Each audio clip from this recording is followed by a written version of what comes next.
One more time, chat. And if you can't believe it, it's a Friday once again. Welcome, everybody. It is the Central Committee stream. We are your host, Mike from PA. I have now gone into discussions with various Chinese talent agents because my virality on Billy, I'm getting more respect in China. My Rodney Dangerfield act is not, Mike from Beijing. Mike, I'm at the McDonald's in Altoona where Luigi got busted. Ask the workers if they're ashamed. Does it suck knowing that you guys snitched on Luigi and they didn't even get paid? Mike, another down rape tone ally. On the 11th of February, I discover my fiance cheating on me with my best friend of 10 years. This is one of Tectoad's lolicon allies. Play the Thierry Henry clip. Which one are you thinking of? I confronted her about this, and she apologized. And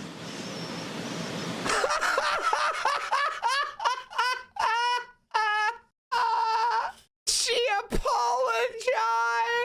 It was only a small affair of 10 years. By the way, that is... Oh, you noticed you, Navarra VT, were getting attacked, and I didn't know much about VTuber space, but from what little I saw, I was like, yeah, this man is a creep. Pro Ice defends Tectoad, a sexual abuser and stalker, supports Rev and Straw B, serial harassers, misogynistic, transphobic, profits off culture war. Wow, I can't believe Naira said he deserves to be alone.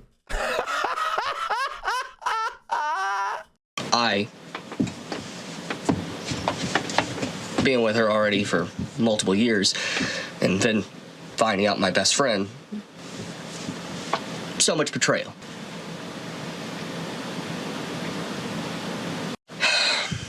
Oh, okay, chat. As much as I want to, if you want to understand who they are, dude has two of the worst people backing him up. If you have Tectoad praying for you, it's all cooked. Praying for you, Chibi. I'm here if you need a brother to talk to. Praying for you, man. Don't give up. You don't know who Kang Min Lee is. He claims to have the highest IQ in the world, but notably not a job. He's now a right-wing grifter. He just runs around going like, he just runs around going, feminism is destroying the world. You know, chat, in Japanese culture, when you feel a tremendous amount of shame, they have a tradition in Japanese culture where a person decides that the veil of tears that is life is too much to handle, and to restore honor to their name, they have a formalized ceremony. Now, I, as a Westerner, I look at that and I say self-harm. That's bad. That's bad. In the Western tradition, suicide, self-harm are terrible.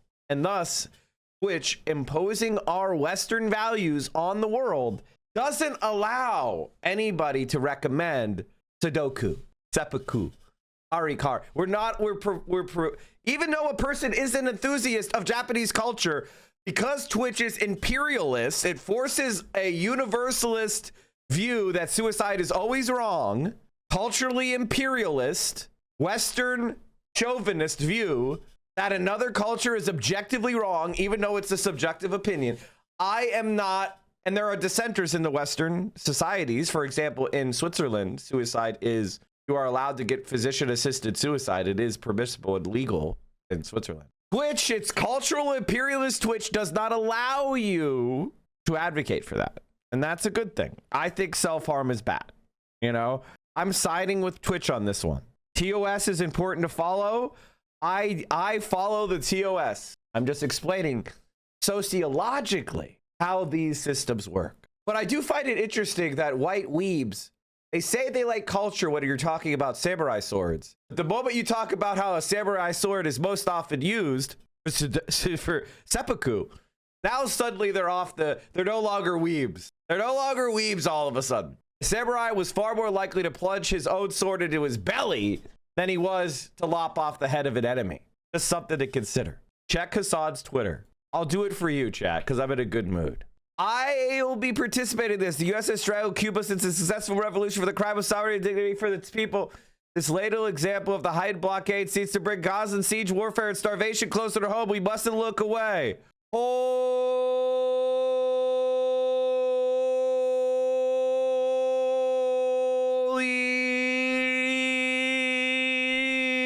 shit. If I were advising the flotilla, what I would suggest is that we bring as many solar panels as we can.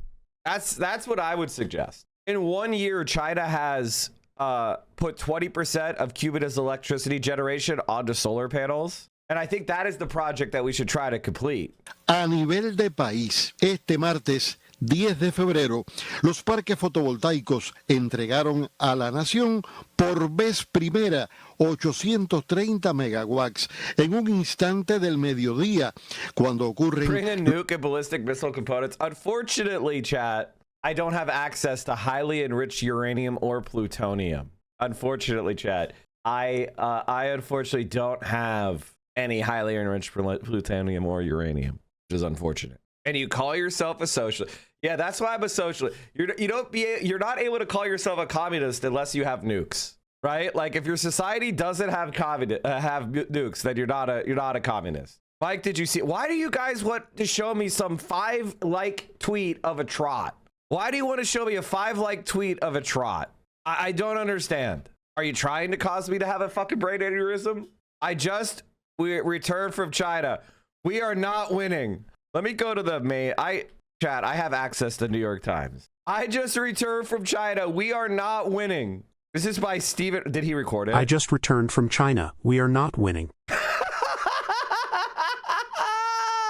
All right, chat. What are we talking about today? We got off track. Ryan Grimm.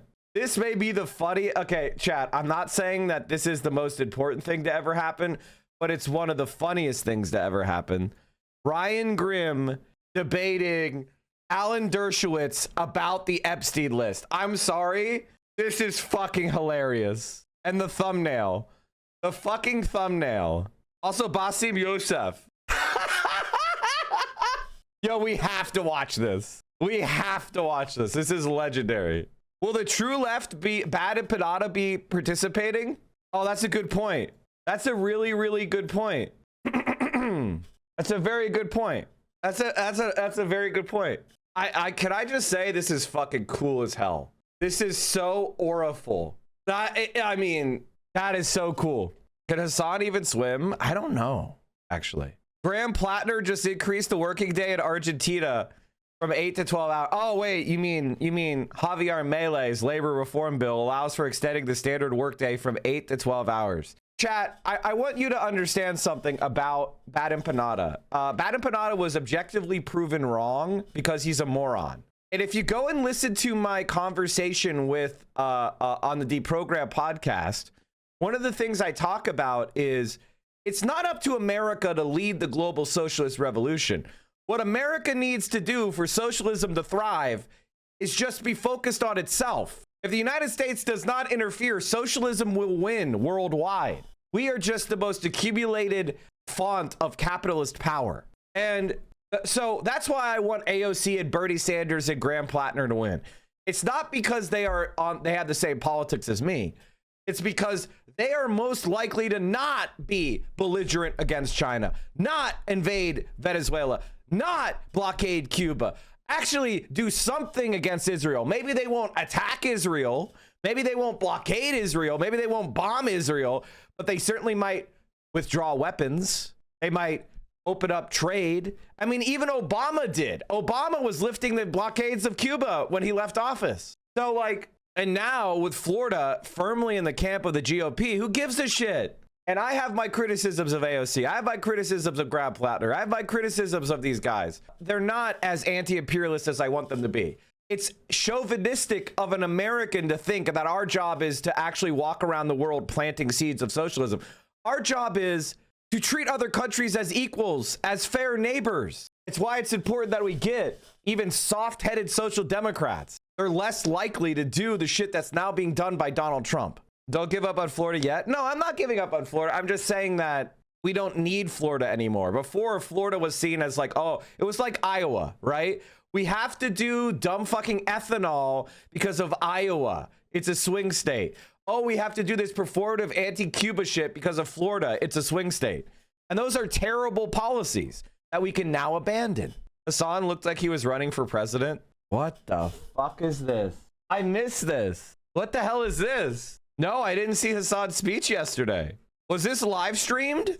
Oh, I might have to watch this then. I missed it. I watched it for my normie Fred, and she said Hassan for president. Everything, guys, you have to understand that we are entering.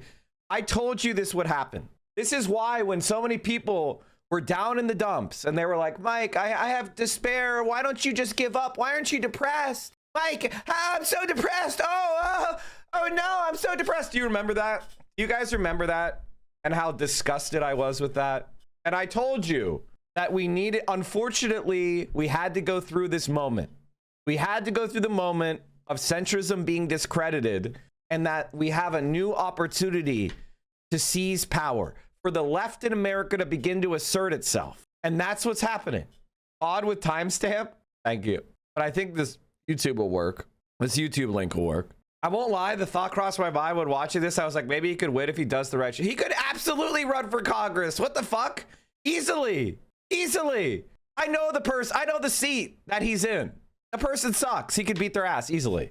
Also, I don't know if you guys know this, but you don't have to live in a congressional district to run as a challenger. Now, if you win, you have to move to the district, but you don't have to be in you just have to live in the state. That's the only rule. You just have to live in the state of the district you want to run in. You don't have to actually live in that district. Now, people will say, he doesn't even live here. He's a carpetbagger, blah, blah. So that's the thing that people use to attack you. Like, he doesn't even live in this district. He's a carpetbagger. He's not part of our community. But like, that argument it's of moderate strength. It matters a little bit. You know, the further outside the district you live, the more the argument matters, right? But it's not necessary. Do you think he would stream from his correctional office? If there's any job in the world you could do while also being a streamer, it's being a politician. You could just IRL stream. You go, okay, guys, I'm going to vote. And then, you know, you take down your fucking meta glasses or whatever the fuck. You take it down to the floor of the Congress and you say, what should I vote on this, chat? Do a poll. You know, I mean, I'm kidding, but you get my point. The Argentines are pissed. Oh, is neoliberalism sucking? Oh, does neoliberalism suck? Oh, are they turning Argentina into an extraction zone? I want Kwan. I mean, I've tried, guys. Like, at this point, I worry I'm like offending her. You know, like I listen. There is the thing about patriarchy and misogyny is, and this is so cringe to say, but it is necessary to say, is a lot of women, they think they have to be so overqualified and so overprepared before they can consider running for office. And most women have to be dragged into it because misogyny and patriarchy makes them question themselves so much. Whereas men, they're so narcissistic and arrogant. When they're 5 years old, they think they should be president. And when I see somebody like Caroline, who I know has the passion for justice, who's intelligent, who cares about politics, who's been in politics before, I know that she would be a great candidate. And I recruit people. I've recruited many people for office, okay? Multiple people that I've recruited who are non-politicians are now in office. And I would say that Caroline is without a doubt one of the top prospects I've ever seen. I could see her as a senator. I'm not even kidding. But unfortunately, you know, or fortunately, she's more of a creative. At this point in her life, she wants to be a creative. And I'm not here to like be an asshole. I don't want her to like dislike me because I'm not listening to her, you know? It bums me out, but it is what it is. You know, you can't rush people. Life is long. Would I run for office? Listen, I would, but you have to understand, I'm kind of mean. And the type of people that do well in office don't tend to be mean. Because a lot of people are like, they get nervous when someone mean runs. I just have like the way I carry myself is kind of mean. So it's not that I couldn't do it. I could. It's just, we'd have to be in a very specifically angry period. And I'd have to know the district well, you know, and people would have to ask me to do it. I would need like a large, strong volunteer base. That's the only way I would do it. Other people are a little bit more like Hassan and Caroline. They're a little bit nicer. The way they carry themselves is kinder, which lends itself better to first impressions. What would my ideal office role be? The best job that I could have would be something like internal security directorate, something like that. That would be the best role for me. Something in the executive, not attorney general, because that's in the courtroom. I would want to be more operational. Is there a role you'd recommend for someone who has never been in government politics? The easiest job to get into politics is field organizer. There are so many jobs for that. So you'll see like field director, field organizer, senior field representative, field auditor, field coordinator. This is unionjobs.com. There's also like campaign jobs. Field is the easiest thing to get into, but it's hard work. Also creatives that do video, social media content. True. The thing about the CIA is I think we should zero the budget of the CIA. But the problem with doing that is then those guys immediately start trying to undermine the country. So we really need to grab them up. They're too dangerous to be left. Mike, did you see the unionization of a brothel effort? Yes, I did. Some of these numbers are clearly driven in part by liberals thinking the Democratic Party is not ruthless or effective enough in accomplishing left-wing political goals. So true. Describing each party. Democratic Party, 64% weak. Only 23% strong, only 23% effective. That's why people are wrong when they say we need moderates. People want FDR. FDR is kind of like the ideal American politician, not doing the racism thing. The thing about FDR is he integrated the left into his administration. He made left-wing people feel like he was hiding his power level. That's why he's so effective. That's also why a lot of communists get all mad when you talk about FDR. They're like, no, he saved capitalism for America, blah, blah, blah. But actually, in reality, it was actually Truman that did that. And, you know, obviously, when he was like dying of high blood pressure, you know, the DNC inserting Harry Truman as VP was really bad. He didn't create the left of the US, but the left of the US, he was sympathetic to the left. Whereas in Democratic Party since Truman has not been. What else are we talking about today? Oh, Nick Fuentes is just giving up. Nick Fuentes is just giving up. Why don't we start there? Because that's such a funny fucking video that it makes me laugh a lot. And then we'll get into some of the fun Hassan shit. Bro, I swear to God, nobody goes back and forth more than Nick Fuentes. He is FDR's policies was LBJ's political ruthlessness. FDR was ruthless. FDR was extremely ruthless. You're just, you know, it's just before television, so you don't really know as much of the ruthlessness. FDR was extremely ruthless. Everything that the right wing does today, like think tanks and like, you know, propaganda and all that shit, that was all going on when FDR was president. Germany actually tried to do a APAC. Like the first country to come up with an APAC style political strategy was actually Nazi Germany, ironically or not enough.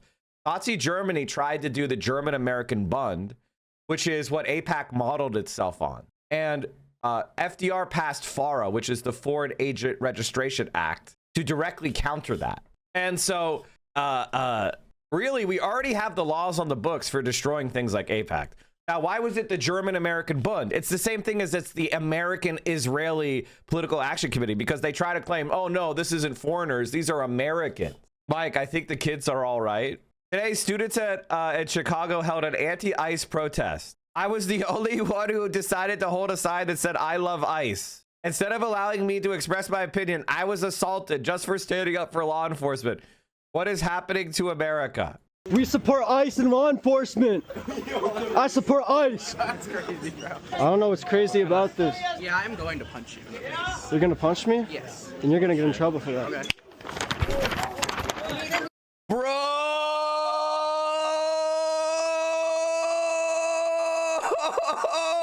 Okay, listen,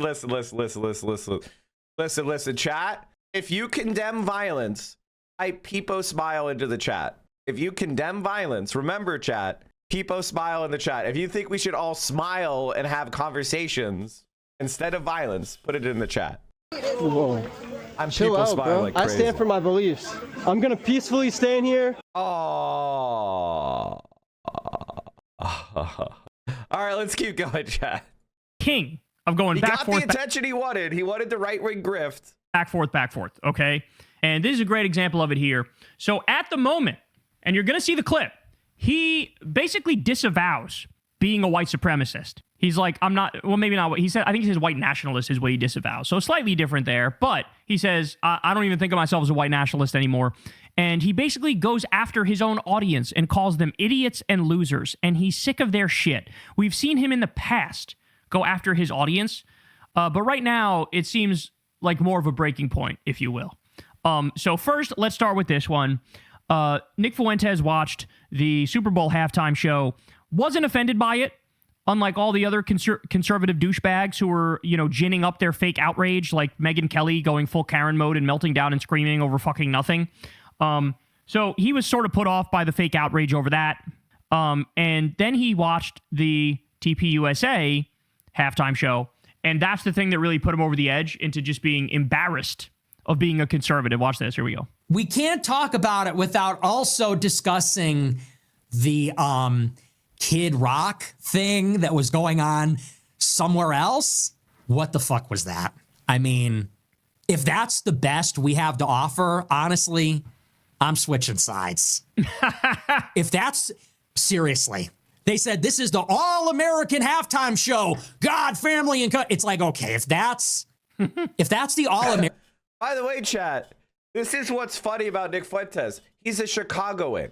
Hey, Nick, he's a Northerner. American fascism is Confederacy cosplay. It's Southern Baptist hillbilly shit. You're doing white supremacy. That's why you're a gay half Mexican. The only reason you could do what you're doing is because you're online. Because if you actually understood what white supremacy is, it's gay. It is hillbilly shit. Baptist hillbilly shit, celebrating the fucking Confederacy. Of course they're fucking losers. American halftime. Bad Bunny was so good, he inspired Latin pride even in a person like Nick Fuentes. Because Latin Americans are fucking based. If there's one place in the planet that America is absolutely fucking up intentionally, it's Latin America. Latin America would be a goddamn paradise. And it's so frustrating that it's not. And the reason why it's not is because the United States of America prevented a strong it prevented the Bolivarian Republic. It divided up Colombia via force. America is such an evil fucking country. You have no idea, dude. Like Gran Colombia would have been a world power on, it would have been more important than Germany. Brazil has been kept down by the United States horribly. Mexico has been fucking fucked up by America constantly. And these countries, they're not that much smaller than America. And the moment that Latin America is able to climb out from underneath the United States, it'll become a fucking paradise. It's so disgusting what the US has done to the world, man. Like, honest to God, like people say like, oh, you just say America bad. And it's like, oh, I just studied everything. I'm sorry that it's like having a big math equation and the answer is 5. I could give you the big math equation. I could give you the big, all the variables, but the answer is America bad. I could just tell you that, or I could explain to you why America is bad. It simplifies down. It's not that I want it to be true, by the way. I love America, not what America does abroad. I love America, the country. Americans are actually not that bad as individually, as people, although they're getting worse, to be honest. Americans are actually getting a lot more annoying. Over the last 20 years, they've gotten a lot more annoying. Not gonna lie. We used to have this kind of like, the 90s American was problematic in a lot of ways, but they were also like naively friendly. Now Americans are becoming kind of twisted by this like very gross chauvinism. We didn't used to have chauvinism as badly as we do now. Show, I don't know, guys. We're losing them. We got to come up with something better because that was a tough watch. If it is a requirement to pretend to like that, to be like a patriot, like I can't do it. I'm just telling you up front. I'm going to be honest with you. Full disclosure, I can't do it. I think I'd rather kill myself than pretend to like that. So you're telling me we're at the Super Bowl party with the normies, with the hoes, with the chuds and the we're at the Super Bowl watch party. We're having our taquitos. We're having our wings, pizza, watching the big game. Everybody's having a good time. You're telling me we have to turn off the TV or we have to switch the input. We have to go to the Rumble app and watch some AI ad about like alternative medicine. And then we have to watch Kid Rock and this like generic country music. And we have to pretend to like this. We have to all be like, this is really good. She's really good. I'm not doing it. I can't do it. It sucks. And, not for nothing. Didn't we do this for the RNC? Isn't this just like our token celebrity? Didn't Kid Rock play the RNC? It's just like a freak show. It's like Amber Rose was there last year 2 years ago at the RNC. Which, by the way, this is what the right does. If there's any... By the way, chat, can I just say this? This is why Nick is as popular as he is, because he speaks truth. Like it's funnily enough, like I look at Nick and I see someone who could be a kid that I grew up with. And I look at Nick and I'm just like, you were such a fucking little loser incel. You were trying to, in my high school, I was very much like, I was in like a lot of different groups growing up in high school. My high school experience was actually pretty based. And I know the type of guy that Nick Fuentes is. And he's scared of women. He's a little nerd. He got positive attention from his mom for being a little nerd in school. And he's scared of women and possibly gay. And it's just like, I pity the guy. He's actually pathetic, like legitimately pathetic. In the sense of that the word is actually meant. He is pitiable. He's a loser. He is an example of what happens when you don't get any affection from women at a very important developmental stage of your life. And you allow that resentment and you allow the cope to consume your mind. Celebrity who's left of center, who says some left of center shit. It's the Laura Ingraham classic. Hey, shut up and dribble, LeBron. You said some political shit. Shut up and dribble. The second there's anybody right of center who's a celebrity, oh my God, they come themselves. Like, yes, we got one. Yes, we love you so much. Thank you for joining us. Ronald Reagan was a shitty actor. Donald Trump was a shitty reality star. So they berate the left for being in tight with celebrities. Y'all motherfuckers elected 2 celebrities, both Ronald Reagan and Donald Trump. Okay? And then, it's slim pickings too on the right these days in terms of their, they got like washed up stars from the fucking mid 90s that they trot out, that they say, please give us something that we can hold on to when it comes to support of us. And like Nick is saying, you got Kid Rock doing his thing. You got some country stars nobody ever fucking heard of doing their thing. What's the guy's name? I'm blanking on his name, but the dad of Angelina Jolie, who's also an actor. And he's just like, he's just cooked. That dude, straight barbecue chicken brain, bro. I forget dude's name, but he's a well-known actor. And they trot him out all the time, even though he's like 86. He doesn't know where the fuck he is. Clint Eastwood, they have Clint Eastwood in a monologue with a chair, acting like, oh, we sure own those libs, bro. No, it's a stupid, pathetic double standard. But by the way, I'm willing to make the agreement. You want to keep, hey, we'll keep the left-wing celebrities, get them out of the way. Right-wing celebrities, get them out of the way. Let's just do straight, serious man, political people, right? I'm willing to do that. But if we're going to open up the door to political people, then the right can't bitch when the left just has better, more well-known celebrities who like left-wing policies better. Like, you can't get mad.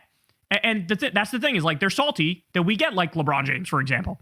They're salty about that because they have nobody to counter that, right? Like, again, who are they going to trot out? The fucking dude who played Hercules in 1997? Like, nobody gives a fuck about that guy. And I'm watching the show. I actually watched it this afternoon, and I'm like, yeah, this is kind of like maybe a section of what we're about that is kind of going away, and maybe there's no bringing it back. I don't know. Is there anything kind of worth hanging on to there? It's kind of a rough thing.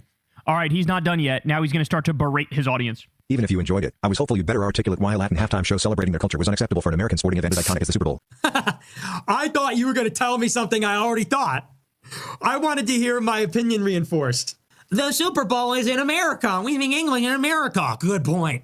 Good point. I've heard this opinion 10,000 times this weekend, but I wanted to hear you say it harder. That's why I hate you.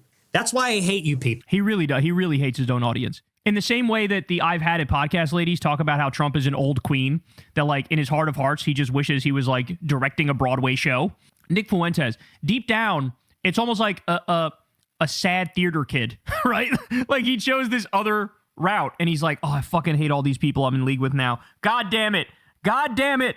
I want to be in fucking West Hollywood, in assless chaps, in a bar with people who actually think like I do. There's a tinge of that in here, isn't it? I don't like ugly, stupid freaks. I don't like ugly, stupid freaks. Here's why I don't like you people. Because you're a gay man who wants to see hot dudes. You want to see oiled up Denim's refugees welcome? What? Of course. Oh, wait, she's not streaming? What happened?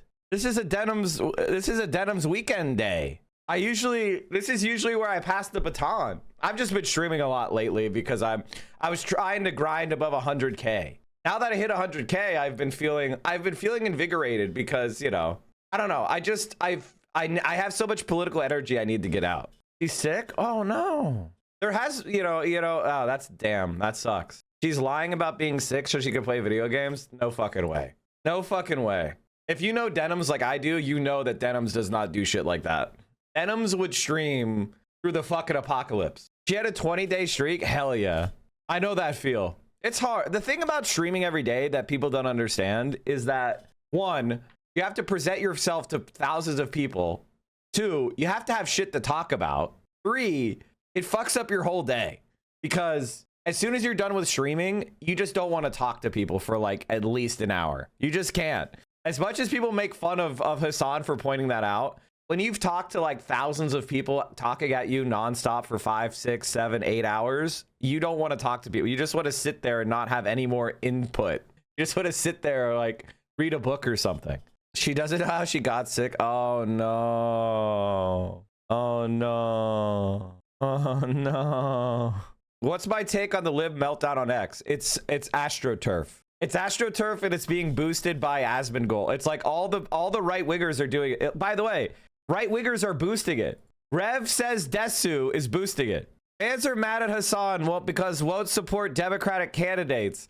But the reason is simple. He doesn't want his parties to succeed because having the opposition in power caters to his brand that monetizes being a fake revolutionary. Same way he hates the U.S. capitalism, but he will never leave the system country that made him and his family enormous wealth. Hassan is the walking embodiment of hypocrisy. Now, this person is a Nazi, and they're trying to jump in with the centrists to trash Hassan. Wow, what a surprise, because it's AstroTurf. And it's honestly not even working that well. Like, I look at my feed, and I've only seen, like, I've seen, like, anti-Hassan posts. Rarely do they get more than 10K likes. It's not really working. Like, Hassan's, like, I mean, Hassan is such a large streamer that he has, like, more fluctuation in his follower count.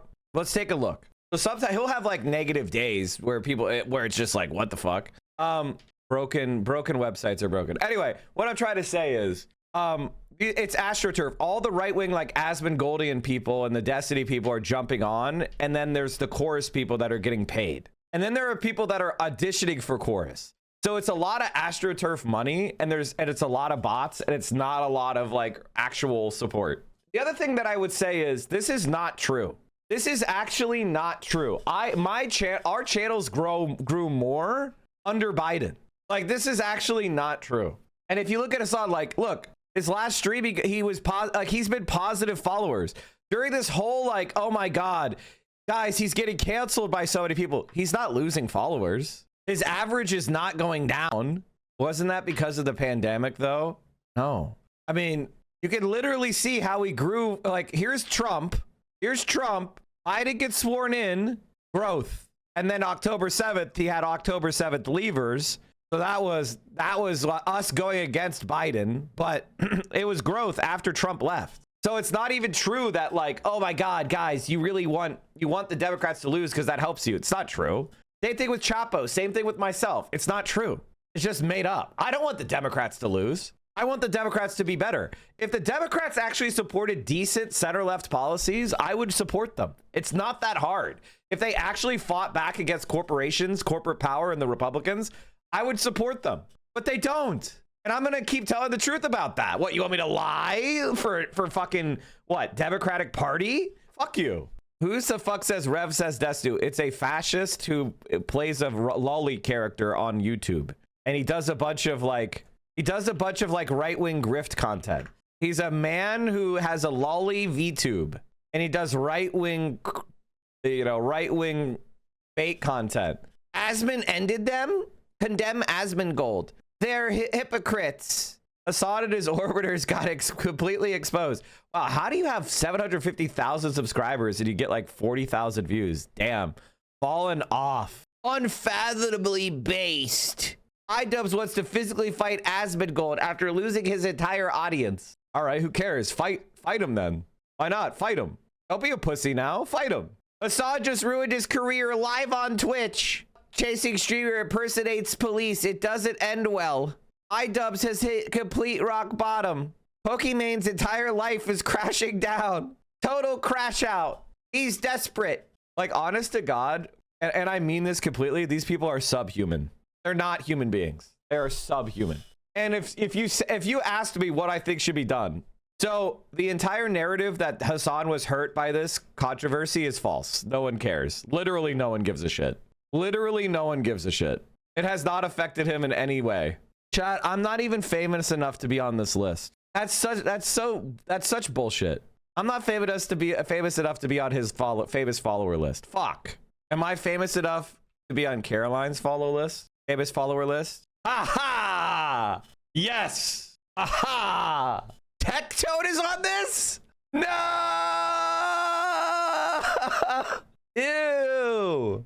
Ew! Okay, I shouldn't have checked. So anyway, the idea that we are out there and we want the Democrats to lose because of some sort of personal gain. No, I don't.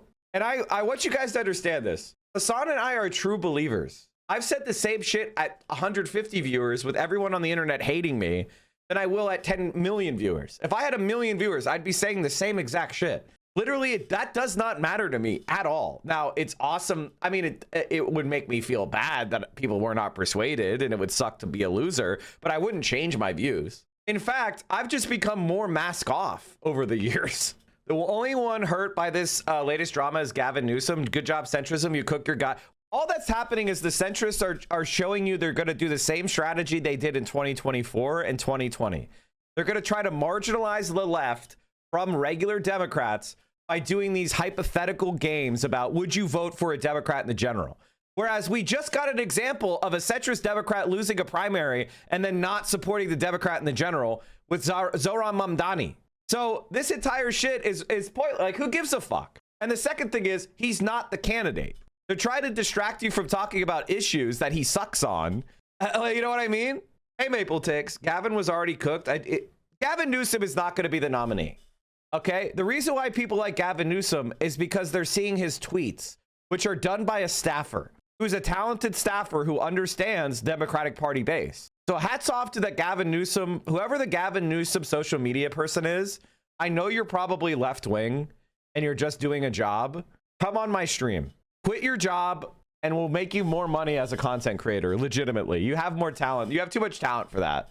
You have too much talent for that. Stop fucking helping Gavin Newsom. But the moment that Gavin Newsom's like actually has to publicly speak about what he thinks about shit, every single time he does, it's a huge dud. Whenever he debates Ben Shapiro, he basically surrenders.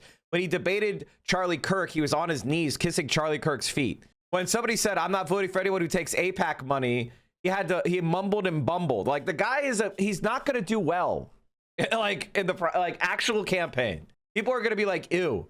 But right now, you know, people are seeing him on MSNBC and on TikTok going, fuck Trump in his social medias. And they're like, yay, we have somebody who's in power who's saying bad things about Trump. But it's not going to hold up in a campaign.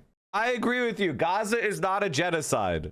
I'm stealing your post. Reply into this. I'll retweet you as well because it's a really good post. The end of Hassan Piker. The end of Hassan Piker. Hassan Piker. This is in Canada, by the way.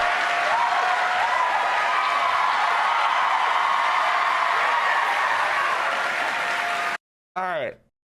Let's throw the title up. The other thing is, because we're streamers, and Hassan in particular, because he is a streamer, we never, ever, ever, ever, ever, ever, ever, ever write anything down. And because we're not writing anything down, we get good at extemporaneous speech, which is important as a politician.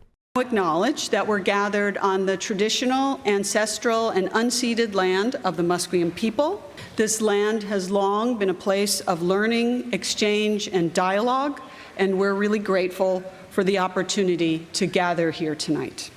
I also want to begin by thanking the Lind family, whose generosity sustains the Lind Initiative and makes these public conversations possible. We're sincerely grateful for their continued support.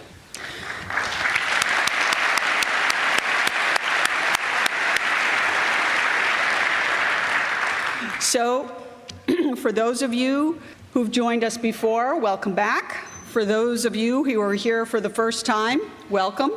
The Lind Initiative brings together diverse public thinkers to engage with the most pressing political and social questions of our time. One of the defining features of the initiative is its role as a public forum for serious, open inquiry. It's a space where complex ideas can be explored and debated in public, a space where perspectives are tested, challenged, and interrogated thoughtfully. The purpose of this series is not to deliver settled conclusions, but to create a space for careful, critical examination. Against the backdrop of our current political climate, marked by polarization and increasingly siloed forms of public discourse, this mission feels more important than ever. It's important to be clear about the role of this initiative. We're not here to endorse any speaker's views. We're here to convene conversations with the voices who are shaping public debate. And in that spirit, I hope over this evening and this series, more broadly, you hear something you disagree with. Not because disagreement is an end in itself, but because grappling seriously with competing arguments is central for democratic life. And we are at a university, after all. We ask everyone here tonight to help us model that kind of engagement. Listen carefully, challenge ideas with substance, and treat one another and our speakers with respect. Finally, a few logistical notes. We'll be taking questions. There were 1,400 tickets to attend this. They sold out in 3 minutes and the website crashed. I disagree with the people bullying Hassan over the suit. When you're somebody like Hassan, you literally cannot just live. Later in the event using Slido. You can submit questions and upvote questions by visiting slido.com and entering the code. How does it feel that Hassan gets to go to China and Cuba? I'm so mad. I'm so fucking mad. Overzealous was trying to socialist max in peace when he got frame-mogged by Hassan Piker. Also, the Serfs, ladies and gentlemen, the Serfs is tall. I don't know if you guys know this, but the Serfs, he doesn't give tall energy, but he actually is quite tall. Lance is actually quite tall. Hassan is pretty tall. Hassan is like 6'5", bro. That is displayed up there on the screen. And as always, a reminder to silence your cell phones. It's now my pleasure to introduce our moderator for this evening, Dr. Nojang Khatami. Nojang is an assistant professor of political science at Fordham University in New York, and we're especially proud to note that he's an alumnus of UBC's PhD program in political science. Yes, and he's happy to be back.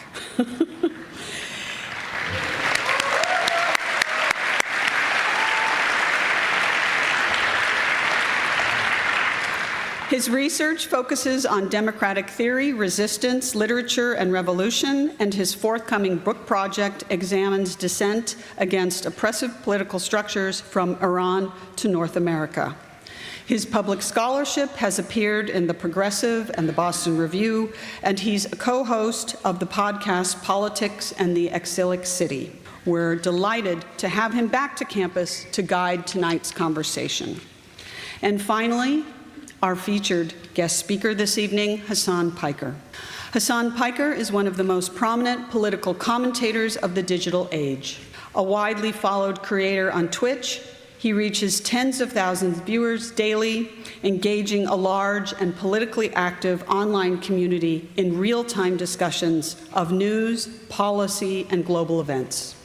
His perspective has been shaped by firsthand experience with democratic backsliding and authoritarian politics in both Turkey and the United States. His work represents a new form of participatory political media, blending commentary, activism, and community building in ways that are reshaping how younger generations engage with politics. So please join me in welcoming Hasan Piker.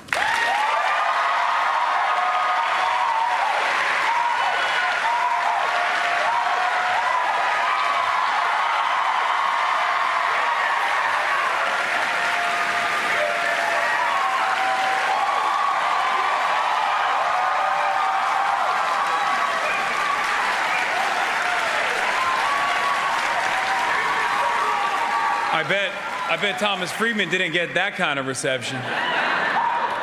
Anyway, no disrespect to all the previous guests. I'm actually probably going to deliver a much worse speech than everyone that came before me and then everyone that will come after me, including but not limited to Rachel Maddow.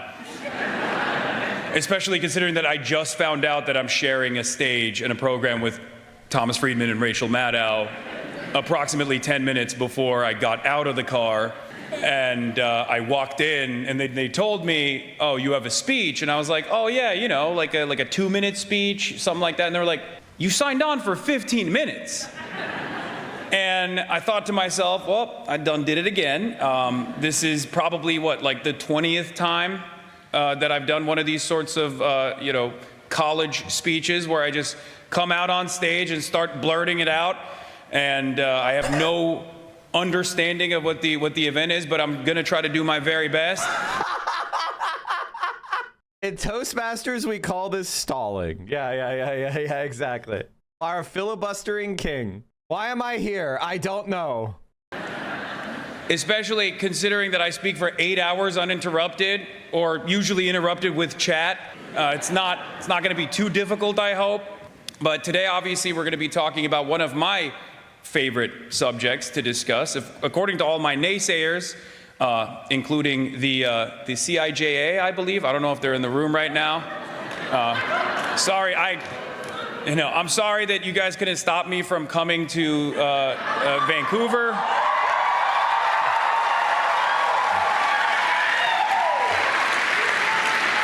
But I'm gonna be talking about one of my favorite subjects, according to my haters, which is America Bad. I think a lot of Canadians have learned that lesson if they weren't aware of this concept, except for the Albertans, that America is, as a matter of fact, somewhat of a parasitic force in the global New World Order. And it was actually one of my only failed predictions of 2025 when I thought that Pierre Poilievre, am I saying that right? Poilievre? Doesn't matter. This college campus is so woke, you don't even... Anyway, one of those guys that's usually very, well, I guess he wasn't really, but usually the Conservative Party from where we're standing in America always tries to be American for some weird reason. And I guess because of Donald Trump, that really backfired spectacularly last election cycle for you guys. And I thought he had a real shot, until I found out that Canadians do value dignity and sovereignty and don't want to be annexed by the United States of America. Which is a very healthy attitude to have, especially considering that I think with this last iteration of our beautiful President Donald Trump's attempts at forcibly annexing Greenland, which is a part of our NATO security cooperation. Someone should tell Donald Trump that. Especially after that, we saw many European leaders openly take to the stage at Davos and say, we'd rather be happy vassals than angry slaves. And I thought about that quite a bit. And I thought about Mark Carney's speech quite a bit.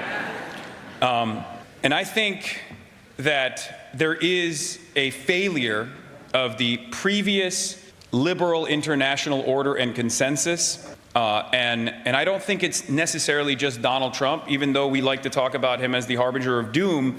The reality of the matter is these systems have been collapsing for quite a while. If you're in the third world, if you're in a developing nation, you already know exactly what it's like to be on the receiving end of endless amounts of bloodshed and domination. Now, of course, people of my political background have been talking about this for years.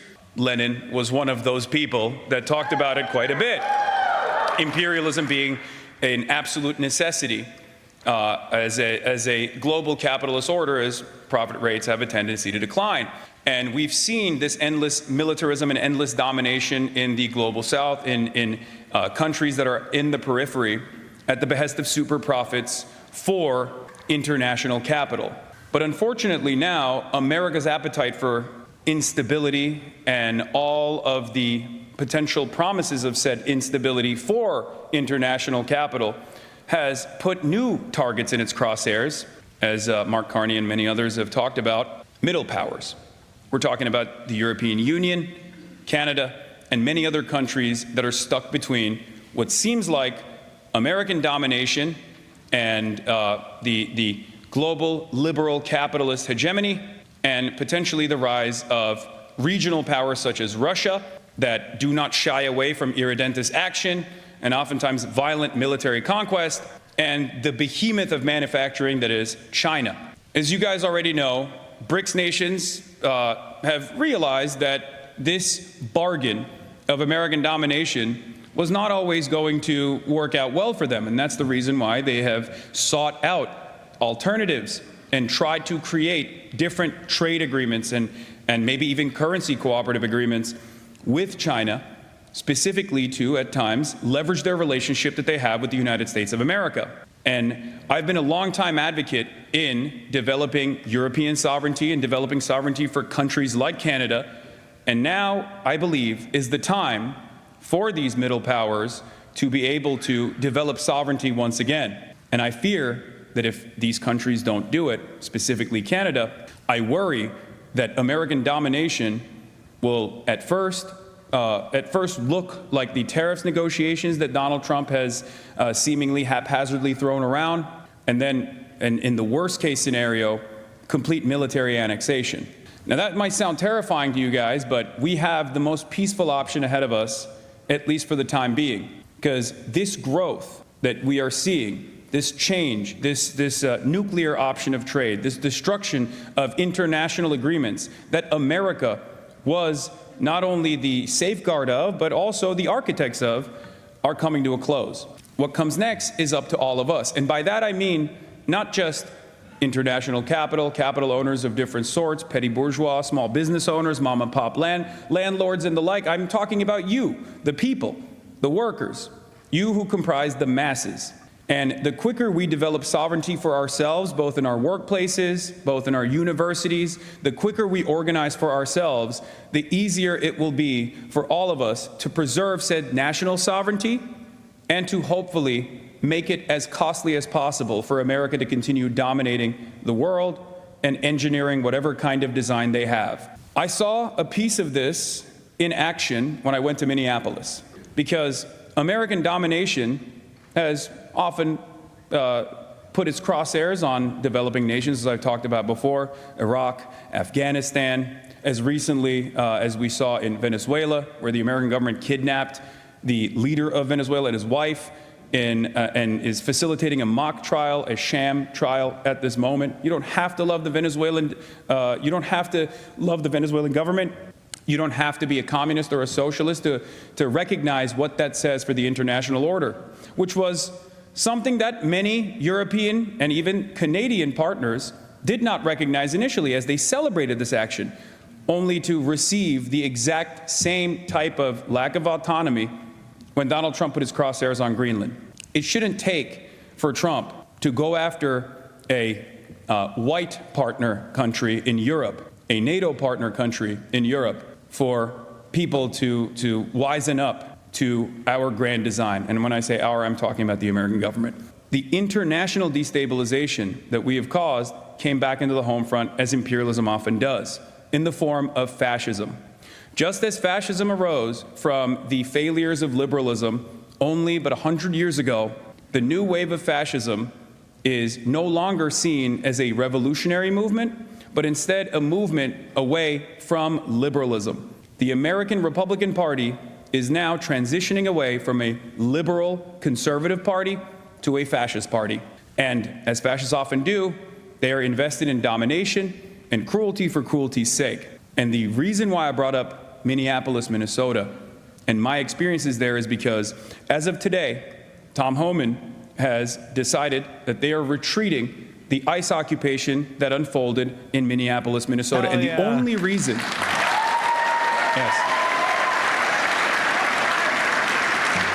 and the only reason that happened was because the people got together, they organized, and they protected their neighbors. And while there was tremendous cruelty, kidnappings taking place, I think Hassan should run for office, personally. Like, I would love for him to run for office. I think it's crazy that he hasn't. Obviously, it would be rough. Obviously, a lot of money would come against him. Obviously, it would break the fucking internet. It would be the most expensive campaign in history for a congressional seat. But like, why not? You think Hassan is famous now? You think Hassan is famous now? If it was Congressman Hassan Piker, he would be on the cover of every single fucking magazine. Every single fashion magazine would be having a Hassan Piker spread. The amount of rage that he brings out, the obsession of Hassan. You think it's bad around AOC? Hassan would send it into fucking nuclear overdrive. He'd be good, but he doesn't think he can handle the pressure, be good at the actual job of legislating. You want to know what I'm going to explain what leadership is. Leadership is finding the autist whose hyperfixation is the job that you want them to do, and then just having them be a busy little bee. That's leadership. Mike, he would be murdered. They're already thinking about it. Like, what are you thinking? Come on. His authenticity would take a hit. I don't make the rules. Take it up with the devs. Nobody fucking. What we need is a congressperson who doesn't care if they're a congressperson. That's what we need. Daily basis and his coverage will lower. Why would it lower? Why the fuck would it lower? If anything, it would get better. The government would hire more people for him to work for him, and they would pay for it. Other people would help him organize shit. He would have more people on payroll. If anything, like, what are you talking about? He would be even more organized. He would do more shit. He would probably stream just as much. A candidate like Hassan would fundamentally change the way people feel about politicians. I think would have a huge impact if he did run. He might even prepare speeches for a change. He would hire someone and they would prepare the speeches for him. Defense and people that got shot and killed like Renee Good and Alex Peretti, rest in power. The people did not stand down under minus 35 degrees Fahrenheit. I don't know if you guys use Fahrenheit here. Minus 35 degree Fahrenheit weather. It was very cold. That's basically negative. That's like what? Negative 33 degrees Celsius. It's like almost the same thing. It's almost the same thing. 50, 60,000 people got together and did a day of direct action, somewhat of a general strike. They call it a general strike. It's not the same as the traditional general strike, but there was a day of action. Small businesses from the community also participated in this blackout. And in the aftermath of all of this participation in community defense, ICE was forced to back away. This is the most peaceful option. JFK has said, those who make peaceful revolution impossible make violent retribution inevitable. And I fear that violent retribution as the last option, which is why I'm here to talk today to you guys about what it means that the international order is falling apart. The old world is dying. A new world struggles to be born from its ashes. Now is the time for monsters. Gramsci said that. I hope I didn't destroy that quote. I was trying to paraphrase it. And on that note, I think I'm ready to go. I did 15 minutes. I don't even know how I did that.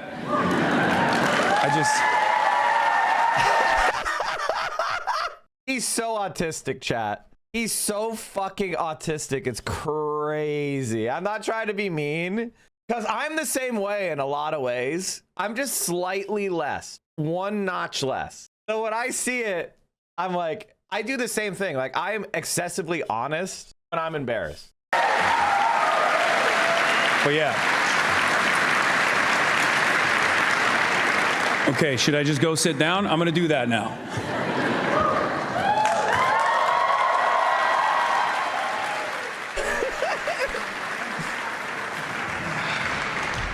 I'm also autistic. Hassan absolutely sets up my neurodivergent. What? Of course we are.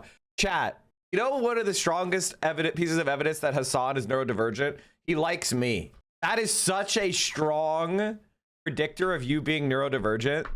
If you like me, you are, I'm sorry, you are on the spectrum. You're fucking caught. And the reason why I can say that is I have a certain way of being, which is I have a strong sense of justice. And normies are scared of that. Normies are scared of that. They don't like if you call out their shit. Mafia Jinx is caught. Yeah, exactly. They're scared that you're going to call their shit out. Normies spend a lot of time thinking about social collapse, like social catastrophe. That took me a long time to understand. And so you have to constantly be reassuring them that you have their back. That's what they're doing. It's like they're constantly reassuring each other that they're stable in their social circle. If you're not a person that does that, Hassan does not do that. He is very, very, very bad at maintaining his social relationships. Don't come from my ADHD autism, okay? Just let me play 40K in peace. So true. All right. Yeah, that was great. And clearly they love you. Yeah, otherwise they would not have sat through that. They would have been like, boo, tomatoes. Right. Are you a 1985 baby? I'm an 84 baby. Dude, your criticism of Hassan is always how he spends a lot of time defending relationships you find to be problematic. That's not true. My criticism of Hassan is that he is endlessly charitable to people that are not charitable back. And it frustrates me that he shows so much, they don't reciprocate, right? I'm fine with charitability. I like having an open door policy. I like people being nicer than me. I like that he has a different strategy for normies than me. I'm okay with that. I just get annoyed when he's excessively charitable to people that are actively attacking him. And a lot of the time it's because he doesn't know and he doesn't care to find out. He doesn't realize that somebody's been shit talking him for fucking 6 months. And then he's endlessly charitable to them. And it's like, bro, that's my only criticism is it's like, it's one thing to like be super open door policy and super kind and welcoming. And it's another to like let bad faith people trash you nonstop. And he's changing on that. That's my only small criticism. He's changing on that. Thank God. He's becoming a little bit more like me and that he's fighting back directly, which is what see, my mentality is a frontal assault. I just always believe doing frontal assaults. And so he's finally starting to knock people down, you know? And the thing is, like, I have the Mighty Mouse 5'9" mentality and he has the 6'4" mentality, which is he always had to step gently. He's always been slightly too big for spaces. He's always has to be hyper aware of his own strength. So he steps gently. And because he never played football, because he was in Turkey. Now, if he was in New Jersey or Pennsylvania growing up, they would have made him into a fucking middle linebacker and he would have absolutely learned how to beat the shit out of people. And that would have been nice. AOC live at, oh God, the Munich conference. Oh God. I wonder what she's going to say. If we are going to succeed, and also if we are going to stave off the scourges of authoritarianism, which also provides political side. Okay. I'm so scared of her saying something dumb as fuck. This is not a great sign. You are a Democrat. You are a member of the House of Representatives. Has the left, the people, has your party betrayed its base? Okay, let's start from the beginning, chat. He joined the Union when he was 18. He joined the Social Democrats when he was 20. But 10 years ago, he switched to the AfD. The immediate reason he did was because in 2016, he organized a protest against we'll be with Hassan later. We'll go back to that because it's old. This is live. In the northern part of Essen, his part of the poor, where he said schools were already struggling, where affordable housing was already scarce, where food banks were already not, Essen couldn't cope. The SPD, the Social Democrats, banned so he left. The deeper reason, he said, was that he felt that the Social Democrats had betrayed its base, working class. He didn't feel at home anymore. They had become the elite. And so for him, there is something going on that means that the center-right and the center-left have become practically indistinguishable. The choice is no longer left and right. The choice is kind of between the people and the elite. Germany is kind of a special case because the Social Democrats have not just mimicked center-right economic policies, they've actually governed with the center-right many times. They're in government with them now. Alexandria Ocasio-Cortez, you are a Democrat. You are a member of the House of Representatives. Has the left, the people, has your party betrayed its base? You said yes. Is the mic working? Thank you. It's funny that you asked this question about Guido, because in many ways I relate to him. I share many aspects of his story. I was first elected when I was in 2018, and I was a waitress in New York City. I had no health insurance. I could not pay my rent. And I consistently saw a party that championed special interests, the elite, and a Democratic Party that was very much kind of telling working people that everything was fine when it in fact wasn't. And after I was elected, I remember I was crossing this threshold, and there was this closed-door meeting. Many high-ranking Democratic Party officials, people that you see in the news and all of that, and they derided behind closed doors at that time, a long time ago. They derided many of the populist demands that I had run my campaign on, and I had defeated a 20-year Democratic incumbent that was part of Democratic Party leadership, and they said, $15 minimum wage at that time, way too high, too severe.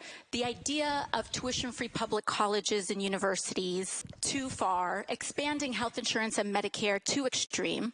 And these are all the things that I, as a waitress, had campaigned on and had been major pain points in my life. And then they said, we have to listen to working class people more. And I think that that encapsulates much of the betrayal the working class in the United States had felt, but we have also come a long way since then, and we have a long way to go. The United States right now is experiencing a political pendulum, and depending, really, the party that is seen most as betraying the working class tends to be the governing party in this moment. Right now, that happens to be the Republican majority. But really, what we are seeing over the last 8 years, I think, has been a growing recognition that of those past errors that go back include military interventionism in the Iraq War, that include a recognition of NAFTA as a failed policy for many rural and working communities. And now I think we are moving in this direction of increased recognition. We have to have a working class centered politics if we are going to succeed, and also if we are going to stave off the scourges of authoritarianism, which also provides political siren calls to allure people into finding scapegoats for rising economic inequality, both domestically and globally. So when you run for president, are you... By the way, she's running for president. That's a fact. You don't go to the Munich conference unless you're running for president. She will never win. Why do you say that? We hate our left. I'm Europe chatters. They're even worse than the Democrats. Yours are evil at least. Ours just can't do shit. Of course she can win. Of course she can win. Americans voted for Barack Hussein Obama in 2008. Of course they could vote for like, come on. Look, what are we kidding? Who are we kidding here? The thing about AOC is she's very charismatic, and she holds the line on there's a lot about her that are intangible. So I like every time people go, that's why people fixate on her on the bad too. That's why there's so many people that are like, she's a sellout, and they're freaking it, and they are foaming at the mouth because she's so charismatic. They can't help but fixate on her. And when they feel like they can't get her to do what they want, they go feral. There's plenty of politicians that are worse than her. There are a few politicians that are better than her, but people do not fixate on those people. I mean, I was talking about Summer Lee. Nobody was talking about Summer Lee until Hassan brought Summer Lee on his stream. That's just a reality. Now, why were people fixating on her? Black woman from Pittsburgh disproves all the arguments. You have elite subs right now. Actually, the sub count went up. We're actually at 11,530. We lost elite. I guess we'll go to 12,000. Germany has a divide between East and West after unification. East Germany isn't represented well within politics, institutions. Also, the fact that there's also economic inequality, higher unemployment, lower wages than West. Most of the political and institutional elite occupy positions of power from West Germany. The AfD took advantage of this to radicalize further right. So true. So true. Going to impose a wealth tax or a billionaire's tax? I don't think that anyone, and that we don't have to wait for any one president to impose a wealth tax. I think that it needs to be done expeditiously. And interestingly, Oh, base! She didn't answer the question, and she said wealth tax now. She's running. when I wrote about wealth tax recently, and of course the big argument against this is always capital flight, the US is actually uniquely placed to do it because you guys tax on the basis of citizenship, so people can't, and even if you change your citizenship, there's basically an exit tax on Manfred Weber, you are the president of the European People's Party, which is a group of conservative... New Kitty Wen, Theo and I are examining many cats, many pets. And like with any relationship, especially one as serious as adoption, you should not rush into it. Gonna rescue? What, of course. Parliament, not far-right parties. You have recently been voting occasionally with the far-right parties, breaching the famous firewall. Do you agree with JD, who spoke here 1 year ago and told us all that this firewall is undemocratic? And if so, do you think that your party in Germany should actually be in coalition with the AfD instead of... Well, having JD Vance's speech of last year in mind, I 100% disagree with what he said there. And my party, the European People's Party, is the party of Schuman, of Adenauer, of de Gasperi, of those who founded the European Union. Afterwards, people like Václav Havel, of also Walesa from Poland, you know. So after the reunification, that is in a way the heritage of us as European People's Party. And to mention AfD in Germany, to mention nationalists in other countries, you know, that is totally the opposite what we stand for. My party, my predecessor as EPP party president is Donald Tusk in Poland, you know. He's fighting hard every day against Kaczynski, against Konfederacja, there to keep Poland in Europe and to be part of this European Union. So that's our DNA. There's a clear red line. And I personally have defined it. For us, there is no cooperation possible with parties who do not follow the three pros, so pro-Europe, pro-Ukraine, pro-rule of law. Three key basic aspects which defines our DNA as EPP. But let me also be very clear when it is about the fight against populism. You mentioned a voice expressing the disappointment, the frustration, the concerns, the fears of citizens of this European Union. The basic thing is to win against populism is to give proper answer on their concerns and to take it serious. And this week in the European Parliament we voted on a safe third country concept. So to make our external borders against illegal migration, against the fight against the mafia there in the Mediterranean Sea, to make our borders to protect them. And the socialists were not capable, so center-left in Europe were not supporting this strict implementation of rules agreed by the overwhelming number of member states in the European Union, proposed by the Commission. So I don't speak about radical right extreme positions, I speak about the proposals from the European Commission, and the socialists were not ready to support this. So what can I say? I cannot continue to follow a quite left-leaning political approach on migration, which is obviously European-wide, feeding extremism and populism. That's why the basic thing is to answer the concerns and to give proper, serious, center-based answers. What would you say to Guido when he says he's now the second largest party in Germany? In some ways, it's more aligned, and some of it's particularly on immigration, which is why your bloc has voted with them on occasion, than the SPD, which is only on 16%. When he says you are ostracizing a significant part of the electorate by basically ruling out a coalition government with them, do you stick by that firewall, or do you think that actually in the foreseeable future? The problem with this strategy of like, oh, we've got to work with the far right is the far right is just the elites unvarnished. Like the far right, they are just what the elite really wants, but without the velvet glove, without the mask. They are the ripping up of the social contract. They are the ripping up of the previous kind of like treaty between capital and labor. Liberalism involves a truce between capital and labor. Like that's what modern Western liberal democracies have. They say, okay, we're not going to annihilate the capitalist class under like we would under socialism, and we're not going to stop, you know, labor from claiming some of their more of the share of profit. So we will have a truce. You let the rich exist. You let the capitalist class continue to accumulate capital. We will give you, you know, various social benefits within this nation state. and you allow us to exploit people abroad. That is the Western democratic liberal. The far right is ripping up that truth. The far right is let the capitalists run wild and dominate again. Let them smash labor. That's what they're about. Mike, I bought a new computer, was going to start playing Marvel Rivals. Do you have some promo code or something like that? Ask Vio. Vio probably has a promo code. Now, it will enter government. Firewall is there and exists. I personally, as EVP group leader, kicked out Viktor Orban of my party because enough was enough. And today Viktor Orban is far away from any kind of common sense on this. He's campaigning against the support for Ukraine. So he's far away from this. That's why our firewall is clear. We don't need any feedback on this. The key aspect is that we have to solve problems. Otherwise, the next European elections in 29 will be a big festival for the right extreme. And that is to be avoided. So economic strengths, lowering a bureaucratic burden, creating single market, trade, Mercosur. These are the aspects to have economic growth.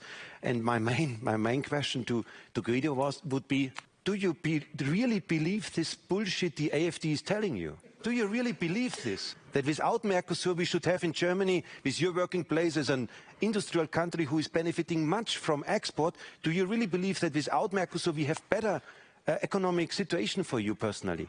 Or on migration, sorry, have a look. We reduced now the number of illegal migrations by 80% together with Giorgia Meloni in the Mediterranean. I was also in contact with her and we delivered on this. So please see, if you vote for the right, send the right people, we solve your problems. That would be my message to Guido. Mercosur is a good segue to Latin America. Diana Fernandez Molero, you are not a member of Javier Milei's party, but your party supports him, you support him. I always found it quite confusing that, there's a groundswell of anti-elitist voters into power, being very rich, and mingle with the elites like, Trump and this bro-oligarchy is a good example. It's confusing in a way. Milei has a slightly different approach. And I would love to hear from you what anarcho, which is sort of what that stands for, the kind of capitalism he's going for. Because on the face of it, superficially... This is such a weird fucking town hall. What is happening? We're talking about anarcho-capitalism? What the fuck are what are we doing here? There's no such thing, by the way. You can't do anarcho-capitalism. Because capitalism without a state does not exist. It's a little bit reminiscent of Musk and Doge, the chainsaw. So what does it mean? And how do you serve the people with the market? Well, it's an interesting question what you made, because that's exactly, many times Milei got confused, no? Because anarcho-capitalism has nothing to do with what is going on in Argentina. We are having a capitalism of rules, because what we had before wasn't capitalism, chronic capitalism. And that's a very, very important thing. So what we are trying to do, the government and the ones that support these reforms, we are creating a capitalism for the people. And that's the opposite of anarchy. It's capitalism of rules, but rules that benefit the people. And let me be precise about it. You have populism that can be economic populism or political populism, Dornbusch or Mueller, basically. So if you go to economic populism, you have the recipe that many Latin American countries applied many times, short-term things that gives some relief in the short term, but end up being a tragedy for the future. It's like public expenditure, huge public expenditure, price control, sometimes wealth tax. You end up, the wealth goes away and you have just the tax and you don't have wealth anymore. That was something that Peronism did many times. All these recipes creates a cycle, no? Then you have this short-term relief, but then goes with inflation, shortage, then you have more poverty, and the cycle. Argentina suffered from vicious American interventionism, and then that's what happened. What the fuck are we talking about here? That's what destroyed.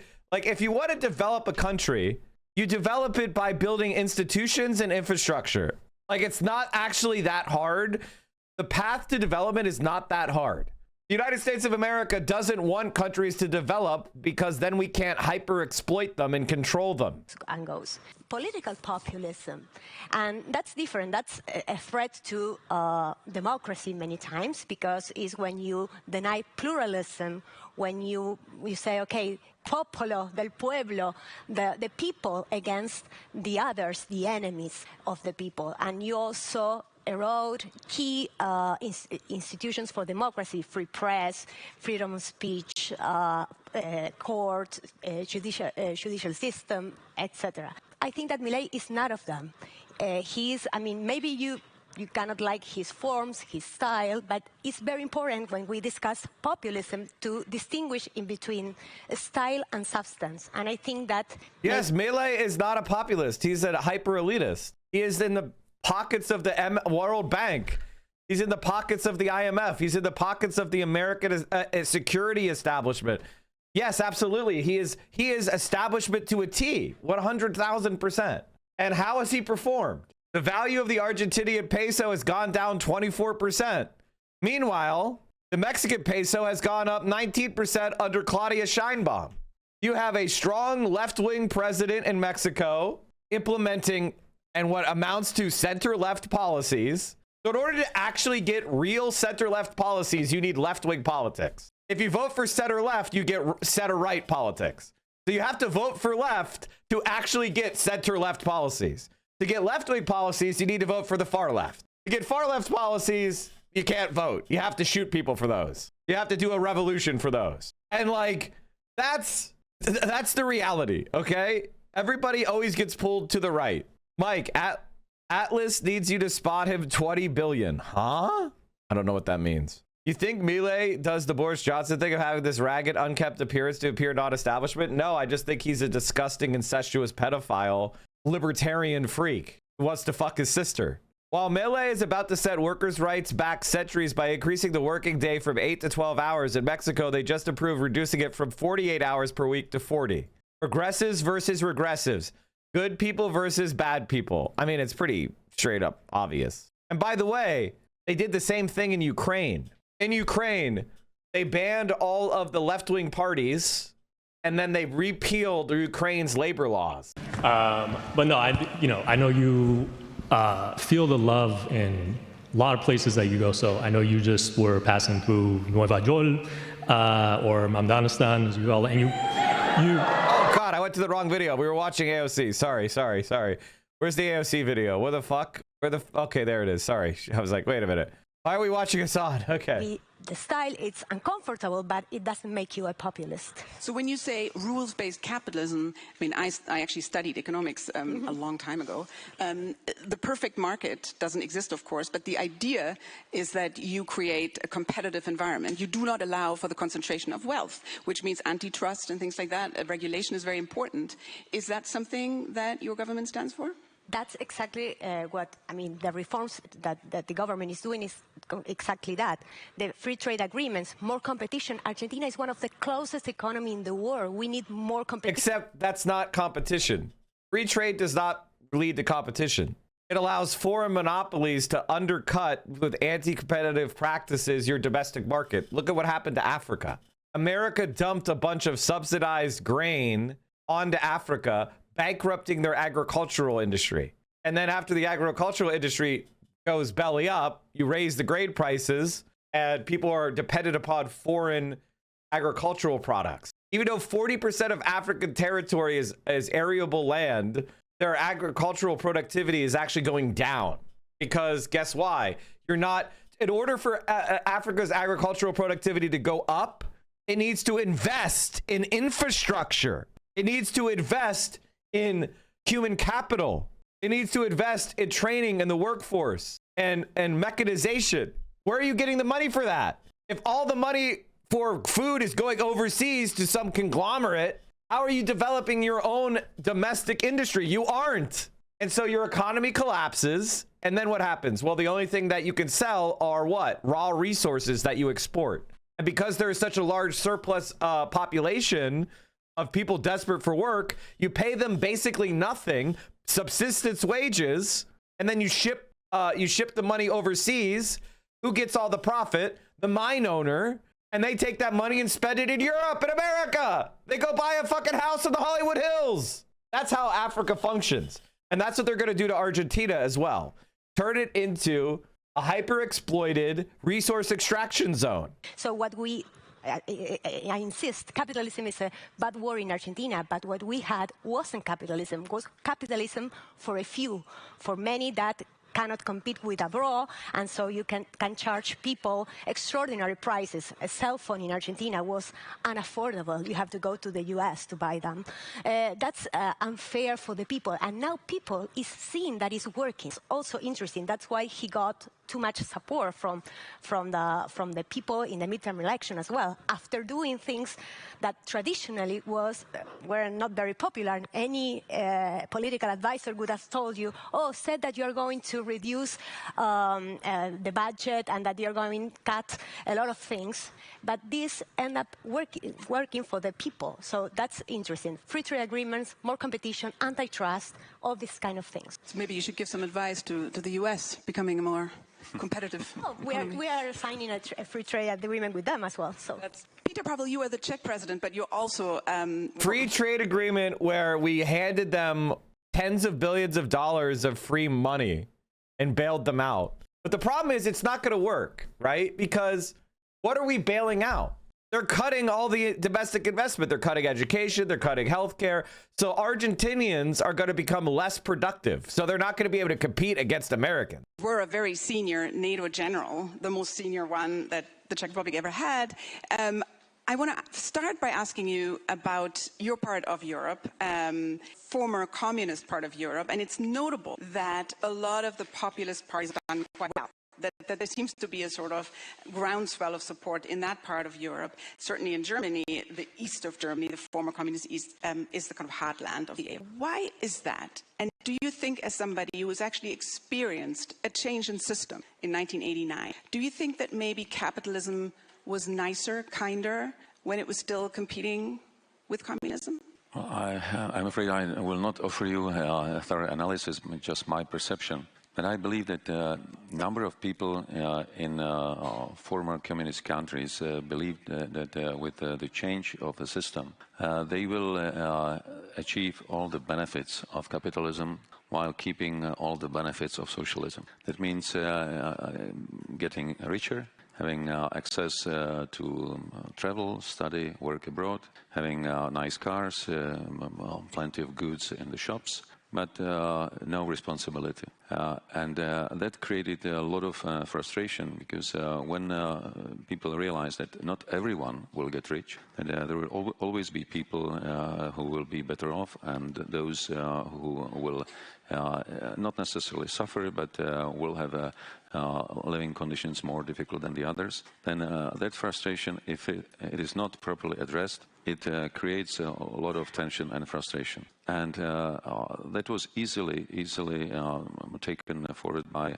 those who believed that feeding on frustration of people, offering them nice solutions that they never deliver because they were not in power. They usually were in opposition, and they were only feeding on these insecurities, pointing to those who allegedly were behind these problems.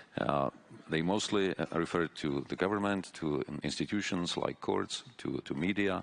And of course, a number of people were prone to believe that their misery is because of lack of support and attention of the elites. I think it's very simple. So basically, what this is like pretty standard post-communist elite, which is people thought that you could have capitalism and it would be broad-based prosperity. They didn't realize that all capitalism is about survival of the fittest. Oh, can you not compete under capitalism? Boo-hoo, you die, bitch.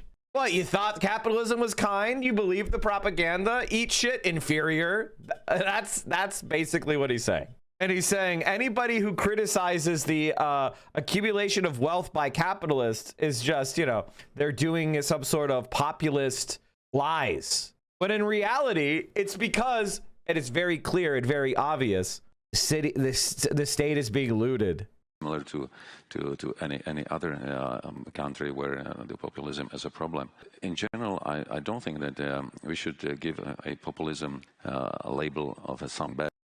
because it depends how we define populism. I know a number of politicians who are proud of being called populists, because they believe that listening to frustration and problems of the people, transferring them into policies is actually the very sense of and the meaning of politics. And the problem starts when this populism is turned against the institutions that are there to protect democracy. I want to sort of do one more quick round of questions about what this means for foreign and security policy, since we are at the Munich Security Conference, but then I will throw it open to questions. So get your questions ready.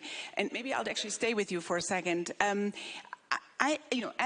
With your head of former president of the military committee at NATO, very senior job, I wonder, are you worried about the fact that next year Bardella might be the president of France, maybe in 2029 Farage is the prime minister of the UK, and then the two nuclear powers in Europe are run by far-right nationalist, populists, whatever you want to call them? Well, first, I think we have to respect the will of people. If we live in democracies, we have to understand that not always there will be...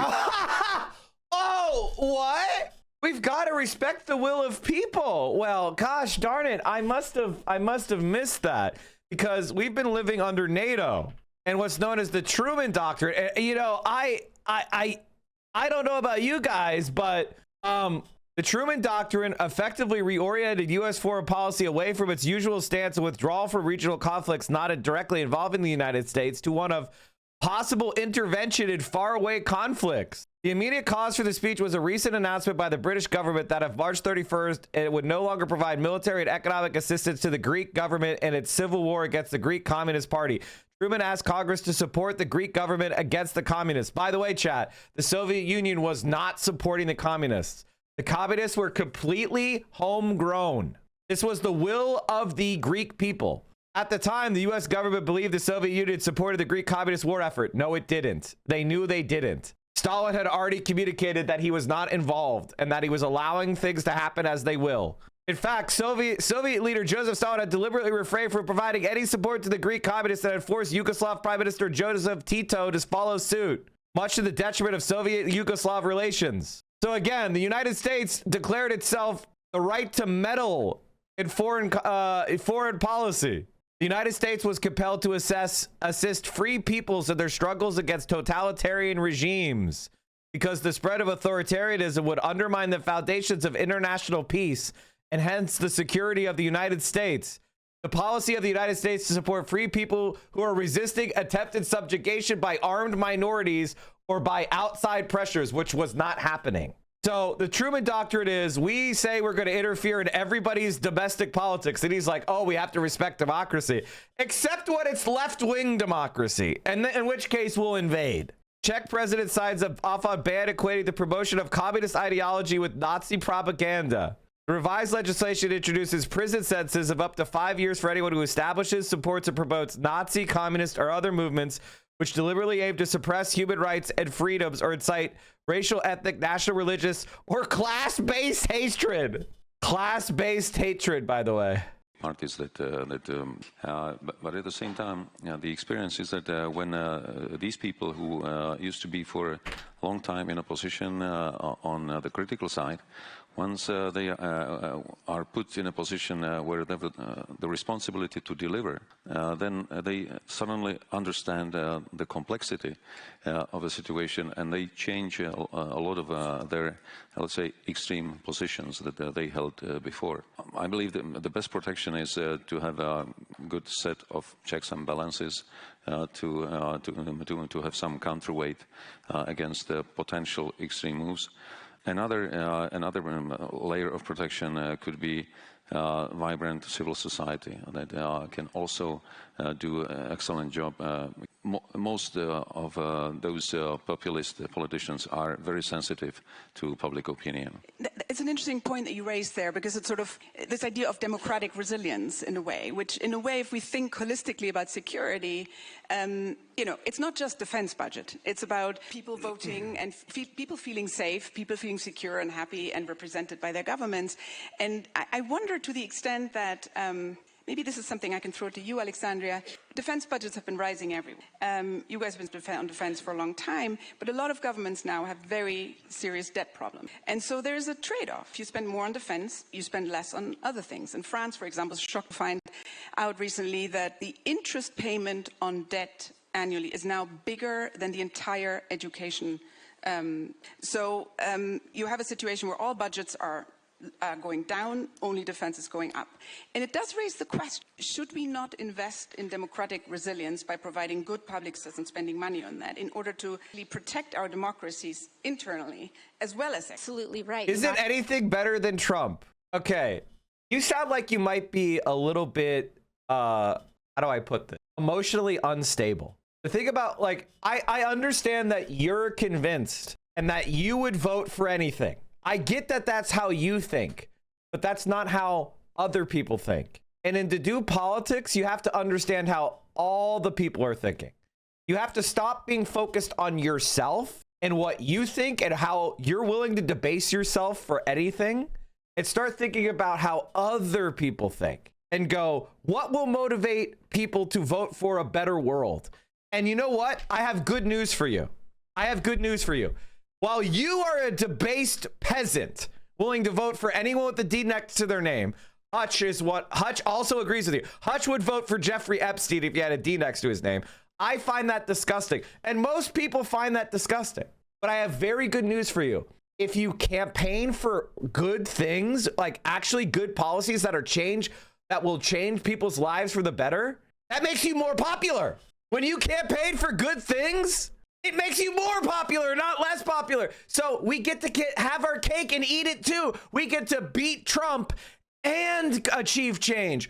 Oh my God! Why aren't you dancing from the fucking rooftops? We get to tax billionaires and have free college and get rid of student loans and end foreign wars and build high-speed rail and build high-quality public and social housing. And we get to build up the environment and transition us to renewable energy, and that makes us more popular?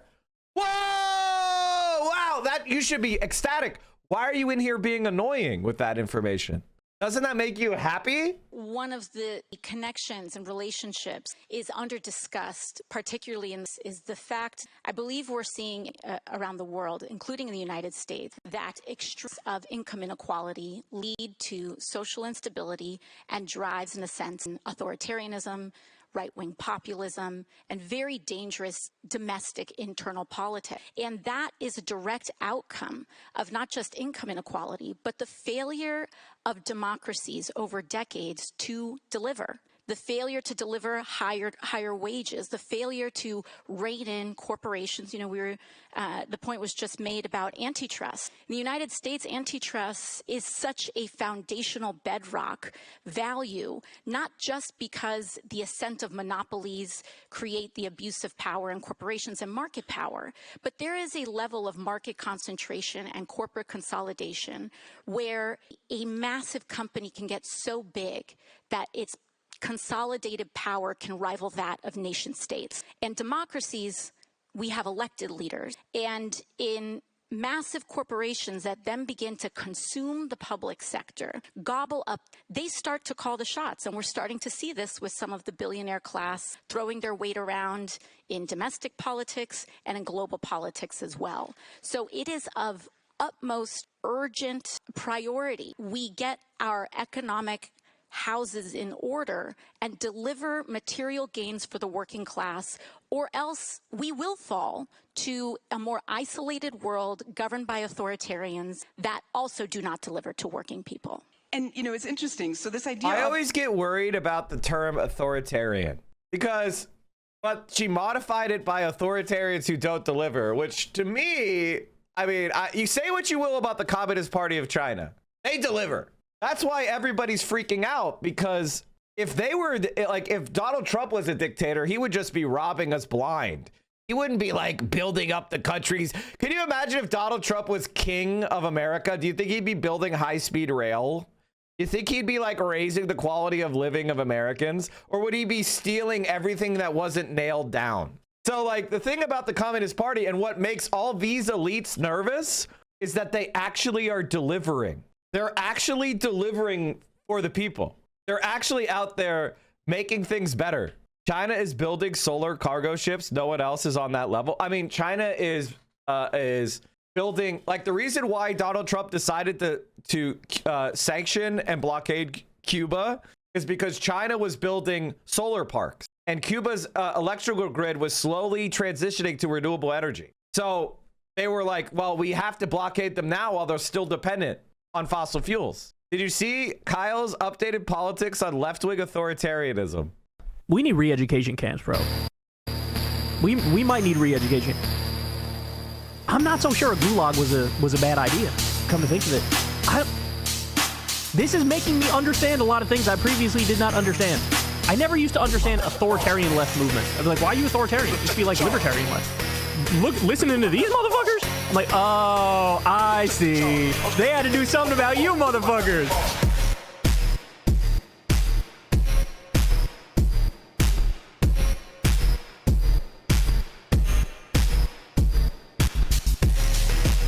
Well, yeah, no shit. Go read the socialists in Russia in 1916. They were nice people.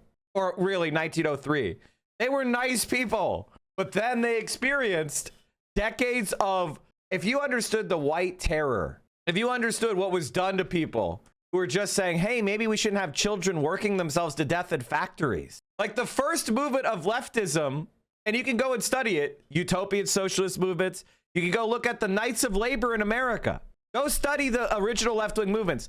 They were all kind people saying, hey, did you know that people are dying easily preventable deaths, sir?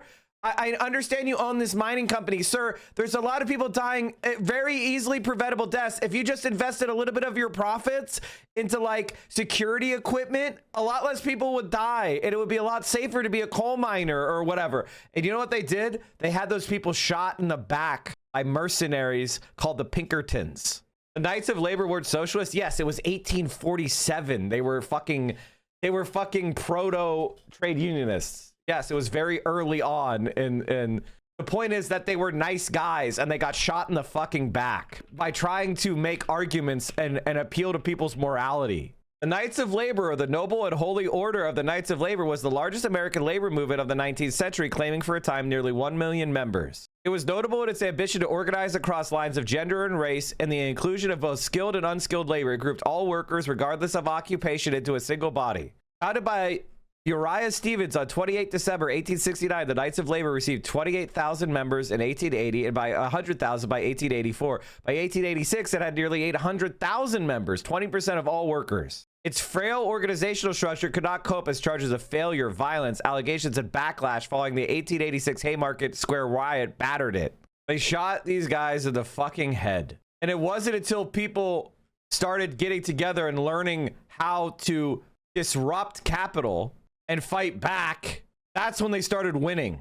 The leadership of the CMIU was enraged. In January 1886, the Cigar Manufacturers Association of New York City announced a 20% wage cut at factories around the city. The Cigar Makers International Union refused to accept the cut, and 6,000 of its members in 19 factories were locked out by the owners. A strike lasting 4 weeks ensued. Just as it appeared that the strike might be won, the New York District Assembly of the Knights of Labor leaped into the breach, offering to settle with the 19 factories at a lower wage scale than proposed by the CMIU, so long as only the Progressive Cigar Makers Union was employed. The leadership of the CMIU was enraged and demanded that the New York District Assembly be investigated and punished by the national officials of the Knights of Labor. The committee of investigation was controlled by individuals friendly to the New York District Assembly, however, and the latter was exonerated. The American Federation of Labor was thus originally formed as an alliance of craft unions outside the Knights of Labor as a means of defending themselves against this and similar incursions. Like, this is the type of shit. The labor movement had to go through a process of understanding that the capitalist class finds you to be abhorrent. They hate you. They don't consider you human. They want to exploit you. They want to turn you into serfs. They don't consider your life worth living. They wouldn't spend $5 to prevent you from being maimed. You understand that? That Elon Musk, if he could save $5, would do it and let you get maimed. And once you understand that capitalists are not human beings, they are vicious demons, then you start grabbing your guns. And only when the capitalists realize that you are a threat do they concede? That has always been the truth. That has always been the lesson that the left must learn. You cannot play nice with capital. In Europe, we are now spending more on defense budgets. Like I said, there are these trade-offs. We are in a situation where the group of pro-Russian countries within the EU... Okay. I don't give a fuck about these other people. And then we have a round of answers. I want to see what AOC is saying. Question mark, do we have? Against the required to defeat them, you have got to promise renewal, but that's about de-rigging the marketplace. You've got to be optimistic and rebuild the opportunity economy, and not a strongman leader that divides and rules. You've got to rebuild a strong society and the social capital that goes with it. But I'd be interested in people's views on the core politics required to win. Okay, one final question, then we'll have a round of answers. I'm Ava Federley from New York City, Straight Arrow News. Congressman, more American delegates here than there have at the Munich Security Conference. Why do you think it's important that you're here, against the wrecking ball politics of Trump, but, why is it important that you're here representing? Also, I'm so glad you made it. Who paid for your flight? Sure. I'll start last to first. I think this is a moment where we are seeing our presidential administration tear apart the transatlantic partnership, rip up every democratic norm, and really calling into question, as was mentioned by David Carney at the World Economic Forum, the rules-based order we have, or question mark, do we have? And so I think one of the reasons why, not just myself, but many of our colleagues here, in fact, many Democrats that are here as well, is because we want to tell a larger story, that what is happening is indeed very grave, and we are in a new era, domestically and globally.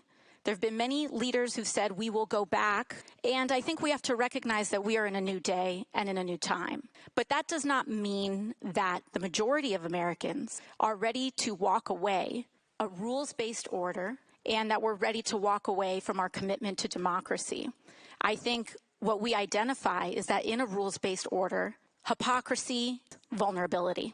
And so I think what we are seeking is a return to a rules-based order that eliminates the hypocrisies around when too often in the West we look the other way for inconvenient population to act out these paradoxes, whether it is... She's talking about Israel. in case you're wondering, she's talking about Israel. I think she also might be talking about the Baltics, she might be talking about Latvia, Lithuania, and Estonia as well. So she's talking about Israel and saying, hey, we can't say we're on the rules-based order and then let hypocrisy happen. Kidnapping a foreign head of state, whether it is threatening our allies to colonize Greenland, whether it is mentioning Venezuela, looking the other way in a genocide. Hypocrisies are vulnerabilities, and they threaten democracies globally. And so I think many of us are here to say we are here and we are ready for the next chapter, not to have the world turn to isolation, but to deepen our partnership, greater and increased commitment to integrity, to our values. Just a 20-second follow-up, really, just quick. Are there any particular institutions that a Democratic administration would want to save? Like your voters, is it NATO? Is it the climate accord? Is it the Iran nuclear? Are there some things where... Well, first and foremost, I think we need to revisit our commitments to international aid. Not just USAID, but the dozens of global compacts that this current Secretary of State and President Trump have withdrawn from. They are looking to withdraw the United States from the entire world so that we can turn into an age of authoritarians that can carve out the world where Donald Trump can command the Western Hemisphere and Latin America as his personal sandbox, where Putin can saber rattle around Europe and try to bully around our own allies there, and for essentially authoritarians to have their own geographic domains. And it actually is the Trans-Pacific Partnership. It is our global alliance that can be a hard against authoritarian consolidation of power, particularly in the installation of regional puppet government. Amazing. Manfred. No China mention. No China mention, no Taiwan mention. That's very, very good. But she is implying that we need to stand up against China. She's saying that, you know, we shouldn't accept the logic of sphere of influences. And she's arguing in favor of an internationalist rule-based order where there are no hypocrisy, which, by the way, is a very good thing. And I think China would agree with that. China has a particular sticking point with Taiwan because it's obviously a puppet of the US installed to superintend China and contain China and be a strategic vulnerability to China. So China is interested in resolving that vulnerability. But she didn't say we have to fight China over Taiwan. Thank God. Why is everybody at this conference conventionally attractive? That's not true. You know, I'm on this question about social versus defense investments. You can spend only €1 once time, so you can only do it once. That's why at the end we have to prioritize things and having. Okay. There's a lot of okay, chat. Well, there you go. There you have it. I think AOC, honestly, better than I thought. Better than I thought it was going to do. She mentioned the genocide. She said that. I get concerned because things like USAID are a double-edged sword, right? It depends on how it's being used. If it is legitimately a developmental project envisioned in the Green New Deal of helping countries develop like renewable energy and fixing climate inequity and being a constructive partner to the world, I'm in favor of it. If it is a way of trying to install dictatorships and prop up dictatorships, as it is oftentimes used as a CIA cutout, well, then I'm against it. If it's giving, you know, AIDS medicine to vulnerable populations, I'm for it. She didn't fixate on USAID. She was talking about all the organizations, like the World Health Organization. I think she left a lot unsaid, and the things that she said were good. Overall, she did not piss me off. Now, maybe other people saw something that I missed. I thought that was better. That's better than I thought it was going to be. She said Maduro being kidnapped was bad. She talked about the Gaza genocide. She named those things. That's good. That's really like that is better than I thought, to be honest. Do I want to laugh at AI before shifting gears? In the absence of AI and robotics, we're actually totally screwed. Not true. You're a fucking idiot. Fuck you. Clavicular was attacked at a New York City club? Bro, I honestly am starting to pity Clavicular. He's like 19. He's like 19 and he got brain rotted by like dumb right-wing content. And now he doesn't even like make good money. I think he said he made like 40 grand or something to a girl. And she's like, why the fuck are you so broke? And I was like, you're this famous, you have this many haters, and you only make 50 or 40 or 50 grand? That's not worth. That is not worth. Go work at McDonald's. Legitimately, it's better. I'm popping off a Billy again? What the hell? Hassan, what is Hassan Kiyu old Mike? What do you mean old Mike? What the fuck? What does that mean? Hassan's uncle, old Mike. It's true though, I'm getting old. See the grays? I'm more gray in real life, which is even more sad. Chinese high-speed rail loss is not realized because the biggest owner behind China's high-speed rail is the country. Yeah, I debunked that shit. Honestly, chat, I need to just move to China. I'd be like bigger than Hassan there. The most soy Gestapo agents are now stalking observers. Okay, hold on. We're gonna cover. We gotta have the clavicular. AOC did great. I honest to God, she did. AOC's. You know, unless I missed something, AOC's performance at the Munich conference. All right, let's make fun of clavicular real quick. Where is my clavicular? Okay, there it is. The clavicular goes to a club.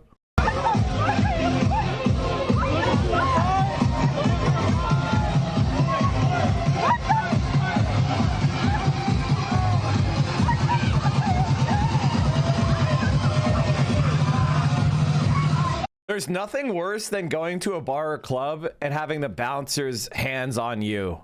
You know that's not a good time, man. That's not a good time, dude. Is that his wait, he has to pay for security?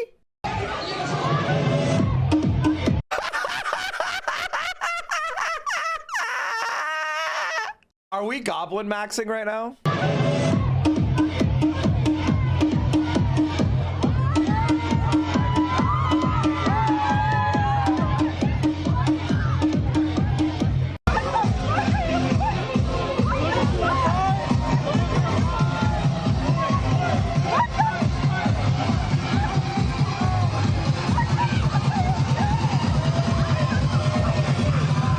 Mike, that's the leader of that weird Carland call. I don't know what that means. I pay attention to the right wing, but I don't go so completely into the weeds. Okay, chat. The most soy ICE agents. Fucking nerds ran my plates when I was yelling at them at Walmart North. So now they drove all the way to Claremont, to my old address, to my parents, to try to fucking intimidate me like they know where the fuck I'm from or some shit. Look at this. Do you think I'm impressed?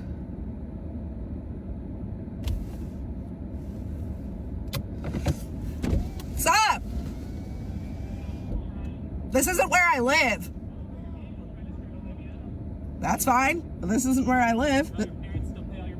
No. Because I wouldn't be surprised if that's the case. If my parents paid all my bills. We just want to make sure you got home. This isn't where I live. It's okay, Olivia. We appreciate it. You can go talk to them. Well, this isn't where I live. So if this is not where your vehicle's registered, you might want to look that up with their state. It is, buddy. My address is correct on my ID and where my car is registered. Okay. Good try, though. All right. Thanks, Olivia. Do you feel strong or what? Have a great day, okay? I'll keep following you, okay? It's all right. No, come on. She doesn't care. She doesn't care. How's it feel to be a race trader?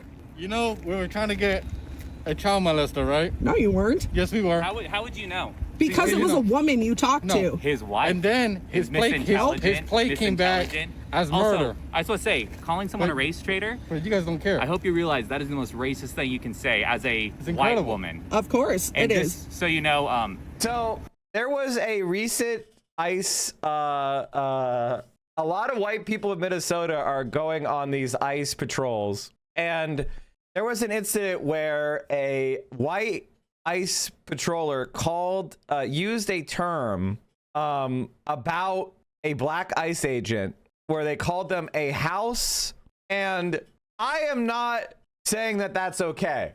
However, according to my TikTok feed, it was true it was a black man talking. No, I thought it was a white man.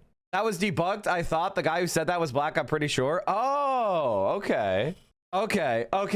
Well, it was spreading that a white man said that, but if a black guy said that to a black ICE agent, well, then there's nothing that's not even mentionable. That's not even important. I was just gonna say that we were living in the period of dark woke because I saw so many black creators come out and say they were gonna give that guy a pass this one time. Don't make it a habit. They were gonna give the guy a pass. Like dark woke was going crazy. 9% of the time, it is wrong. 99.9% of the time, it is wrong for a white person to call a black person the N-word. But we may have found the exception. In Minneapolis recently, a white By the way, chat, I don't want you ever to use the N-word. If you're white in here, don't do it, okay? All I'm saying is that this is a moment of dark woke. This is a moment of woke too, where instead of letting our movement get trapped up by like a psyop from the FBI going, look at these ICE patrollers are anti-black or whatever, which was exactly what the CIA would want you to type. Everybody realized, okay, this guy did something fucked up. Instead of blowing it up and being a wrecker, we're gonna come in here and have a conversation. And when I saw this, I was like, oh my God, we're gonna win. Oh my God, we're gonna win.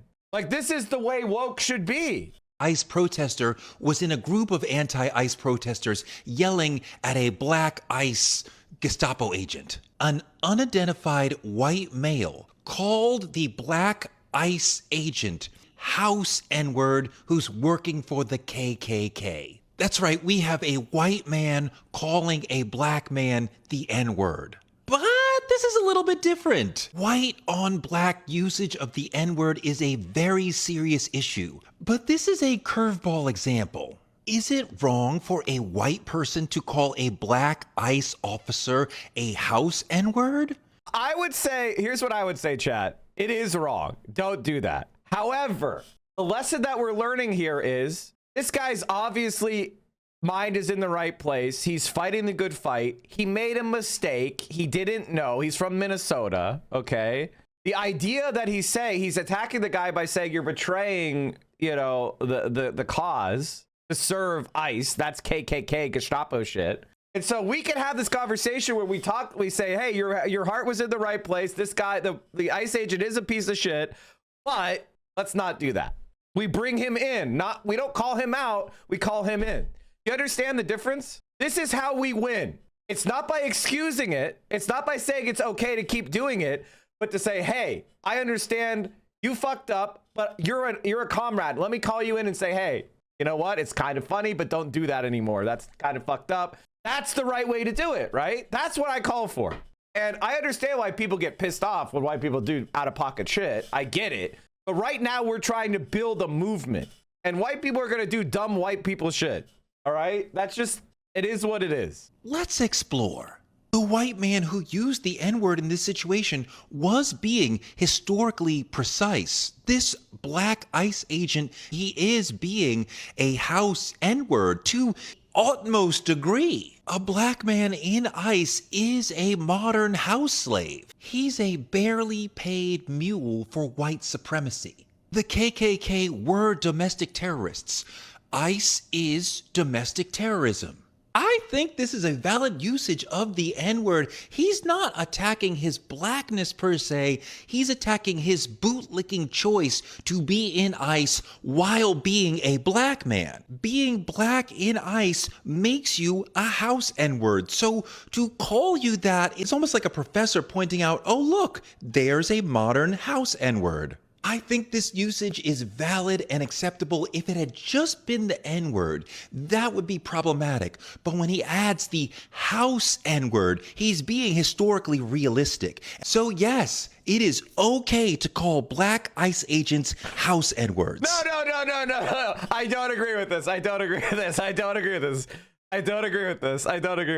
The point that I was trying to make was that I saw this. It had 250,000 likes. And I saw this and I sat up in my chair and I was like, oh my God, woke 2 is actually based as fuck. Not because this end of this message. I saw someone else's thing. I would never say this. I'm speaking over black voices right now. I get what he's saying and it's comedic, but as a white man, I'm telling other white people, this is a black man being very gracious for the cause. Don't do it. I'll slap you if you do it. Okay? He's being comedic and gracious for the cause. He's being a builder, not a wrecker. But if you do not have it, if you do it, I will slap you in the face. Why is chat being so dumb? They're not. They're playing along for fun. This is called comedy. This is a sign that woke is evolving, right? This is a sign that woke is evolving. Instead of us all breaking apart and then like having this struggle session and everybody throwing punches at each other, people are saying, hey, right target, wrong method, but your heart was in the right place, and diffusing the tension in our coalition. That's how we win. This is woke too. I'm so excited, but I'm still going to teach you white people the right way. Don't do this. Thank you, my white savior, for protecting his dignity. It's not about, I can understand the difference between him being serious and a joke. And there's a lot of white people that will take his joke as carte blanche. And I don't want that to happen in my community. Now, it turns out that the guy wasn't even white.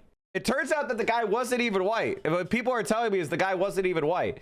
But what I'm trying to show you here, and that's the important point. The guy, so if it's a black man, then there's no question that it was okay. What I'm trying to show you is the nature of our movement is evolving. And that is so fucking awesome. And I'm so happy. This is what I've wanted for a long time. 99.9% of the time, it is wrong for a white male for the KKK. Peace. Torre is a ban who sold out his own people and placed virality above integrity. Okay. Let's not. I'm sure this guy's a great creator, but that's kind of not what I'm trying to do here. Okay. I'm not trying to do there. I'm not trying to go there. That's actually woke 1. That's woke 1. It's not that he's wrong. And I can see why he's offended. And I'm not trying to say that, but that is woke 1. And that's not what we're doing here. We're not doing that here. Mike, you're sounding like a centrist. So true. The new Red Scare is here.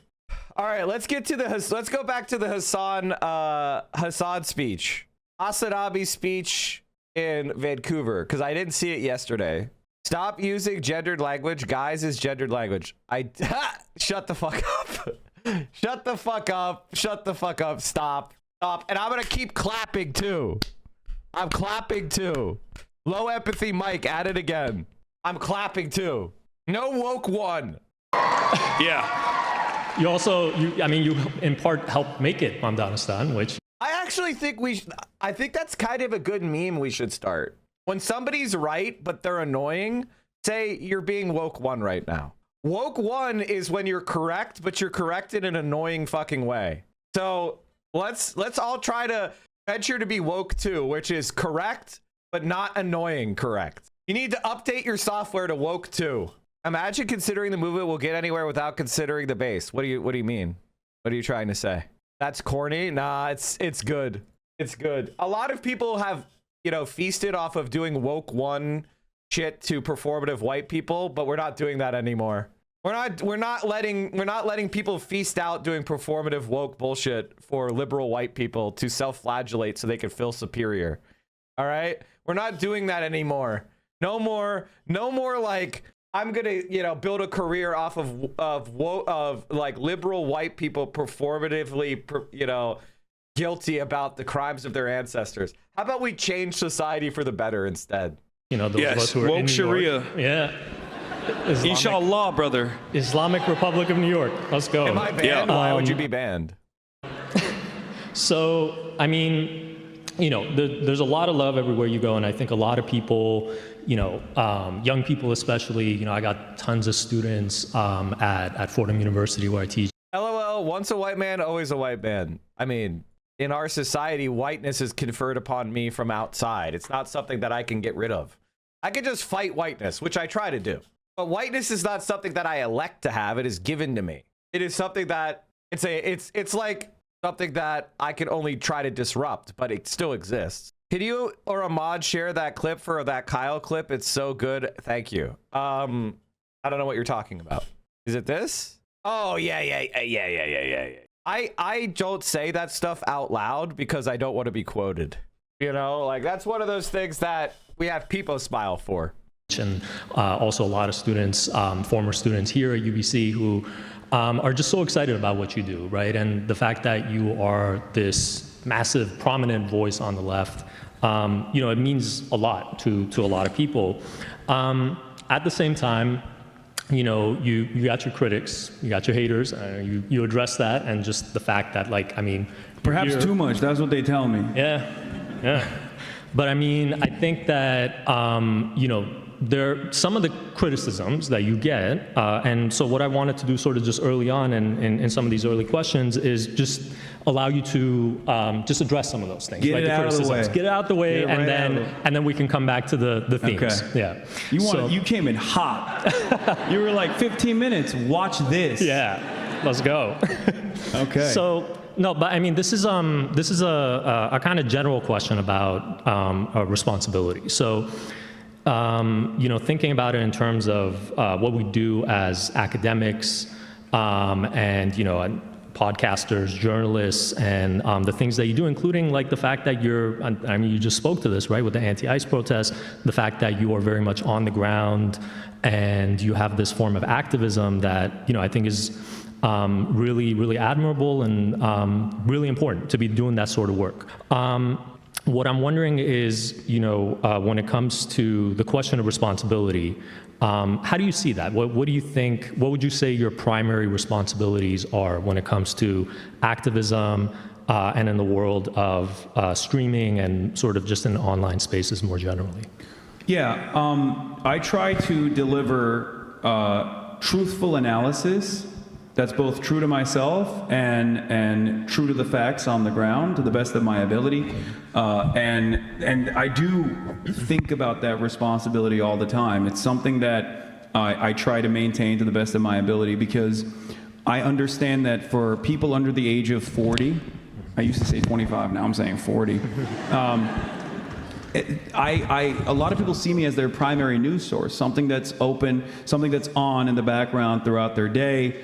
It's almost like an 8-hour CNN broadcast. So I try to not maintain a level of professionalism in my commentary necessarily, but definitely maintain a level of professionalism when it comes to verifiable evidence that I address and back my analysis or build my analysis on top of. Unfortunately, in this age of misinformation, with AI, with bad faith actors, the democratization of media has opened up opportunities for unique voices like myself to be heard. Voices that aren't so unique amongst the masses, but voices that are not necessarily represented in mainstream resources, in mainstream outlets, in legacy papers and whatnot. But there's also the other side of that, where there are a lot of people who lean into bias framing without even recognizing their own internal biases, and also sometimes just lie. Lying is OP, as I say all the time. Like, people, you would be shocked if you are unaware, if you only get your news from, I guess, CBC, or that's what people, oh damn, not a lot of CBC fans out here, okay. Well, regardless, if you're only like reading The Guardian and New York Times, I mean, those are biased. They have different biases as well, but overall they have an interest in trying to maintain a truthful compass to the best of their ability. Sometimes they lean too much into the State Department side of things, for my taste. But there is a whole world out there of people that take advantage of this information vacuum and just kind of make stuff up in whichever way they see fit. Right. And I try to combat against that to the best of my ability as well. Yeah, again, just real sort of testament to the importance of the kind of stuff that you do, right? So there's also this lingering question a lot of people, have been wanting to ask. And so you've been very clear that your criticisms are, when you talk about Israel, for example, that your criticisms are aimed at the Israeli government and not Jewish people in general. And I know that you have many Jewish followers who agree with you on a lot of core issues, right? But even among those who agree with you on the issues, there are some that say that sometimes the way that you express that or the language that you use is, for some, it's not productive. And so I wonder sort of how you think about that trade-off and, how you approach it. Yeah, I mean, this is a question I get all the time. And the way I see what I do, oftentimes people say this is a cop-out, but the way I see what I do is I'm an entertainer first. And as someone who tries to make this information as palatable as possible, I'm always going to, engage in hyperbole from time to time and try to crack jokes, even though a lot of the subject matter that I'm covering is very serious stuff. But I think I want to make it as accessible as possible. So in an effort to do so, there are going to be moments where I'm joking around a little too much, and then people don't like it. But I think that's a valuable trade-off. I think that's totally a valuable trade-off. Another part of the equation, of course, is the constant back and forth communication I have with everyone.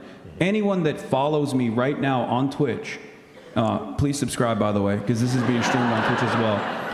Piker Broadcasting Service. Anyone that follows me for 10 minutes on Twitch can talk to me in real time. And whether I have 300,000 live concurrent viewers or 30,000 live concurrent viewers, I'm constantly monitoring chat to such a degree that anytime there's a journalist in the room that's covering what I'm doing, they're like, this is the most insane thing I've ever seen. How are you paying attention to anything that's going on? And I have this free flow back and forth communication style in my coverage as well that I bake into my coverage as well. And that creates a unique opportunity for bad faith actors from time to time to really piss me off. I mean, you're a lecturer, it's you, I'm sure you have bad students sometimes that are just annoying. You know what I mean? They come up to you, they're like, nah, that's not what happened actually. I know better. Imagine having the most annoying shit possible being said to you every fucking day. And honestly, I'm glad for it. I'm glad for it because it's making me better. Mike, the Destiny Orbiter you replied to on Twitter got lasered. I don't know what they said, but their Twitter account got suspended. And you're like, I'm your teacher. It does happen. Now, of course, there's professional safeguards there. But sometimes, imagine if you could just mute one of your students. You know what I mean? Yeah. Yeah, it's awesome. You should try it. You put them in the dunce corner. We got online classes, virtual classes. But yeah, just click, Zoom, kicked out of the room, that sort of thing. But But of course, in that dialogue, there are moments that are very passionate because the issues that I'm talking about, I feel for, and I get very impassioned at times. And of course, there are going to be moments of anger that might be unproductive, but that comes with the territory. And I feel like the medium itself has been so good in allowing people to have a say in the process and also learn and be entertained along the way, that I think that's a totally reasonable trade-off for someone like myself. So would you, just a quick follow-up, would you say sort of provocation too? Is it important for you to be provocative to generate responses? Provocative, as far as my commentary, yes. I mean, I used to have a show on the Young Turks called Agitative Propaganda. I think it's important to do agitative propaganda to unlock the class consciousness among the masses, which is... There's a couple things that Hassan does that I don't like, which is saying that he does propaganda. Now, Americans don't know what that word means, okay? Americans do not know what propaganda means. They think it means lies designed to trick you. Whenever there's a word and people don't know what it fucking means, just give up. Don't use it. It's like what people use literally to mean figuratively. If I yell at every single person who says literally when they mean figuratively, I'll never stop yelling. I just accept it, and I kind of cringe and I move the fuck on. There's nothing I can do about it. It's pointless fighting against it. It is what it is. Okay? So don't say you do propaganda. Just say you agitate people. Just say agitate. You know, you intentionally agitate people. You try to use messaging that will get people off their ass. Because when you say propaganda, people think that means I knowingly lie and deceive people to get my way. I trick them with bullshit. They don't know what propaganda actually means. So just stop using that. Because then people go, he's a self-admitted propagandist. And you're just, it's like when he calls himself, there's things I hate that he does. When he says that he does propaganda, and that when he says that he's a himbo and he's stupid. Just stop doing that. Stop doing that. Stop confessing the shit that's not even true. Hassan sometimes has like an attitude, and the best analogy is, it's like a lawyer that gets arrested and then starts talking to the police. I don't care that you think that you're smarter than the cops. You are smarter than the cops.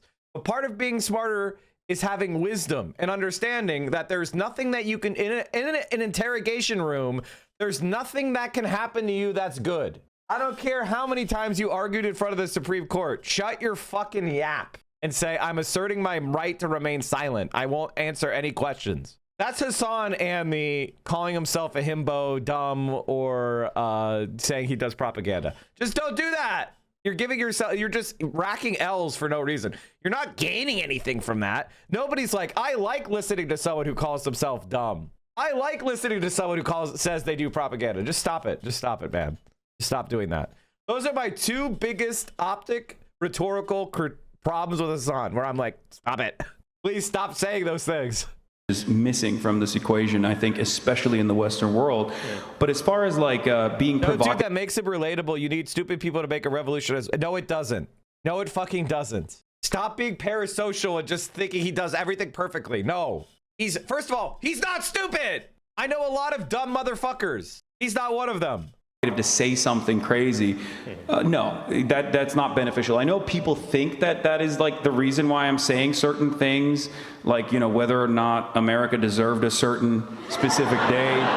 But no, that's just coming out of me sometimes when I'm just really angry. But you know what's interesting is, in my experience, what I've found is that other people also share that same resentment. Other people also share that same anger. So when I'm yelling at like a transphobic person, for example, I don't even know if I should say what I yell at them, but, or like a white supremacist racist, or someone who's, you know, denying the genocide in Gaza.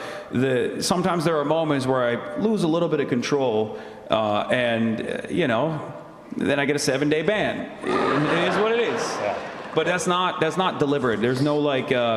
If I had the option to not have those moments, I would choose not to have those moments for sure. Well, so I mean, since you just mentioned Gaza, and so on Palestine, I have this question, which is, in his book, One Day Everyone Will Have Always Been Against This, Omar El-Akkad powerfully articulated this idea that with regard to the atrocities that have been suffered by the innocent in Palestine, this is how he puts it. One day, things will change.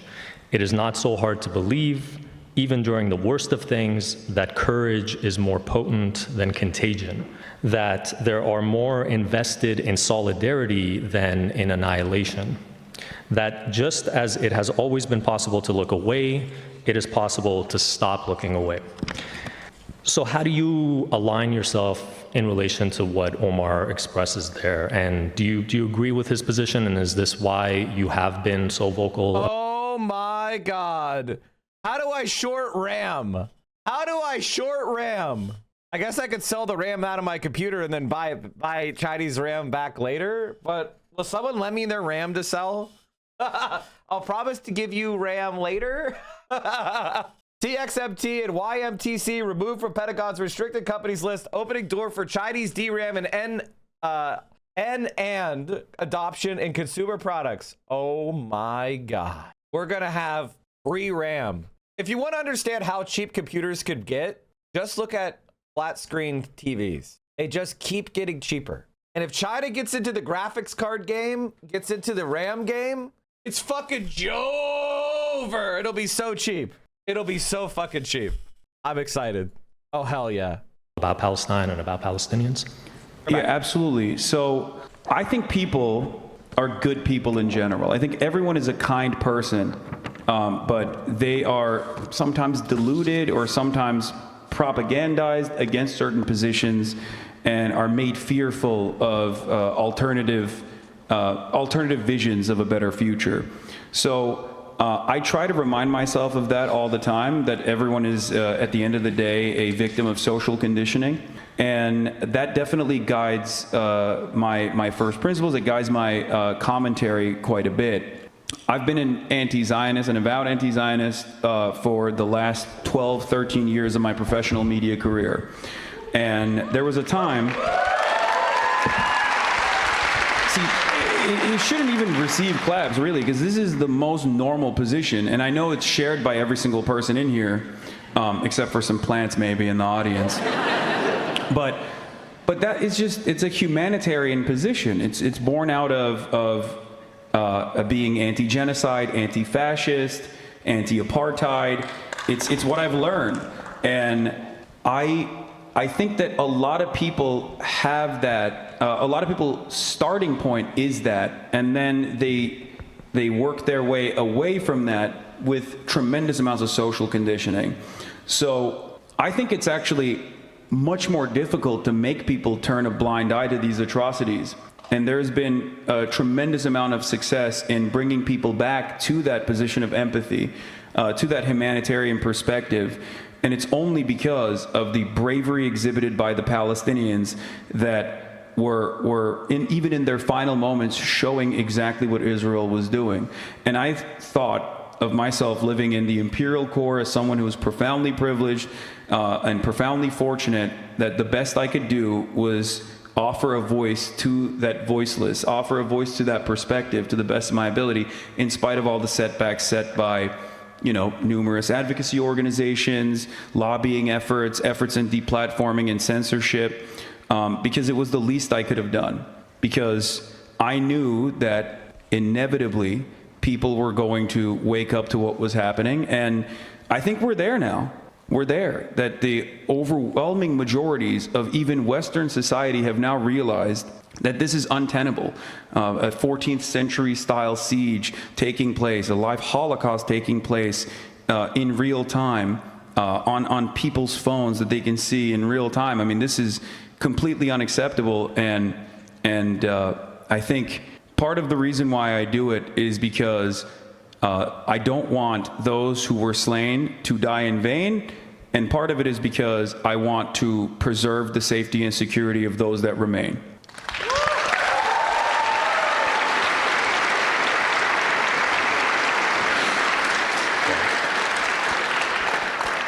So well said. Appreciate you speaking to that.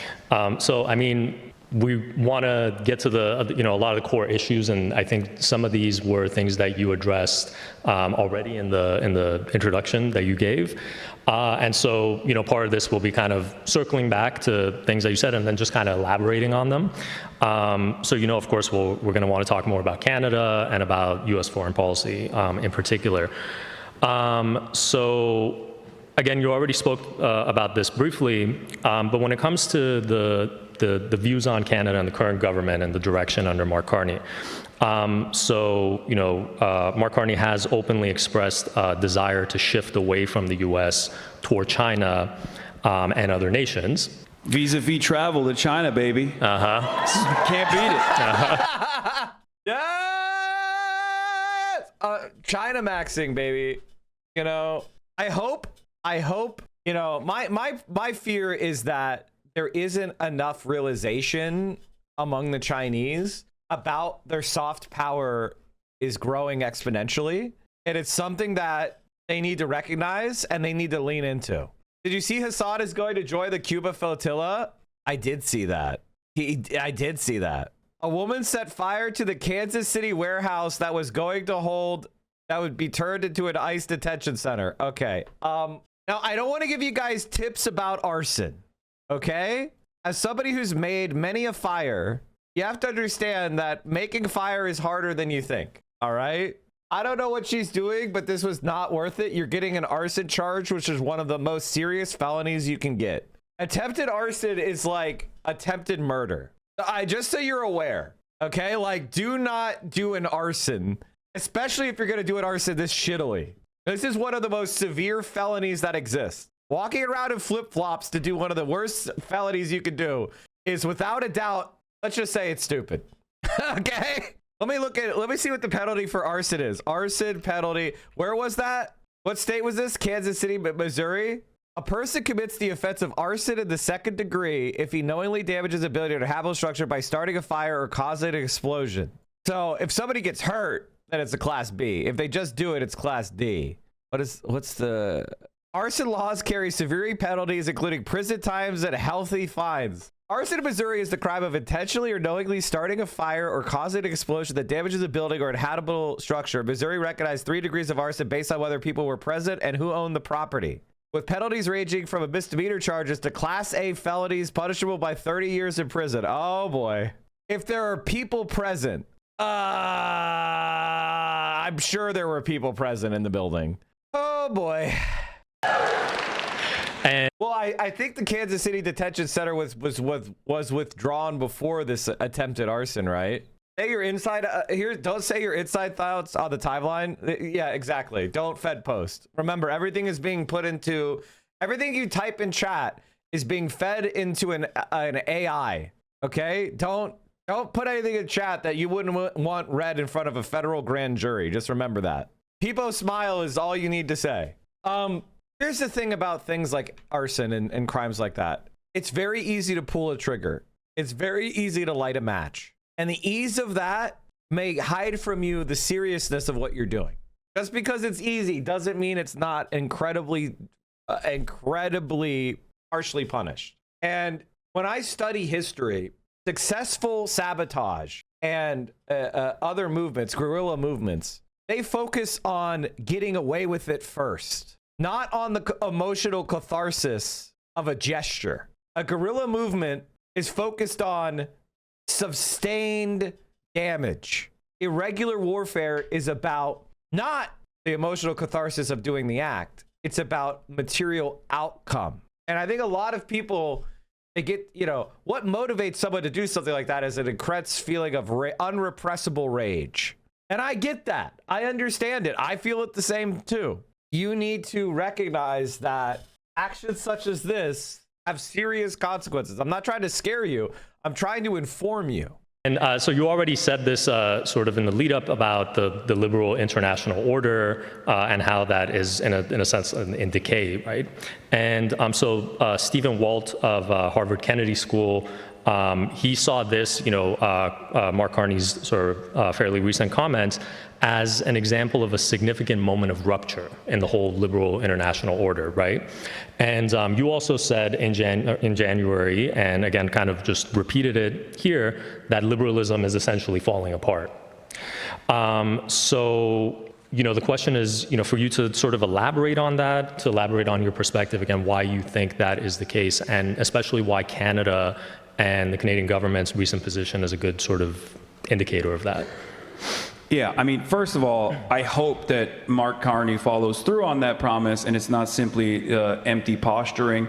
And he's thoughts on the protesters that have done self-immolation. I consider that the ultimate act of self-sacrifice, and I tremendously respect that someone would do that they would protest against the status quo by doing that. However, my mentality is, the self-immolations that we are replicating really was a context of Buddhist culture and Vietnam. And these were oftentimes Buddhist monks that were self-immolating as an expression of sacrifice within their culture, as a resistance to imperialism in Vietnam. And I think that optically and psychologically, that had more of an effect there than in America, where we don't have as much of a tradition of self-immolation, Buddhism, things like that. So I think in America, I respect it tremendously, but I don't know that it necessarily has the same impact, cultural impact. It's so, I wouldn't encourage people to self-harm as a strategy of political change in this country. And not saying that these people, their sacrifices weren't memorable and valuable and important and incredibly deeply morally intelligent. I respect it tremendously, but I don't necessarily think that that's the strategy that's going to reach the hearts of Americans, right? Like, that's how I feel. And just from purely zooming out 50,000 feet above the air, it's like, imagine there's a certain number of Zionists in the country and there's a certain number of anti-Zionists in the country. My goal is to make the number of anti-Zionists go up and the number of Zionists to go down. You know what I mean? Like, in broad strokes, that's my goal, right? Let's have the number of Zionists go down in the country and the number of anti-Zionists go up. That's ultimately my goal. Simply saying that so that he can cut a better deal with Donald Trump at the end of the day. And it goes without saying that I think persuasion is the cheapest and easiest way to do that, right? Like, you can make more anti-Zionists by convincing people that Israel is doing horrible crimes. And once somebody changed their mind, they become an anti-Zionist. And you could get rid of a Zionist by someone just changing their mind. Because remember, the position of Zionism exists within this cranial space, and it's a contingent condition. As long as the neurons are firing in here, and I hold the positions of anti-Zionist, well, there's an anti-Zionist in the world. But if the neurons start firing in a different way or stop firing altogether, well, then those numbers change. Because it is a matter of life and death. It's always been a matter of life and death for those in the global south, because the liberal international order, the new world design post-World War II, was very quickly and very effectively developed as a way to whip up support against this new front in the Cold War, against communism, against socialism. And that was a dual polar world back then. And it's obvious that in the aftermath of the dissolution of the USSR, it was a unipolar world. It was the American hegemony. And since the 90s, I attribute a lot of the accelerated demise of Western liberal capitalist countries to the lack of competition, lack of ideological competition. I don't know if that's like a unique perspective in general. I feel like many people understand it to a certain degree, whether it be the expansion of welfare states in social democratic countries that are close enough to the USSR in order to not succumb to the threat of a good alternative, a scary alternative that might work. But I think the accelerated Thatcherite, Reaganite ideology of neoliberalism, what some people call late-stage capitalism, happened because of that lack of competition. And basically I'm saying is that capitalists are victims of their own success. They Sigma grindset it too hard, and now they have endless appetite for profits to the best of their ability, and for that reason they have been dominating the most malleable aspect of production, which is labor. First they went out and sought out markets that had cheaper alternatives for labor, and then they decided to continue dominating their own domestic labor force to the best of their ability. So what I'm trying to get at in this long-winded answer is that this design was never beneficial for many countries in the periphery. It actually meant endless militarism, instability, puppet states that were established, and complete domination and bloodshed, sanctions at times. And now I think Europe and Canada are getting a little bit of that same taste as well, in ways that they never thought, perhaps due to Western chauvinism, never thought that they would experience. So I hope that it's, like I said, not empty promises from Mark Carney, but a real testament, a real commitment. By the way, it's not a promise. Carney is our enemy. I'm sorry, chat. He's just saying the quiet part out loud. He's saying we were all we were puppet states of the United States empire. We were inside the lines. And now Trump is saying we're expendable. So all the polite fictions we used to maintain have to be dispensed with. And we have to develop a new system. If we want to maintain any kind of level of sovereignty, we have to create deterrence. That's all he was saying. He wasn't saying that he regrets it. He doesn't regret it. He was the fucking Bank of England president. He doesn't regret mistreating most of the world. He loved it. He's our fucking enemy. What do you thought? He was just saying the quiet part out loud to other white people and saying, hey, Donald Trump is treating us like one of the natives. Your position as an elite in Europe is under threat. That's what he was saying. He wasn't making any promises to change. It's the opposite. He was saying we need to reckon with the fact the United States is turning its imperial ire against us, and we either need to deter or surrender. I'm sorry. To making sure that we find a more peaceful path forward for every single party involved, and not just an opportunity for middle powers to basically secure better trade negotiations and continue business as usual politics.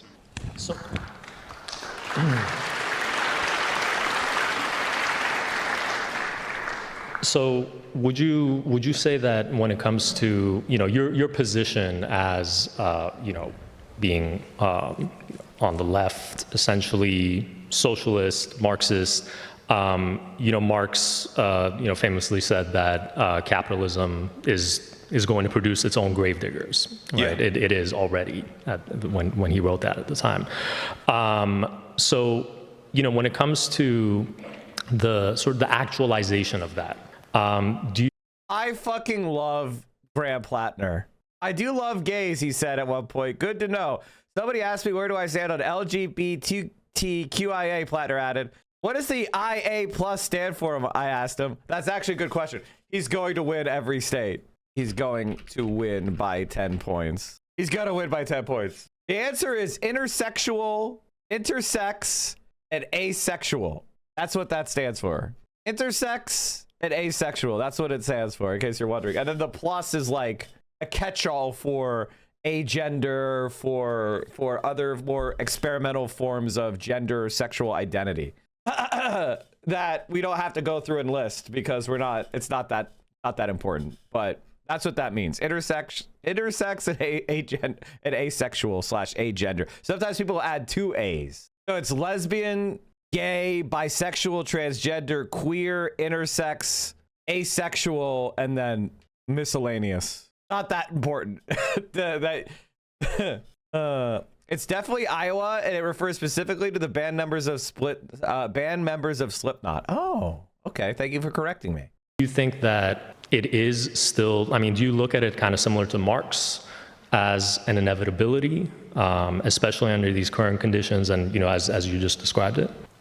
Yes and no, because I think the expansive welfare states have given a lifeline over and over again to thwart domestic instability. And it's been very effective. America has destroyed labor militancy.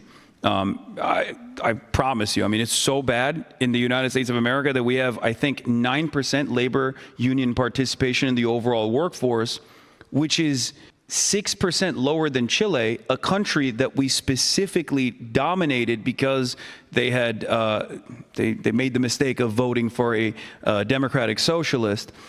We couped them and we installed Pinochet. And it was a neoliberal testing ground. And even then, right now in modern Chile, they have a higher labor union participation in the United States of America. So it's been very effective in undermining any sort of left mobilization. And so for that reason, I think, capital owners are very effective at engaging in class warfare and have been able to delude even regular working class people into believing that they are simply not an exploited proletariat, but temporarily embarrassed millionaires and billionaires. I think there was a lot that Marx got, like the stuff that Marx got wrong was he didn't understand that capitalism would evolve in a stabilizing ways. He didn't understand the like kind of the impediments to international solidarity were also more severe than he anticipated. And so I do think it's interesting that a lot of the socialist revolutions took place in places that had agrarian societies, large nations with agrarian societies where the industrial bourgeoisie had not developed institutions of control, and that it was a moment of transition between like more traditional feudal forms of government and like a rising bourgeoisie.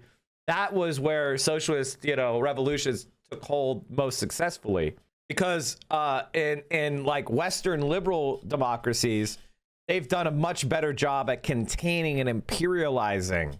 So I don't think that that is a very controversial thing to say. So for that reason, I think there is still, no matter how much domination exists, there is still this attitude amongst the dispossessed masses that things are probably fine. I can go to Tim Hortons down the street and get what are they called? The little Timbits. Yeah, Timbits. Little Timbits. Or I can go to McDonald's. Oh my God, he's pandering, Chad. He's already a politician. He's pandering. This is like me going to fucking Pittsburgh and going, I love myself some Permane Brothers. Am I right, guys? Who here likes some fries on your sandwich? Am I right, guys? Let's have a Permane's. And then going to Philly and going, I love me a cheesesteak. Shut the fuck up. It'd be more interesting? Go up and say Tim Hortons is overrated. Coffee's always burnt. The donuts are stale. It's like a shitty Dunkin' Donuts. Did you know that there is a Tim Hortons in Pennsylvania? Did you know that, chat? They're invading us. They're fucking invading us. McDonald's and get a Big Mac, and there is some truth to that. I mean, I think treats play a big role in sedating the masses for sure. But conditions haven't worsened yet, I think. Conditions have not gotten to the degree that it got to during the Great Depression, for example. But it does worry me that the right-wing forces internationally are aware of the collapse of the previous order, and they're trying to get ahead of it to the best of their ability by organizing in a fascist direction as fast as possible. And I mean, we've been seeing that in parts of Latin America, right? And so, I mean, this is a good sort of pivot to this question. And since you just mentioned Chile, right? So the U.S., of course, has had a long history of intervention in Latin America. Anybody who studies this and knows about it, we know it has a long history. Guatemala in 1954, Chile in 1973, as you said, Nicaragua from 1981 onward, and just like the list goes on, right? There's almost no country in Latin America that has not been touched by U.S. military intervention.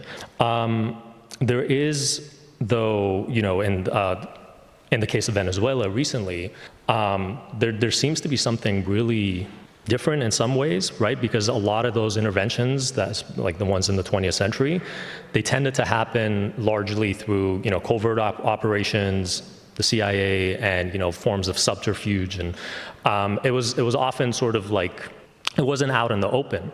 But what we just saw in Venezuela just over a month ago, right? And again, you already spoke to this. just the way that the U.S. operated in that situation, and Trump's like very brutal kind of bluntness about why they were doing it, literally coming out and saying we were going in for the oil, like there's something sort of different in a sense, right? And in how the U.S. is conducting itself abroad, and again, especially in Latin America. So, you know, you've spoken about this issue, I know, at length, and you've addressed it many times, and not to mention on the importance of Cuba and what's been going on there, this, you know, this horrible sort of the embargo and the blockade and the effects that that's having. What do you think these cases of, you know, the recent case of Venezuela and then also what is going on in Cuba, what do you think this says about how U.S. foreign policy operates nowadays? I mean, it's vulgar imperialism. I mean, in some ways, it's out in the open, and the brazen ways in which Trump operates, saying the quiet part out loud, I guess makes my job a little bit easier. And that's a weird thing to say, because like these are things that I've talked about for years. American imperialism didn't happen overnight. It didn't start with Donald Trump. Donald Trump has basically brought it to the forefront and doesn't try to hide it under some kind of liberal international order patina that previous iterations of American governance has done, whether it be George W. Bush, going out with Colin Powell and lying to the entirety of the United Nations and at least like presenting a reason as to why military intervention is a necessity, and you know, utilizing the mainstream resources, mainstream media in an effort to justify what came after. Trump is not doing that. He's just saying, look, I'm going to Venezuela. They got oil. I'm going to take it. And there's nothing you can do about it. Sometimes he tries, it'll be like, oh yeah, they are narco traffickers. And then they drop that immediately. And they're like, no, actually, just kidding. They're not narco traffickers. I was just playing. I just wanted to get the oil. The fact that the I will vote for Donald Trump guy got fucking deported is crazy. I'm sorry, it was a woman. Janet Cora, the woman who sang I will vote for Donald Trump, husband and nephew, is being detained by immigration, according to the very reliable Facebook link I'm clicking.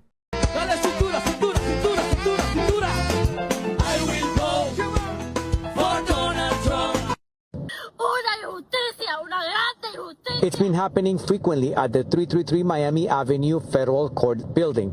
Janet Correa's husband was detained this week. According to her immigration lawyer, he has already been placed on expedite removal. That's unfair. This is unfair. I'm so sorry. I can't do that. Let me ask you. I don't know if this is actually true. It would be very, like, obviously, it would be very, it would be a lot of, like, it would make you think, like, hey, they deserve it. But I don't know that I believe that necessarily. I don't know that it's that, and I don't want to like revel in people that are innocent. You know, I have to be sure someone's a piece of shit before I revel in their pain. You know, call that me being a fucking woke. I have to be absolutely sure you're evil before I enjoy your pain. That's not enough for me. You know what I mean? Like, I gotta be 100% sure that you're guilty before I'm like, ha ha ha ha. I don't like to laugh at people unless I know for sure they deserve it. Mike, you're being very woke one. No, I'm being woke too, which is called being emotionally intelligent and not trying to get, and I also don't want to be caught out celebrating an innocent, you know what I mean, and being wrong. That's much more damaging than it is woke one. That's me being intelligent. That's me being like knowing how not you don't want to revel on an innocent being in pain, because then you discredit yourself. So I don't do that. I have to be very, very sure. If I'm sure you're a piece of shit, well, then I'll laugh my ass off. But that's a little bit that's not enough for me. And in a way, I think it's a really tough time to be one of these like NATO Atlanticists. Oh wait, hold on. Now this seems to be a little bit better. The pro-Trump Cuban rapper about to be deported. The predicament of a rapper known as El Funky reveals the deeply conflicted anti-Castro pro-Trump politics of South Florida. The hip-hop song, whose title translates to Homeland in Life, directly rebuked Fidel Castro's revolutionary slogan, Patria o Muerte, Homeland or Death. That was a cause that resonated with Rubio, the son of Cuban exile, so much so that he introduced the Patria Vida Act, protecting against tyrants, and enabling internet service in Cuba. Now one of the song's central voices, Cuban rapper Elixir Marquez Duani, better known as El Funky, faces removal from the United States. U.S. immigration authorities denied his residency application. During his troubles, Rubio has remained silent. What?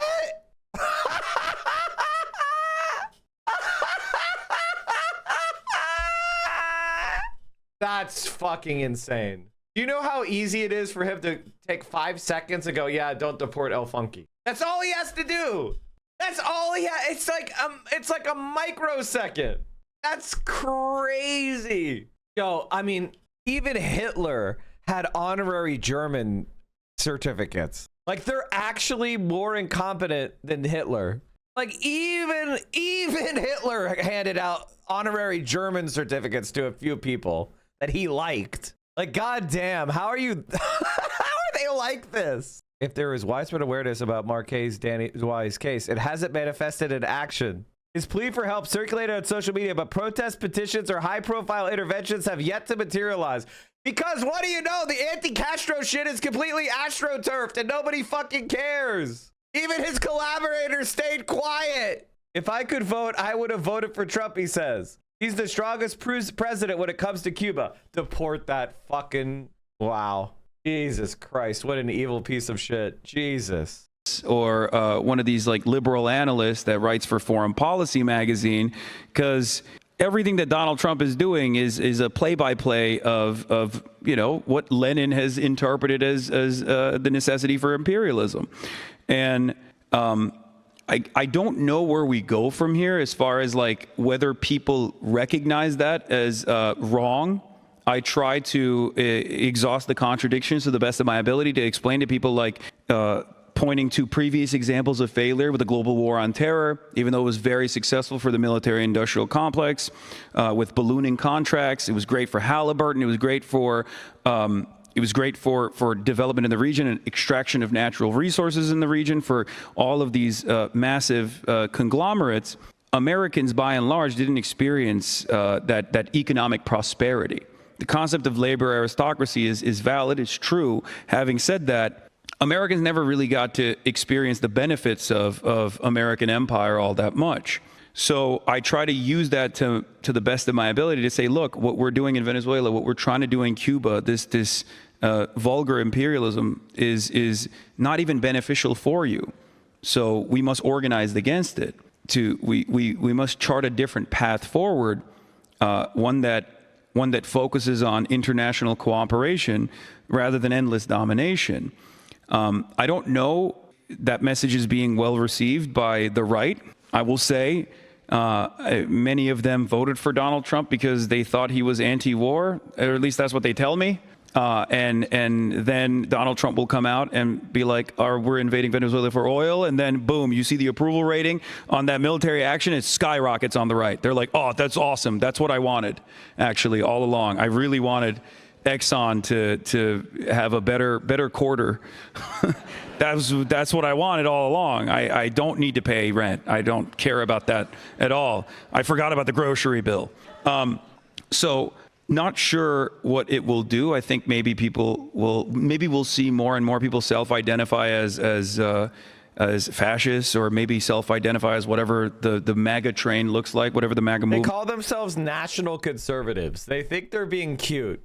They call themselves national conservatives, which, because, you know, obviously socialism isn't popular among the right-wing base, so they call themselves national conservatives. It's very, very funny how cringe it is. It is what it is. It looks like, and we are kind of seeing that even here in Canada with the Albertan separatist movement.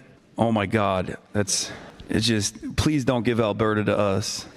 I know many of you think, because I'm sorry, Canadians are either some of the best people that come to America or the worst, and nothing in between.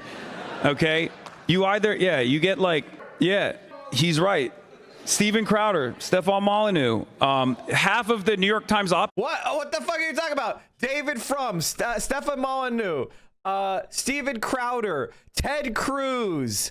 Did I say David Frum? There's so many. There's so many. Lauren Southern, Kevin O'Leary, Jordan Peterson. Fuck, who else?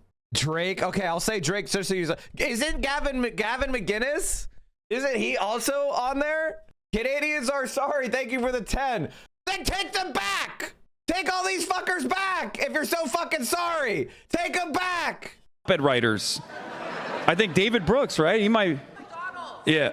Tom McDonald. Oh my God. That's what I mean. Ted Cruz. What the hell was that? Yeah, Jordan Peterson. Okay, you guys are dunking on your own country too much. But yeah, there are too many Canadians in America ruining, leaning into American fascism a little too. That's because if you are think about the logic. If you are a sycophantic, bootlicking, peasant brain dipshit, what are you gonna worship a puppet? Of course they go to America. Of course they betray their own country. And by the way, there is a movement to make Alberta the 51st state. Did you guys hear about this? Donald Trump is like meeting with various people in Alberta, trying to get them to defect to America. Did you guys hear about this? It's something we haven't talked about yet, but there is a CIA operation being struck against Canada to try to promote secession to America, like Texas did to Mexico. If you think it can't happen, it absolutely can happen. It absolutely can happen. So if I'm a Canadian, I'm very, very concerned because you got. Honestly, if I were you guys, and I'm, I'd arrest him and execute that guy for treason personally.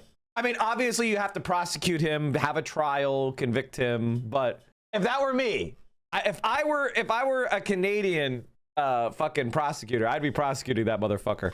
Because it's one thing to argue for like self-determination, but it's another to go to the White House and start taking money from a foreign power. That's where it becomes treason. Much for my taste. But I forgot where I was going with that. I just, as soon as I start thinking about all these right-wing Canadians, I'm like, build the wall. No, I'm kidding. Not such a bad idea.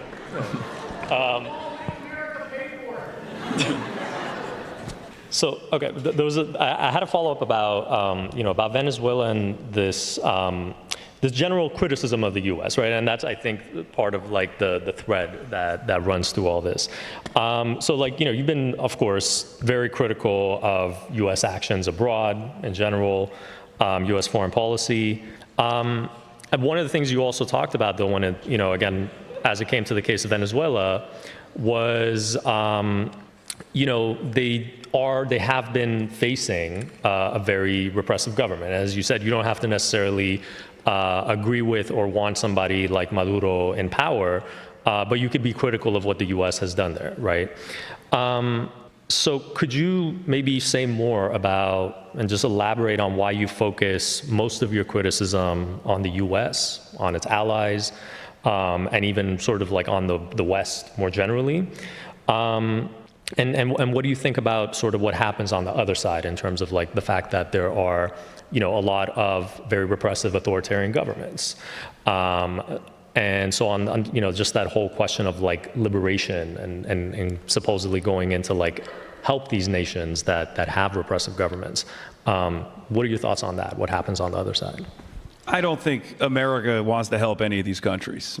Let's just get that right out of let's just make that very clear, right? So I think that's a transparent lie. When America says, "Oh, we're coming to help out," just run. Okay, they're not coming to help out at all. They're only there to prop up the Chamber of Commerce and get like the agribusiness sector. B Mongol, thank you for the 5. Chat, I just realized something. We are 4 hours into the stream. And I forgot the shill. If you enjoy this content, if you like the fact that I'm here day in, day out, I'm a warrior. I've been on a hot streak, chat. You can count on me. And I have a unique perspective. I'm not relying on other people's takes, right? My takes are my own. That's why Hassan Piker gave me the nickname as Mike from Hong Kong. Mike from Beijing. Jesus Christ. I almost said I was Mike from Hong Kong. Hassan Piker gave me the nickname Mike from Beijing. So, by the way, chat, if you see him trying to like change the fucking topic, would you go on the flotilla with Hassan? Yeah, I think so. Can you dunk on a grain name in honor of Denham's people shot? Well, has there been any? There hasn't really been any good grain names today. So if you enjoy this content, please consider supporting us by subscribing at tier 1, tier 2, or tier 3 sub. If you have Amazon Prime, you can connect it to your Twitch account. You get 1 free sub a month. That's your Prime sub. Honey, I don't know if anyone aside from the government officials or whatnot have gone through the files one by one, darling. I see a strap-on and more. I mean, obviously, there's millions of documents. Nobody's gone through them all. I have gray in my name. Does that work for you? No. Thank you guys, gals, non-binary pals for all the support. It really does mean a lot. Hold on. Where is the Mike from Beijing? Mike from Beijing. I need to have that. Oh, here it is. Thank you so much. This Johnny fucking come lately. Has someone who's been so much more of a China Central Committee, aka there's some Johnny come latelys. Central Committee, aka Michael from Pennsylvania, is so much more of a China glazer than me. It's crazy. It's true. He eats Xi Jinping's so much sometimes, even I'm like, come on, bro, just dial it back a little bit. Like, you're gonna get us arrested, you know what I mean? Yeah, Mike from Pennsylvania, more like Mike from Beijing. So when he's like, oh, don't call him Mike from Beijing, call him Michael from Pennsylvania.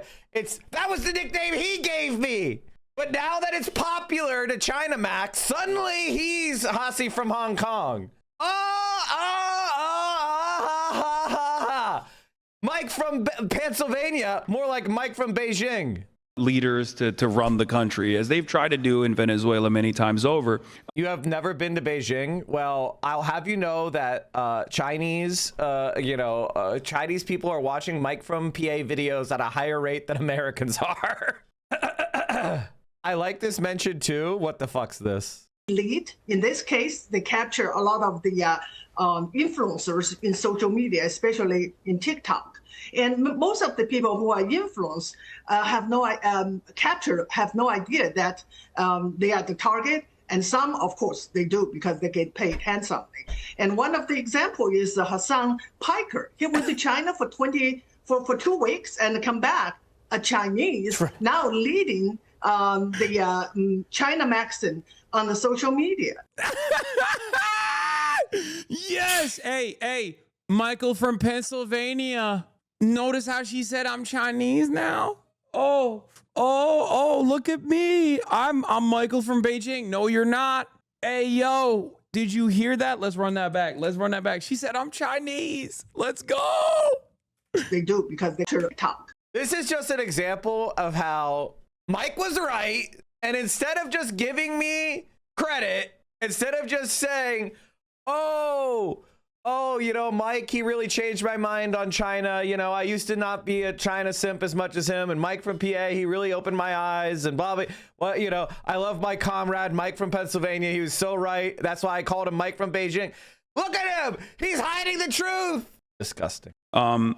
Sometimes it's a vengeance quest. In the case of the endless destabilization in Haiti, or even in Cuba, our strangling of Cuba in its final iteration, but even in the aftermath of the successful revolution in Cuba, just punishing them because our ally that propped up sugar plantations failed, right?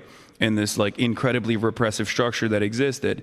But as far as like repressive regimes around the world, I have a different outlook on this than the average American does, because I grew up in Turkey.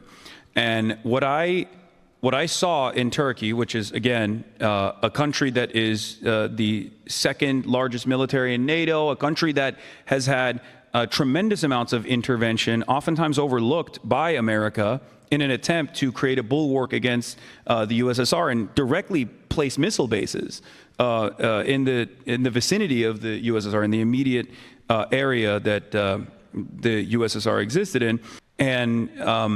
And because of that, our domestic politics has never been the same. There was a complete destruction of all sorts of different revolutionary Kurdish movements, workers' movements in my country, communist movements, socialist movements that were effectively destroyed by ultranationalists, which is a story that has played itself out in virtually every single Western European NATO ally country as well, to varying degrees. So I come from that background, and I recognize that American intervention oftentimes works with some of the most reactionary forces in the country to create some semblance of stability that is cooperative with American interests around the globe. And outside of that, though, I also recognize when there is any additional attempt at intervention, like the coup d'etat that failed in Turkey that I wrote about for the Huffington Post, which is part of the reason why I can't go back to Turkey. They didn't like that, even though I said it was a CIA operation, which I believe it is, propped up by a CIA asset named Fethullah Gülen, who is understandably branded as a terrorist and a terrorist movement. This coup d'etat failed, and in the aftermath, there was more repression. And there was also a hardening of the otherwise the government that was falling out of favor leading up to this coup. So that's usually what many countries around the world experience. Whenever there's any sort of like direct Western instability and Western intervention, a lot of the more repressive forces come out and say, we are the only people who are truly anti-West. And in the region that we're both from, that expression is oftentimes fundamentalist. Everybody, right? I think you know where I'm going with this. With the Iranian Revolution, the justification for the repression that came after, especially like the destruction of communist movements and all of that. Before that, it was a popular revolution against Western intervention and a Western-backed puppet. And we here in the West don't have the capacity to interpret that. We don't have the capacity to analyze that. We just look at it and go, oh, those are barbaric Muslims. Those are barbaric third worldists and people from the third world. They don't understand. It's just they're too invested in Islam or something, right? And they can't comprehend that, like, for a lot of people, the wounds that they experience, the loss of life that they see, sometimes torturous conditions that they're put through as a direct byproduct of American intervention, is the reason why they lean into some of the more repressive elements in the country, because those repressive elements might be seen as liberatory. And that's my analysis whenever I talk about like more repressive forms of governance that are in the periphery outside of the security umbrella of the United States. Yeah, and I feel you on that. So when it comes to Iran, this is something that I've been thinking about a lot, and trying to articulate what is actually happening and what has happened in the latest protests, especially since early January. And there are all of these elements in those protests that have taken place recently in Iran that are, a lot of them are very troubling, right? There's this question of like, to what extent are they organic in terms of like what people in Iran are actually demanding, and how much of it is from foreign interference. I think Hassan is missing the point that repression is a reaction and self-defense mechanism to Western imperialist subversion. No, I think Hassan would agree with that. I think, like, you can look at China. The more threatened they are from outside attacks, the more they have to police themselves from that. Like, it's just natural, of course. Like, if China was sending the same level of threat into the United States, and there was threat to social cohesion, they're trying to say that me protesting Gaza means that I'm funded by Iran. The United States of America rushes to say anytime anybody criticizes the mainstream, that means they're a foreign agent. They're literally deporting people because they protested American foreign policy. Like, America is as repressive, if not more, than China. We have more people in prison as a percentage of our population. So, like, the reality is that there is no distinction between authoritarianism. Like, the only difference between American system and China's system is the type of people in power. In China, it's a communist party. It's a communist party which says it declares itself the goal, building socialism. That's what they hate. They hate China because not only is that communist party saying it, they're actually doing a lot of things that are building up China's power so fast that America is worried they can't keep up. So if communism is so obviously wrong and socialism is so obviously detrimental, why do we need to sanction China? They're not doing anything worse than what Saudi Arabia is doing. They're not doing anything worse than what UAE is doing. Even if you think China has repressive tendencies and there's things in it you don't like, you think it's less repressive? You think it's more repressive than Saudi fucking Arabia? You're insane. You are much freer in China than you are in Saudi Arabia, period. But there's, of course, the reality that, a lot of that, especially as a woman, has been long in the making, right? There have been waves and waves for decades of protest movements within Iran. But again, those have grown organically, right? They are demands that Iranians have been making against their government. And so I'm also of the view, I completely see what you're saying when it comes to that case against foreign intervention. We have today in the Iranian diaspora, especially, there is a noticeable kind of split, right, between the. Well, I mean, Iran is you talk about Iran and they have a repressive government. There's no doubt. But why do they have that? Well, because the United States destroyed their democracy. Iran had a democracy with a American sympathetic social democrat in charge, and we cooed them for British petroleum. So even our biggest enemy, Iran, they're such a big enemy. They are that way because of our interference. If we had just treated Iranians as equals on the world stage and given them a fair deal to trade for their oil and allowed them to invest in their own country, they would probably be the Norway of the Middle East. But because they were non-white, we wanted to steal their fucking oil. And so we installed a dictator. These pro-monarchist groups, or those who at least, have come to believe that the so-called crown prince, Reza Pahlavi, is the son of the late Shah, that he somehow represents, liberation, right? And that he's. He wants to chill in Maryland. That's I don't think he even wants to do it. I feel like Lindsey Graham went to him and was like, you got to do this. And he's come on. He has not had an actual real job. No. So one of the things that has been, I think, really troubling about this kind of discourse has been that the people who have been sort of backing him among the diaspora, again, think that there's something like a viable alternative there, right? And that somebody like him, he's going to bring about supposedly a secular democratic Iran. And this gets back to that point about on the flip side of it, it's if you disagree with that, then you are a terrorist supporter, et cetera, right? And I mean, I'm used to it. Yeah. I'm like, whatever, at this point. Socialist-oriented Muslim man, who would have thought that you get heat? But I mean, so again, I feel you on all of that. The question. I didn't hear what he said. What did the chirper say? I didn't see. I just heard general noise. The heckler was I think that remains in the case of Iran, and that I think is really pressing, is that because so much of that actual, resistance that is happening within Iran, the organic resistance by the people themselves, there are legitimate claims that people are making, right, in terms of forms of freedom that they genuinely want to fight for, and they don't necessarily want foreign intervention. And I know this to be the case for a lot of Iranians who are actually inside the country, who I'm always communicating with. And so, what do you think of that when it comes to this question of legitimate resistance on the part of the people themselves, without foreign intervention? And fighting for a more sort of democratic future, but on the people's own terms.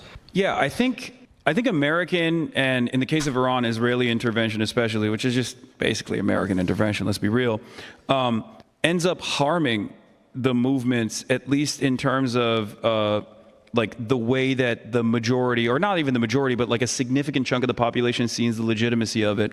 And I feel as though, at least in my advocacy, I focus on trying to do my part as an American citizen. Oftentimes my statements fall on deaf ears, but I think the best possible thing we could do, and I know a lot of people will disagree with me on this, is to try and stop starving the Iranian population through the sanctions regime that we have implemented. Because I do believe that Western intervention legitimizes the, like, I don't believe it's legitimate what the government is doing, but I do believe that, at least in the eyes of their own, like loyalist population, which is a significant percentage, right? 20 to 30%. It legitimizes the violent actions that they take anytime. And then it's not an accident that when Mike Pompeo comes out and says, oh, like Mossad agents are in the crowd with you, of course the Ayatollah is going to use that as a talking point to say, see, we had to slaughter all these people because they're openly admitting it themselves. And I feel as though if the people had more of an opportunity to be able to organize to the best of their ability without having to suffer starvation as an impact of these sanctions, they would have a better opportunity to bring about legitimate, sovereign, secular democratic result for their own country. Maybe I'm too optimistic, but that's the only pathway that I can see, at least judging by like my own personal interactions with Turkish people and how much they despise the country and how much they rallied around the Erdogan administration in spite of their overall hatred for the Erdogan administration when the coup happened. So I think Western intervention is often not going to yield the success that Western nations want. And it's better to... Yeah, but it's not intended to. What is success? Success is when the money is churning in this industrial, military industrial complex. Success is when American corporations could steal money. This is what people don't understand. And this is something that needs to be explained. And once you understand it, then you'll get it. Imperialism is not profitable for the imperializing country. Premise one. It's not good for Americans to do imperialism. Now let's go on to premise two. But there are profitable opportunities for the elite. The country may suffer, but the elite profits. I'll give you an example of what I'm talking about. Let's say that we spend $100 billion invading Iraq, right? That costs the country $100 billion. We take that $100 billion and we spend it on Halliburton. Halliburton profits $50 billion from that expense, from the war in Iraq. Halliburton is $50 billion richer. The country is $100 billion poorer.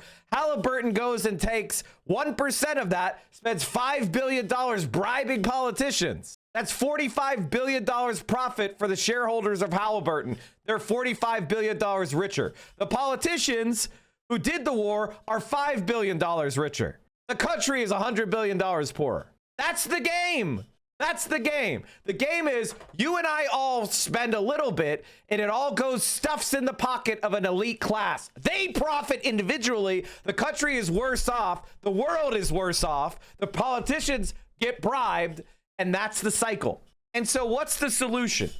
The solution is to hang by the neck until dead the politicians that profit from war crimes. The solution is to expropriate the wealth from the billionaires that have profited from our previous wars. The solution is a democratic system where the democratic will of the people and the benefit of the people is what is incentivized. Like, that is the way. Like, that is the way forward. Now, when I say hang by the neck until dead, I'm not calling for street violence. I'm saying charge these people with the crimes they committed: genocide, extermination, aggressive war, imperialism, colonialism. Charge them with the crimes they are guilty of in a court of law with a jury of the American citizens, and then give them the appropriate punishment. I mean, what's the punishment for 5 million murders? What's the punishment for 5 million murders? What's the punishment for stealing $5 trillion? The answer is death. And until we are willing to say that, then it's not going to get any better.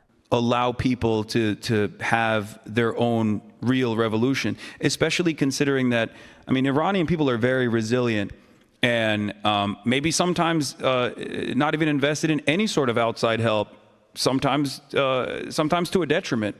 And I guess what I'm trying to say is that there was a reason why the Iranian Revolution took place, and it would behoove the IRGC and the Ayatollah to remember that when dealing tremendous amounts of repression and suppression to the public instead of listening to their demands and trying to find a more manageable solution, if that is at all possible at this point. Yeah, and you've now that you mentioned this point about revolutionary optimism, and we're going to come back to that point.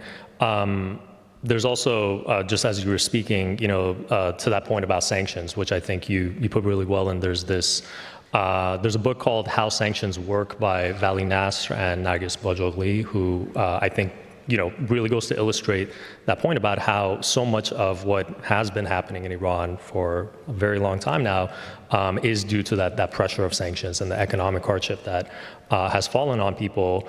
And I think it's great that you've also pointed to the importance of the fact that people are fighting for freedom, and this is a genuine sort of movement as well. So there's a question, and I want to also include audience questions in here. I also have questions from some of my brilliant students at Fordham, and there was this one question from Sophia who asks. This is getting back to on the role of social media and how, speaking about all of these types of issues, including American foreign policy, but also just in terms of political mobilization.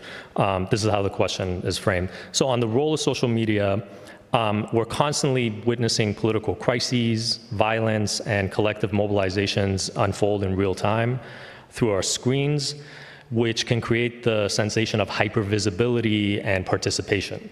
At the same time, and I don't know if you want to speak about what's happening on the far right on certain platforms, but the far right movements continue to grow, right?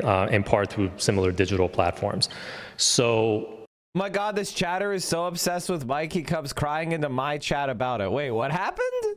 Pretending like you don't know my name when you lurk in my chat to try and shit talk Mike? Wait, what?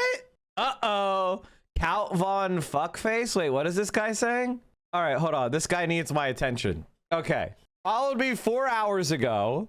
Mad Mike would jump at the chance to be a capitalist millionaire, given half the chance to make a mistake.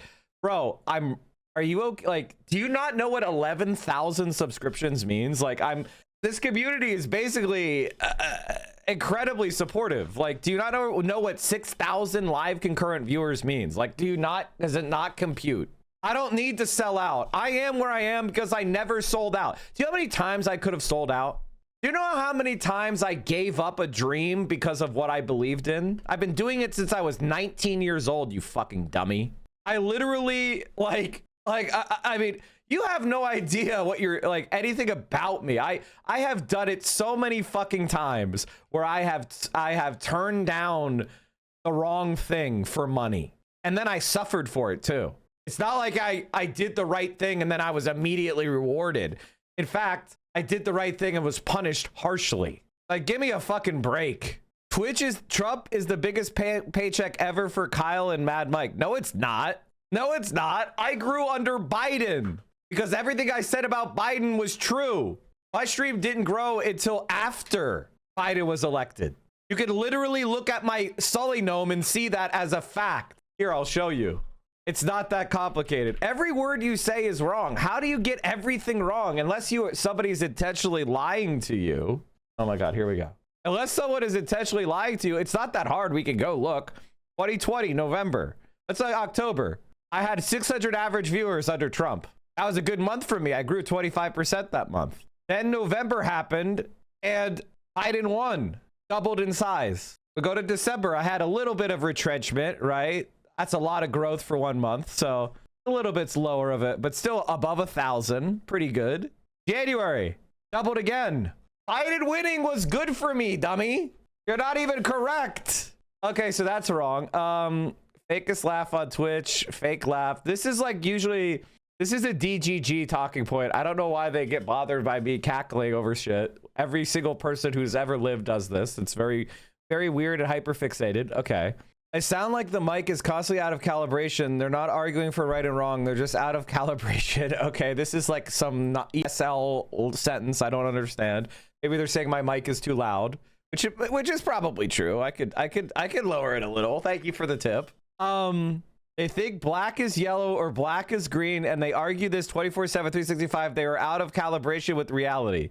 The thing about gray names like this is I'll oftentimes see arguments like this, which are rhetorical and they are empty of any kind of information. But for some reason, midwits and pseudo intellectuals think that making points like this is like making a point. You have to understand, to make a point, you have to actually make a point. This has no content. This is just you communicating to me that you don't like me, but there's nothing there. You know that, right? Like, you understand that this is just preference? Like, why are you so stupid? Can you make an argument about something that Hassan and I say, which is bad? I love you, Mike. I joined my local DSA and it's been amazing. I'm glad you did. DSA is great. I took a VO to a DSA meeting, and it had 50 people there. And when you realize what 50 people looks like in a room, you feel so much better. You like go, wow. And then I went to the monthly meeting, and there were 7,000 members. Hassan and Mike think black. Okay, something obvious. They're both full of endless talking points. You can talk and talk. The cows go. These guys will never change. It's not about talking points. They're out of calibration. Okay, this is all rhetoric. Mike and Hassan are like teenagers who never grew up, rebel teenagers who never mature. That's what you're listening to and looking at. I literally just watched AOC, who is the candidate that I've supported since day one, who has my politics. She's going to be the next president, very likely. Hassan just got helped elect through his advocacy, the mayor of New York City, the largest, most important city in America, and arguably one of the most important cities in the entire world. What are you talking about? What are you talking about? The candidate for president, Bernard Sanders, was the runner-up twice. Yes, we didn't win yet, but our politics is becoming more and more mainstream. We haven't changed. We're changing politics. Part of a larger movement, yes. It's not us alone. That's because we are politically aware and we understand that politics is not just about me or him. It's about ideas. What are you talking about? Okay, they have dumb radical beliefs. Like what? What of our beliefs are radical and what of our beliefs are what? Say something, anything. You're here for hours on end and you don't say a single point. Chatter can't explain his worldview because he's too low IQ and brainwashed. I mean, the problem with, I don't like to say stuff like that because it's very judgmental and it's very, you don't have to be that smart to have good politics. You just have to think methodically and logically. You don't have to be able to, remember a million things. You don't have to learn. Like, it's not that complicated to have good politics. Holy shit! Majority reporters, welcome on in. Anyway, okay. Mad Mike needs cookies from Zio or Vio, whatever his girlfriend is called. Okay, you are, now it's just becoming uncomfortable. I have to ban you because it's just uncomfortable. Let's like hanging everybody or let's go to China. I'm not saying hang everybody. I'm saying that we should punish war criminals. I think Benjamin Netanyahu should be hanged. Is that radical? That's just following international law. That's not radical.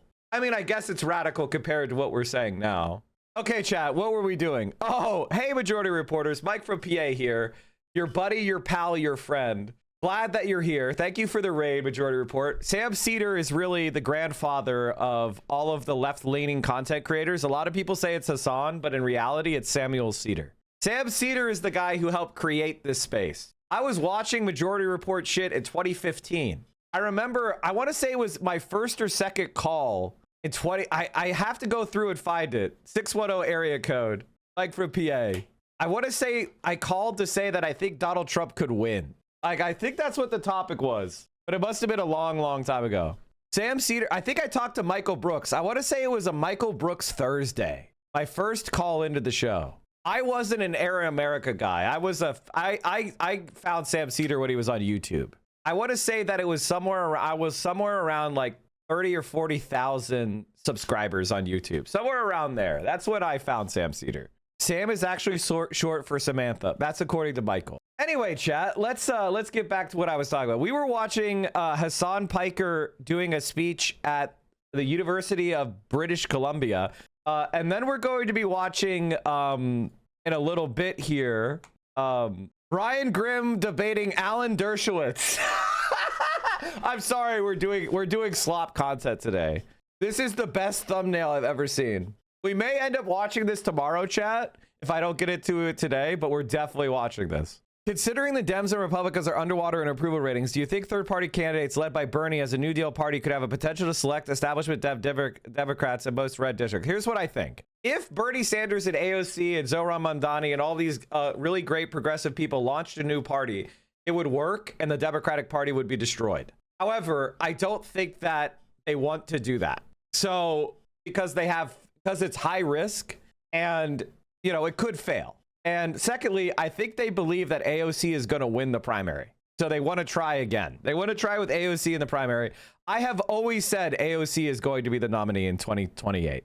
I've said it for years and years and years. I have always been, people have been mad at me because the AOC's popularity has waxed and waned over the years. And I've criticized her harshly in the past, but I've always said she is our gal. She represents us. She is our future. And until somebody rises up and takes her place, that's it. That's who it's going to be. So she's to my right. I'm more left wing than her on some policy. But at the end of the day, she represents socialism for everybody, for regular people. Holy fucking shit. Zylax just gifted 470 subs. That may be the largest gift I have ever received. Holy fuck. Zylax is saying, Mike, just pay off your student loans. Mike, just pay off your student loans. What if I did that, chat? What if I just paid off my student loans? Is that crazy? Holy. Mike, what's your interest rate? I want to say it's like 6%, 6 or 7%. I'd have to go and look. Some of them are lower and some of them are higher. I'd have to go back and check. I agree. AOC is even being mentioned by my 60-year-old liberal aunts and uncles, LMAO. Yeah, she's going to win. She's going to win. I'm an AOC supporter overall. Like, I have a lot of criticisms for her, but I also recognize that her running will take DSA and socialism from a marginal faction of the Democratic Party. If she were to win, it will legitimize us. And yes, in many ways, DSA might be, maybe it's like not necessarily going to super radicalize everybody, but it would be a way of pushing our type of politics forward. And I think we can get a lot of concessions. Things like Medicare for all, free college, public transit investment, social housing, Green New Deal, like that shit could happen, man. Nothing in those policies is that unbelievable. Like 5-10 million people could be hired by the government to make this country, like to fix the country. And I think that a lot of people, because the New Deal is something dimly remembered, you guys don't know that so much of the things that you take for granted were built in like 5 to 10 years. It is really, really possible. And if you want a modern example of it, just go look across the Pacific Ocean at China. And what they've managed to do over the last 20 years is unprecedented. Every time you mention AOC, you always hedge with, I have a lot of criticisms of her. Because I do. Because I'm not a simp. I'm just analyzing the world and telling you that she is the best shot we've got for a left-wing candidate. And she's going to piss me off a lot. AOC is a centrist progressive? Nah, not true. AOC is firmly on the left side of progressivism in America. I would say that the strategy that AOC has is she needs to have Bernie's 2024 coalition plus Elizabeth Warren's coalition plus Pete Buttigieg's coalition. I think she could do that, and that would get her to win. That would win. And that means a lot of people would change their minds on shit because they like her. She has the P coalition. Nah, she has the left coalition. People are just, the thing about the online left is AOC is somebody who we all grew up with in the last 10 years. And a lot of people, a lot of followers by criticizing her for not making like things happen when we lost. And a lot of people don't, so there's a large incentive to kind of shit on her. Because right-wingers love it too, because they're fixated on her because she's a beautiful young woman. So they have a psychosexual obsession with her. That's very creepy. So every time you shit on AOC, you get a lot of like psycho right-wingers. And you get a lot of people who are like, they're frustrated that she hasn't been able to do shit from a position of weakness. SOCDEM is a pretty accurate term for her definitionally. I mean, yes. But social democracy is the only, let's be honest with, we're not beyond markets yet. We haven't developed an economic system that has surpassed some amount of market-oriented production. Notice I didn't say capitalism. I said market or price. You know, that is moving beyond that has not been solved yet. We're still working on it. I write it in Karl Marx every single election, but it has not worked yet. Yeah, well, she's definitely more well-liked among normie Dems than Bernie. I don't agree with that. I think normie Dems liked Bernie. They just didn't think he was electable. So I think Bernie is probably more popular than her. The problem is the timing that he had. We had to have Bernie Sanders run and lose in order for people to realize that centrist Dems are fucking losers. You know, the first time Bernie ran against Hillary, it was a reasonable thing to think that she was more electable. People trusted the media at a higher rate. Social media alternatives haven't been built up yet. Do you understand what I'm saying? So like now we live in a world where mainstream media is discredited. Left-wing alternatives are being built up. The establishment has lost the trust of normie Democrats. So even though AOC is generally, I would say, slightly more unpopular than Bernie Sanders, the conditions she would run in are better. So that's why I believe what I believe. I think that, like, and, you know, listen, my analysis will change if data changes. Like, I'm getting a stream of information saying what I'm saying is correct becomes wrong. I will tell you. I'm not gonna be intransigent to facts. Holy shit, we all bend the knee to Zylax? We almost reached 12,000, chat. Zylax, whoever you are, we're 11 subs away. Thank you so fucking much. That's crazy. Mike from Beijing when? I mean, let's just say the odds are going up. The odds of me going to China are going up. Zylax gifted more. Who the fuck is Zylax? Cat got the Justice Democrat nominations, so the progressive older crowd is also choosing her. Being dismissive of progressive and DSA-aligned policies has created this multi-generational coalition. You know what? Can I just say, Kat has the reason why I was hesitant with Kat is because I knew that she was going to be treated like this, and it didn't, and like she didn't seem to like understand it. She didn't understand she was going to be treated like trash. And so now that she's gone through it, now it seems like she is becoming more left wing. And that, ladies and gentlemen, is all I wanted to see. So I am endorsing her. I'm officially endorsing her. Do we have a hype train right now, or do we not have a hype train? We don't have a hype train because there was a previous hype train that expired. Is that what happened? Twitch needs to have like a breakthrough thing where if you get a certain number of subs, they just like do another hype train instead of, it was 40 minutes ago. Twitch, you're so dumb. Did you call Hassan stopping the dual stream to YouTube? I said that he would get 20K viewers on his YouTube stream. And I was wrong the first day, but I was right all the next days. And then I also, when people ask me why I didn't stream to YouTube as well as Twitch, I said that it splits your audience, which means that you go further down the way that Twitch works, which means less people get recommended to you on each platform, and so it dilutes your community, and it makes like growth harder, and you seem less impactful.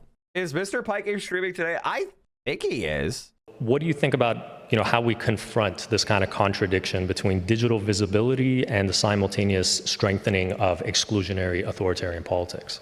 Yeah, I think the far right's mobilization on digital platforms still stems from the fact that they get a lot of financial backing and are not seen as antagonistic to the right-wing administrations. Left-wing mobilization, on the other hand, requires grassroots support and is often antagonistic to liberals, which is the only expression of major left-flank politics in the United States of America, at least. So for that reason, I mean, any opportunity that we have as leftists, we should seize on. So I do think that the digital grounds for organizing is still good, as long as there's still a focus on meeting one another in the real world and participate in regular society. Otherwise, all you're doing is posting on the internet. And, as a prolific poster myself, I recognize that it might feel good at the time, but you're not really accomplishing any serious results doing just that. I think overall, you like I said, you have to take every advantage that you possibly can, and I do think that the digital space has created opportunities to build communities that are sustainable, communities that can be productive. I try to use mine to the best of my ability. I try to urge people to organize. I try to urge people to move in the direction of labor unions and community organizing in general, and do fundraisers and try to participate to the best of our ability in both broadening people's awareness on certain injustices that are taking place, but then also directly get involved as well. As far as right-wing mobilization goes, I mean, they're somewhat rudderless, they're somewhat directionless, because they are reactionary at the end of the day, and the only way that they organize is at the state level. But that is, from at least my calculations, so that's much, just everybody. backed by capital in general. I never got. Oh, wait, what did Zylax say? Okay, I'm back. I don't want to give you too much attention, man. Like, it's up to you. Whenever you give, okay, Zylax says, I'm glad you were saved. He said, nah, I'm just chilling. Oh, you were talking about someone, you were saying something. Anyway, okay. This is Destiny's community, and they ponder why they aren't more popular. We're at 12,063, chat. I think this is an all-time high sub count for my community. Holy. I think this will put me in the, I gotta be in, the top 50 now of subs, right? What do you think about China's response to Cuba blockade so far? China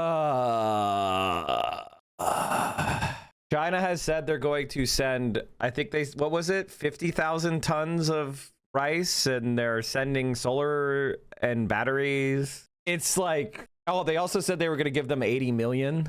So it's I want them to do more. My general feeling is they should do more. They should do more. Mike, nice to see your success. I started your journey on one of those socially liberal, fiscally conservative non-thinkers. Thank you for your effort. You've put into your content. I've learned a lot. Thank you. Appreciate you. I hope they do more, personally. I know that Mexico has said they're going to do some sort of blockade running thing. Trump is trying to intimidate Claudia as well. I don't know if you guys saw that. So they're going to do that no matter what. So I say we focus on our own initiatives, more, is my general feeling. We focus on creating community defense and hopefully bring back labor militancy to a certain degree.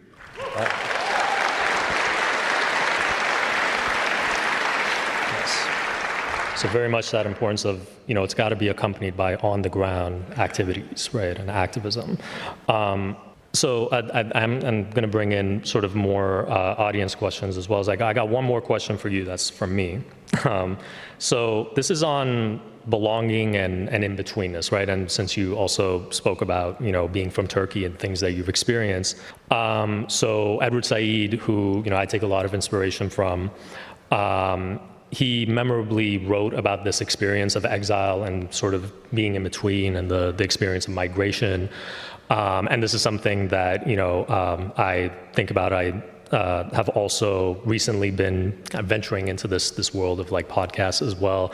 And so, I addressed this with one of my colleagues and friends. We have a podcast called Politics in the Exilic City. Quick plug on that. So you were doing your plug. I'm gonna do my plug too real quick. And it's essentially inspired by this whole sort of this question of why that is significant, especially for us, for people like us in this day and age. And the way that Said talks about this in relation to his identity as a Palestinian and being displaced from Palestine. He had this experience of course, moving to the U.S. and having this whole academic career there. But when he made that move, right, and especially when he was in New York City, he described it in these terms. He said that belonging to both sides of the imperial divide allows you to understand them more easily, right? Both sides. And that it creates these kinds of generative possibilities for what he called a double perspective. So I'm wondering, in your case, having made these moves, do you think in any way along those terms, between your experiences between Turkey and the U.S., would you say you think about that in similar terms? And also, how do you envision your place in the U.S. And in the world generally in the years to come? Yeah, I think, I look and sound American to a fault, right? Even though I grew up in Turkey. AOC's mad at me, Travis. She's mad at me because I was too harsh on her voting for that dumb when she made that statement against Summer Lee and Rashida Tlaib and Ilhan Omar voting for Marjorie Taylor Greene's amendment to strip military aid to Israel. She got mad at me because I criticized her for she got mad at me over that. So it is what it is. She didn't block me or anything, but she got mad at me. It is what it is. It's fine. I was right. She was wrong. You know, it is what it is. She was wrong. I was right.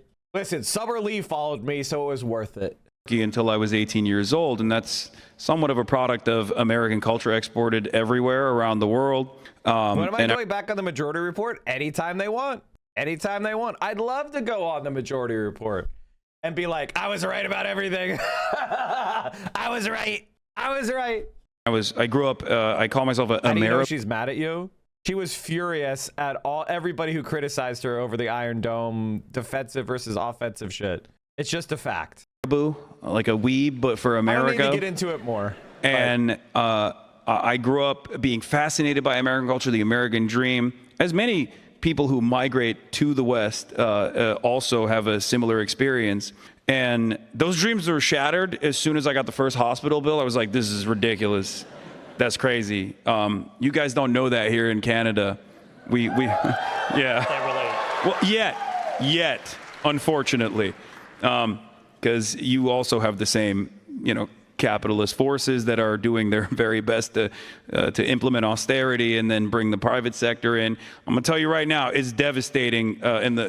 When you go down to the south, when you go past that border, is really bad. I don't need to tell you. You probably know. Anyway, my perspective is totally guided by my experience growing up in Turkey and then living half of my life at this point in the United States of America. And I think it gives me unique insight, but I think it also helps me, 2 Mexican Navy ships have docked in Cuba carrying 814 tons of humanitarian aid. It's so fucking annoying because, like, America blockades a country for 70 fucking years, and then people are like, oh my god, look how weak socialism is. And it's like, they've been at war with the US for 70 years and stood up. That shows me how strong socialism is, quite frankly.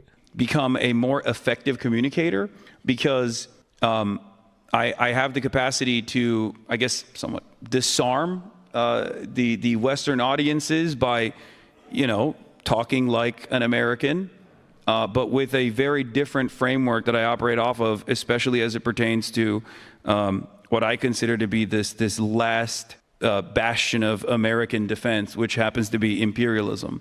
Most people just take that for granted or don't even think about it, or are conditioned, at least in my experience, to go, oh, you don't like American military action, you're an outsider, you're an enemy.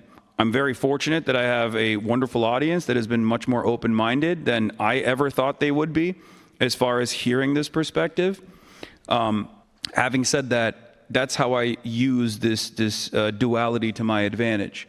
My experiences growing up in Turkey, that allows me to develop a different understanding of being on the receiving end of American intervention, and then my experiences in America as an American citizen make it easier for me to communicate with Americans. So I had one audience question that is specifically about this, actually, which is on the differences between Democrats and Republicans in the United States. So you've often said that when it comes to, for example, coming back to the question of Gaza and Palestine, that also on questions of foreign policy, that a lot of times, Democrats and Republicans don't really seem that far apart, that there isn't like a major difference between them. Yeah. So, for people who liberals get really mad when you say that. Yeah. They get so mad, and it's like, well, okay, where's Chuck Schumer? Like, where's Hakeem Jeffries? But you got some. Well, here's the thing. Neoliberal scum are ideologically opposed to even modest government effort to improve people's lives. They're who are in charge of the Democratic Party. Their only disagreement with Donald Trump is they should be in charge, not him. They don't really disagree about much that's important. And they want to be the minimum viable opposition party. They're not interested in actually doing anything. Neoliberals don't believe in anything. They just want to have, as I said before, minimum viable opposition party so they can make money. And so when you and I come in here with ideas, When all of you are like, hey, can you guys fix the like housing shortage? Or can you like prevent the globe from melting from climate change? They're mad at you. You're making demands. And demands make their job of winning harder. Because if you make demands, that means some people are going to be in support of demand and other people are going to be against the demand. And they can't get money from people that are against your demands. So you're ruining their fucking grift. It just so happens that the fact that they stand for nothing makes them less attractive as a political party. Less people want to vote for nothing. I don't want to I don't care about getting Chuck Schumer's niece a fucking Netflix special. Okay? Like, I don't give a shit. That doesn't interest me. And so that's why they get mad at you. Now, regular everyday people, they agree with us. Regular everyday people want their kids to go to college. They want to have a nice place to live. They want to be able to get to point A to point B. They want to have vacation. They want childcare. They want the environment to be protected. They want clean air. They want safe streets. They want clean streets, wholesome food on the shelves, and clean water out of the tap. That all this shit that we argue for, they want that shit. But the problem is they've been psyoped into identifying with the Democratic Party as an identity. And that's where the centrist Democrats know that, and that's what they're trying to cynically exploit. They're trying to cynically exploit people's identity as an anti-Republican and say that we're not actually anti-Republican. By criticizing the Democrats, we're helping the Republicans win. And that is their only play. That's literally their only play. Because if we're talking about issues, they fucking lose. Zohran Mamdani proves it. And that's why after Zohran Mamdani, by the way, the 20% of people that voted for Cuomo in the general election, they were the people that bought the lie that Zohran was going to lose. Those people, they now like Zohran. The Cuomo-based voters now like Zohran. His approval rating has gone up. Sorry, 40% of people. His approval rating has gone up significantly since he won. How did Zohran's approval rating go up after he won? I thought those people hated his policies. Those people, his approval rating has gone up because he won. And those people realized that he's not a risk. And that it isn't going to cause Trump to win. And it isn't causing Republicans to surge in popularity. And every other fucking lie that we all memory hold. Remember when people said if Zohran wins, it's going to make all centrists all over the country are going to freak out and all run into the Republicans. Remember that lie that was casually thrown out by every mainstream media covering the race? Remember that? And it's all gone now. He won. He's more popular. They all forgot they even made that argument. Zohran Mamdani's popularity hits new high from 10 days ago. City's Democratic mayor Zohran Mamdani is more popular than ever after a month after his inauguration. According to the poll, Mamdani's favorability is 48 versus 32% unfavorable. His Democratic rating in December was 46-31. That's statewide, I guess. Is this statewide? Yeah, statewide finding. It's not even among New York City people. That's statewide. What's his favorability in New York City? 90%? The place that he's actually governing? People who, as you say, they get kind of angered by that. And then there are people who kind of like might find, they have sort of like a criticism of that, right? And this is sort of what has been popping up. Clavicular is going on Adam Friedland's show. And some of the questions in the audience. So for people who say that kind of tends to flatten the differences, right? Or it is equating like Democrats and Republicans. Like, what's your response to that? Do you think that we should also think about what actually separates them? Or, do you think that it's actually necessary to frame it that way, that they're not that far apart on a lot of issues like that?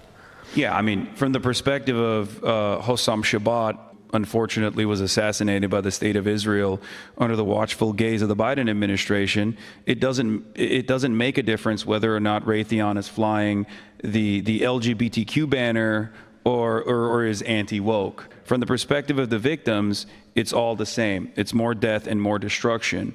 And obviously there are differences between the Democratic Party and the Republican Party, but when it comes to foreign policy, I'm not actually flattening that experience. It's just I'm looking at it from the experience of the recipient, the victims of empire. And from their perspective, there doesn't seem to be a lot of difference. Otherwise, I'd ask the people in Yemen if it felt different when Obama was bombing them, as opposed to Donald Trump bombing them, as opposed to Biden bombing them, as opposed to Trump bombing them again. it makes no difference to them whether it's a Democrat or a Republican, because every president has to bomb Yemen. I think. I don't know if it's in the Constitution or not, but that's just what they've been doing so far.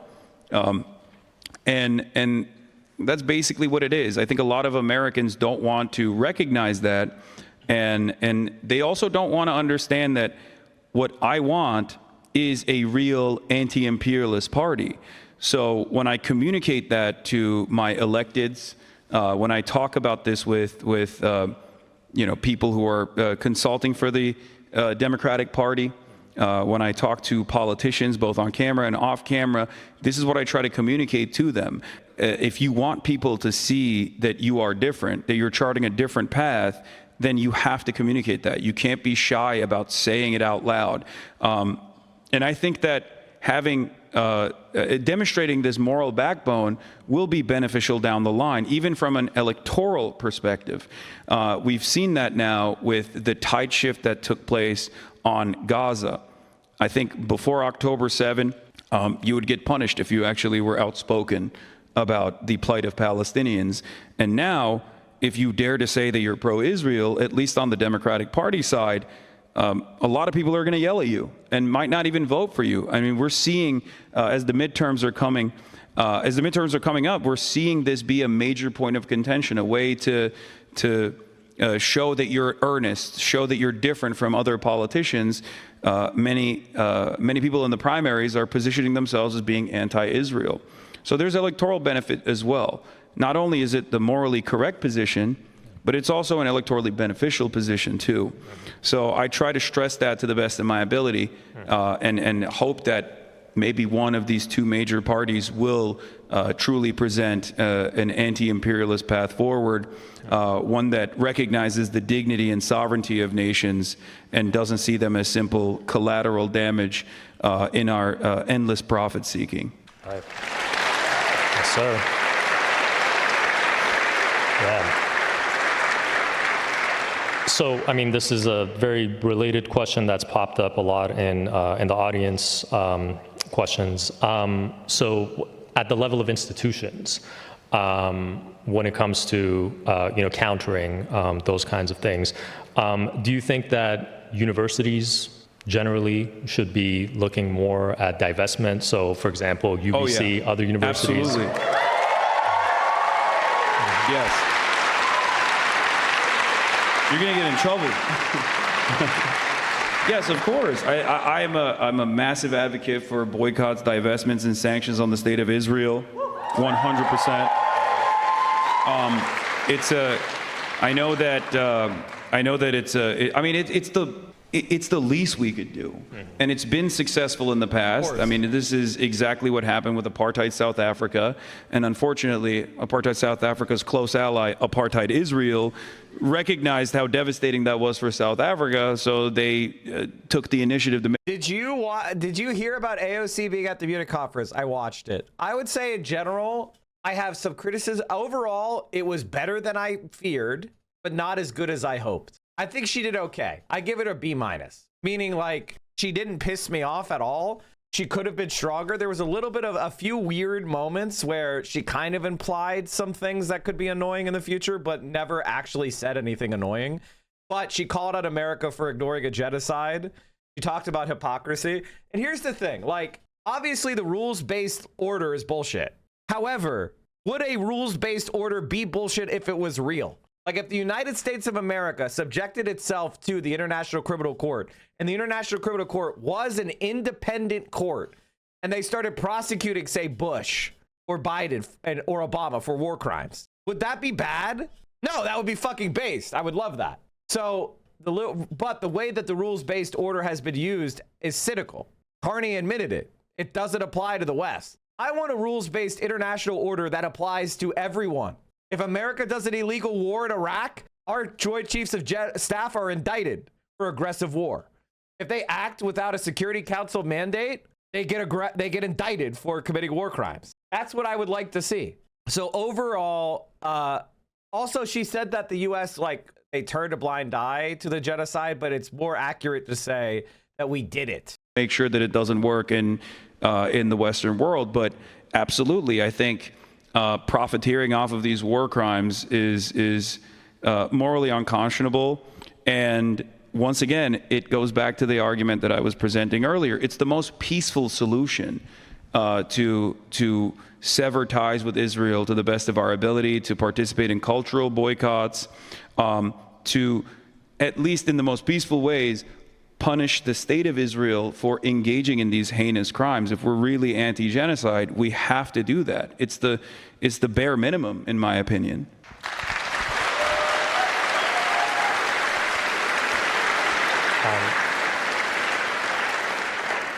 So this is kind of, again, this is going to lead us to thinking about the question of real, genuine things that could be done for the betterment of the world and of those who suffer under these kinds of conditions. One of the things that tends to predominate in a lot of ways these days is the question of doomerism, right? That so many people find it really difficult to maintain a sense of hope in the face of everything that is happening around us. So how do you think, and then we'll kind of approach the question one more time in a different way after this too, but generally, how do you think we deal with doomerism? Solidarity.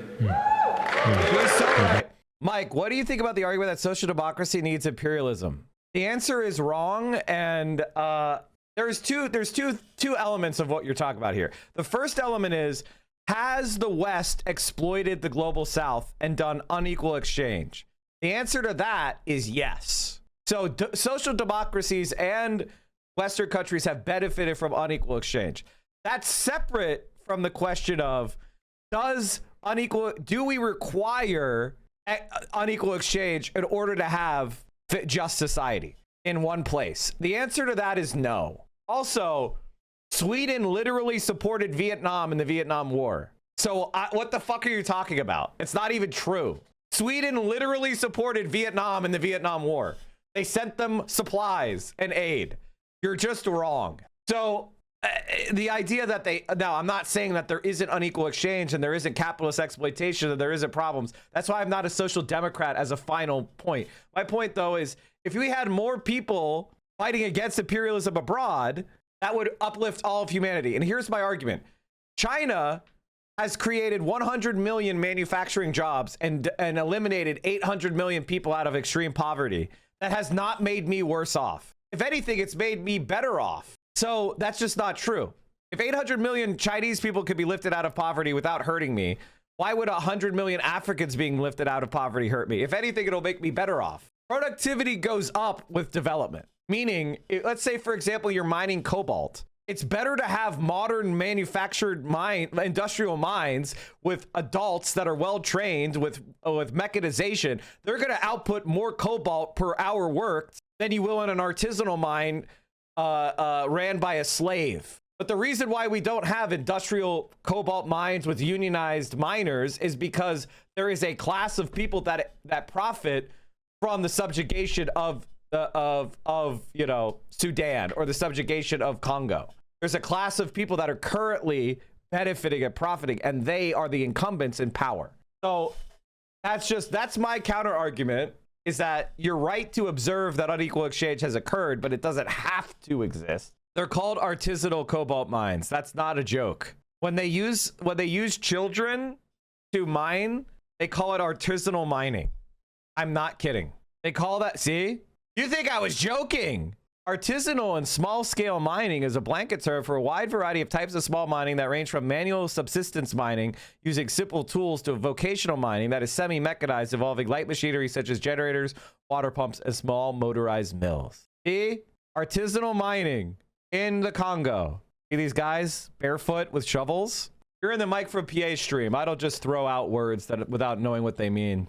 When I say shit, I know what I'm talking about. I know it's unusual. It's unusual for a streamer to know anything. What do I think about Jay Sakai? He's a CIA agent, and his books are dog shit. That's my personal opinion. Jay Sakai was developed in a Labrador right next to laboratory at CIA headquarters next to Bitcoin. Solidarity is the antidote to the poison of divisiveness. Our capital overlords want us to be fighting one another all the time, neighbor against neighbor, sectarian conflict, ethnicities, all of this stuff. But in my experience, I feel alienated when I'm at home, when I'm in front of a computer. In my experience, going all around the world, participating in protests, tasting the tear gas and pepper spray of French police and American police and, police of all different backgrounds, I can tell you that when you're in that crowd with like-minded individuals who are singularly focused, who recognize right from wrong, solidarity is the closest expression to love that I have ever felt with my fellow man, no matter where I go.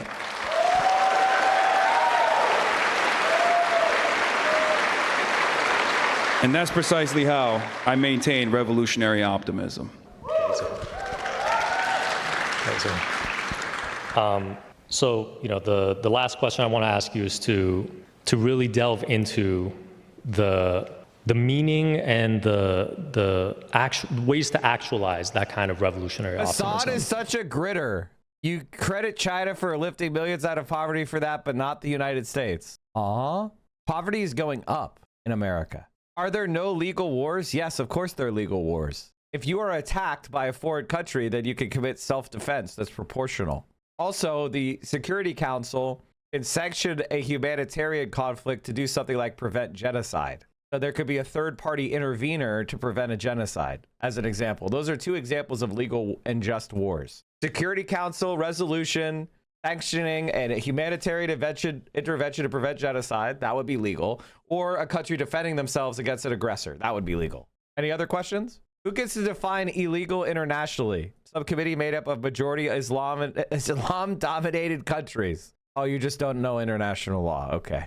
Well, I just explained it. There's something called the United Nations Charter that almost every single country has agreed to. And in America, when we agree to treaties, they have the same weight as the Constitution. I don't know if you know that, but in American law, a treaty signed by the president and ratified by 2/3 of the Senate has the same weight as the Constitution.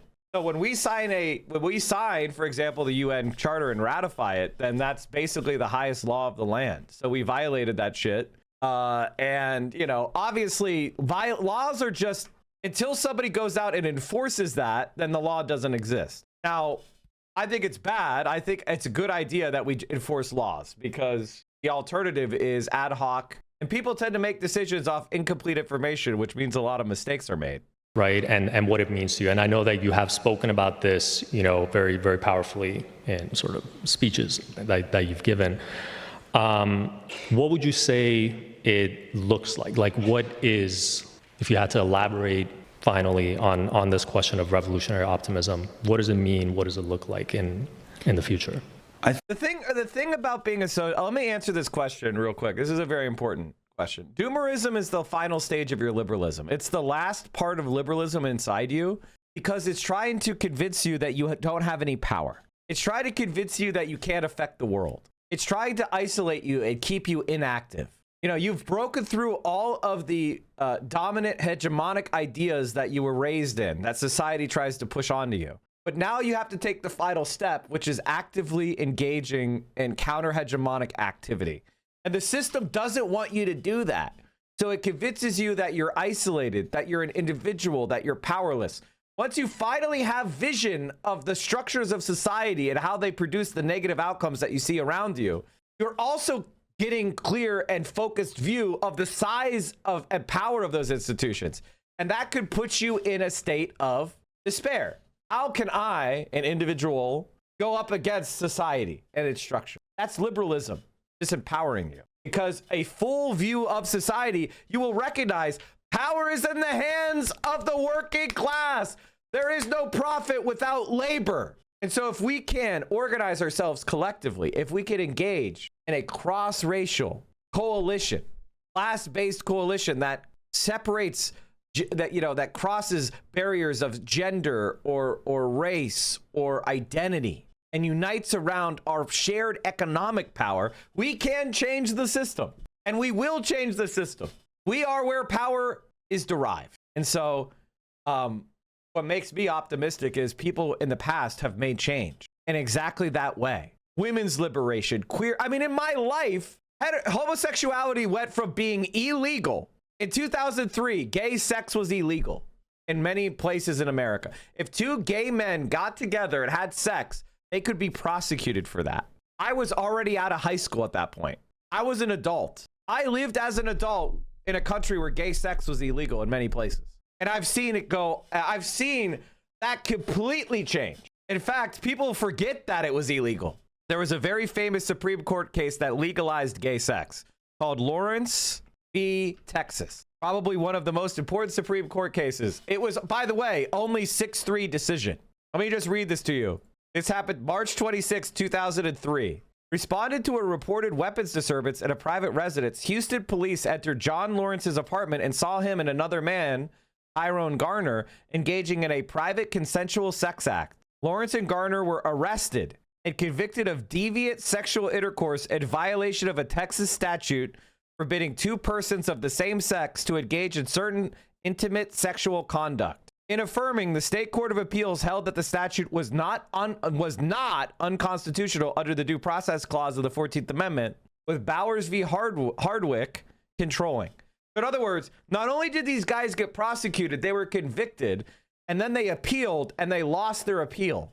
So they appealed again to the Supreme Court. Do the criminal convictions of John Lawrence and Tyrone Garner under the Texas homosexual conduct law, which criminalizes sexual intimacy by same-sex couples, but not identical behavior by different sex couples, violate the 14th Amendment guarantee of equal protection of the laws? Do their criminal convictions for adult consensual sexual intimacy in the home violate their vital interests in liberty and privacy protected by the Due Process Clause of the 14th Amendment? Should Bowers v. Hardwick be overruled? And the answer in a 6-3 was yes. No, yes, and yes. 3 judges voted to keep it illegal. One of them is still on the Supreme Court, by the way. So I saw this happen in my own life. It went from being criminal to now we have gay marriage. Now it's hanging on by a thread. But I would say most people in this country would think that that's absurd, that the cops bust into a house, see 2 people having consensual sex, and then arrest them. I think most people would say that's fucking insane tyranny. And I was an adult when that was the law of the land. So you're asking me, how do I maintain optimism? I've literally seen progress happening in front of my very fucking eyes. It's possible. We will win. How dare you be fucking pessimistic? How dare you? I think we have to recognize the small victories that we take and hold on to them and recognize that in order to build the society, the future that we want to see, the future that we all envision, that is better for everyone around the world, we cannot cast aside small victories, no matter how silly it may seem. It can be converting one of your close loved ones, bringing them back to reality. It can be receiving a better contract at the end of a strike, work stoppage, or it could be participating in activism. It could be participating in these mass demonstrations and then getting the American government to pull back from occupying your streets like we saw in Minneapolis. It can also sometimes even mean voting for a candidate for the first time that makes you feel like your voice mattered, in spite of all of the odds stacked against Zohran Mamdani in New York City. Both the establishment Democrats and the entirety of the Republican Party came after him, and people went out in the streets, they went out, they protested, they voted for Zohran Mamdani, and now at the heart of Capitol in New York City, you have a 34-year-old Muslim socialist, anti-Zionist mayor for the first time ever.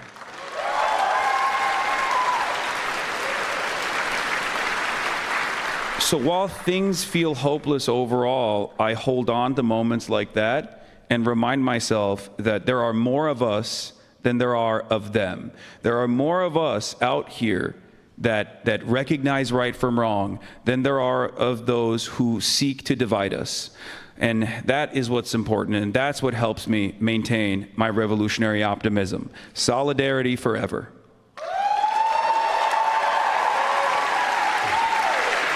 Beautifully said. Beautifully said. Thank you. Thank you. This was fantastic. All right. So much. Thank you. Right. Are we getting help? Thank you for coming, guys.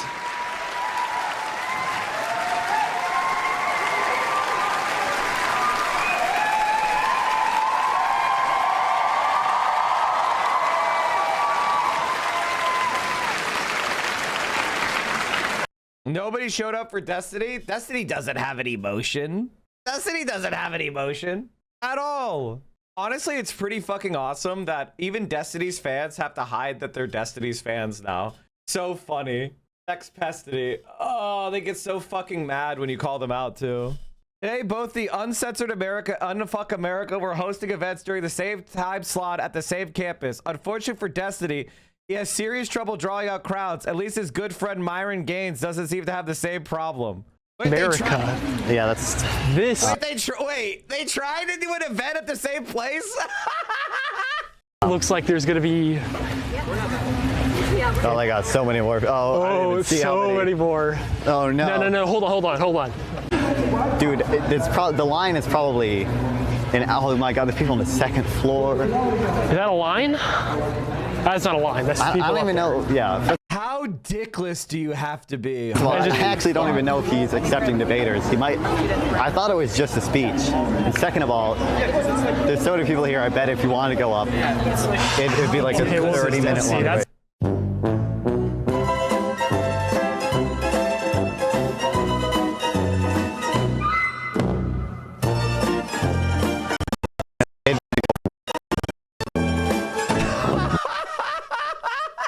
They're so mad. I keep making fun of the woman who runs this because she put all her eggs in the Destiny basket, and it's just embarrassing. Yeah, we saw that already. The clavicular. All right, chat. We have ourselves a new second thought video call on the new Red Scare. I think we're gonna do the debate tomorrow. All right, let's keep going. You don't seriously think you're gonna get Americans to go communist, do you? It sure sucks to be right all the time. 4 years ago, we made a video about the Red Scare coming back, and, well...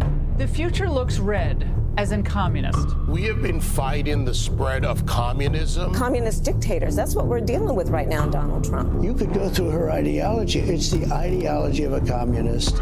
We will get more and more information about the network and how we can root them out and eliminate them from the existence of American society.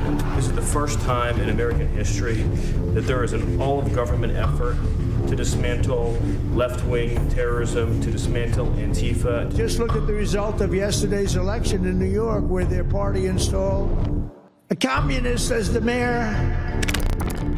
We're in the first stages of a new Red Scare, and things are getting hotter for sure. Frog in a hot tub kind of vibes. Not exactly stewing yet, but the heat is definitely there, and the jets are hitting just right. Have you ever been a member of the Communist Party? No peoples in the world can feel secure against this aggression. It is a matter of national survival. The communist seizure of power. But first, it's ad read time, because God knows we're not making any money from YouTube AdSense. Thank you, Google. Skip ahead to this timestamp if you hate me and don't want to support my work. This episode is sponsored by Aura, the only cool company on this cursed platform. Google your name real quick. Odds are... Aura? Okay, we're not watching this ad. Now, back to the show. We must not confuse dissent with disloyalty. Okay, so Red Scares. I won't lie to you, these things are usually pretty easy to spot. Red Scares are periods, historically speaking, during which civil liberties are attacked in the name of defending America from domestic movements for justice and equality. How does communism exist if it is so intolerable to the people it rules? It is a way of life, an evil and malignant way of life. They take over organization after organization in America in just 2 steps: infiltration and agitation. I don't think you have any conception of the danger of the Communist Party. To some extent, there's always some of that going on. But in moments where you have an unpopular war, economic problems at home and visible racialized violence coming together, like we do today, that's when the One of the things I like to show on my stream chat for a history lesson is a dramatic retelling. Paul Robeson. Paul Robeson was a very famous bass singer. He was kind of like a super celebrity, and he was brought into the House Un-American Activities Committee. And actually, what's really interesting is he was the whole thing is performed by James Earl Jones. James Earl Jones did the performance, and it is because James Earl Jones is a lefty. I don't know if you guys know that, but or he was. And it is so fucking amazing. Such a Chad thing. So we might listen to that after this video. Communist label starts being thrown around and becomes much more toxic. Communist. Communist. Communist. He's a straight up communist. And the effects of that can be devastating. Just a few months ago, we saw one of the clearest signals that things are escalating when Trump signed the National Security Presidential Memorandum No. 7, also known as the NSPM 7. This is not a normal executive order. It's not an executive order at all. I know it's become way too easy to tune those out with the over 200 Trump has already signed, but NSPMs are actually an entirely different kind of document. Unlike executive orders, which cover general federal day-to-day operations, NSPMs are specifically for the defense, foreign policy, intelligence, and law enforcement apparatus. So, cops.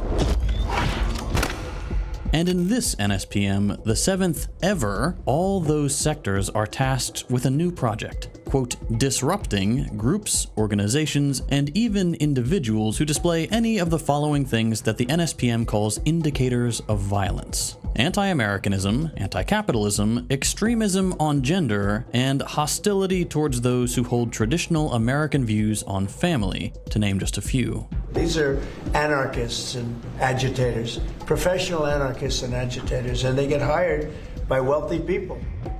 As far as Red Scares go, this one is really on the nose. This NSPM makes holding any of these views, which it doesn't bother to carefully define, a sort of pre-crime that just about anyone to the left of the MAGA crowd could reasonably be accused of. And it gives the DOJ the authority to investigate people who hold these views without any of this having to be approved by Congress. Which is useful, because some in Congress have already caught on to what's going on here.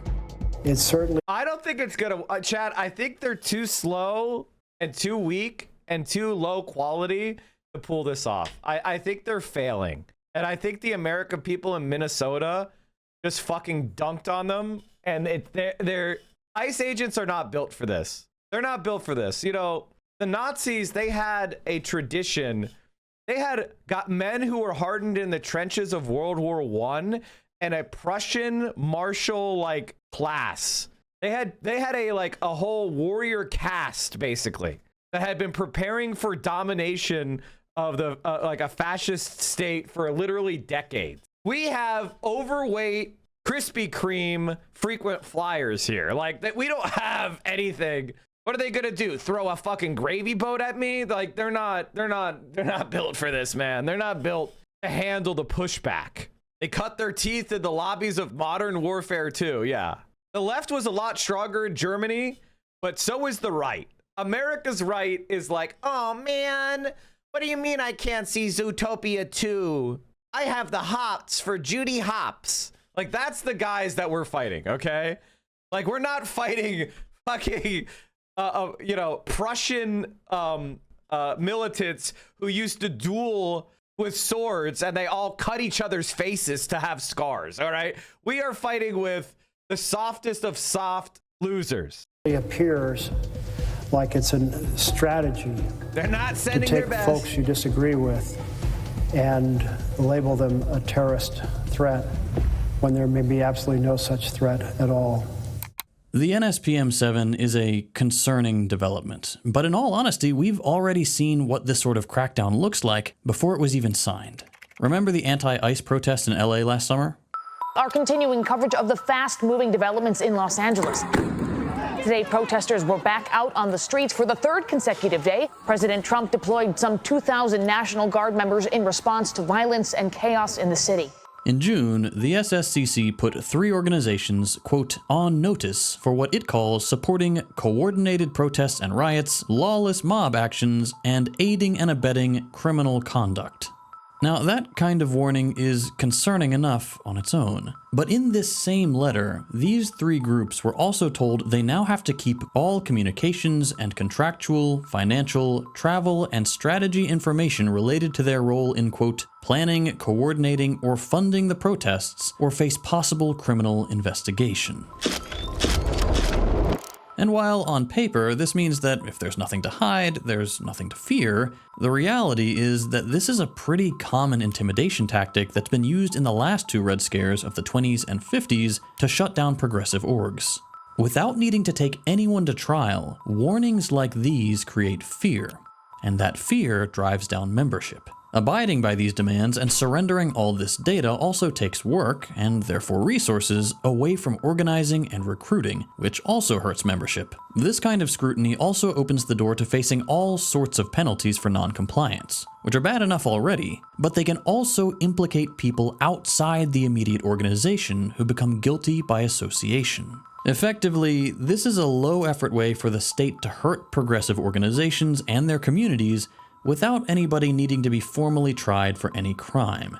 The accusation is destructive enough. To give you an idea, this very kind of thing shut down groups like the CAA back in the 50s, when 18 years of pressure just became too much. And let's actually stay on the 50s for a second, because there's a lot to learn about how Red Scares work back then. Chairman J. Parnell Thomas of New Jersey opens an inquiry into possible communist penetration of the Hollywood film industry. I don't believe it's a political party. I believe it's an un-American thing. And I feel that they really ought to be smoked out. When you hear about the second Red Scare, if that's something that happens to you, it's usually through the prism of what happened in Hollywood. These are the Hollywood 10.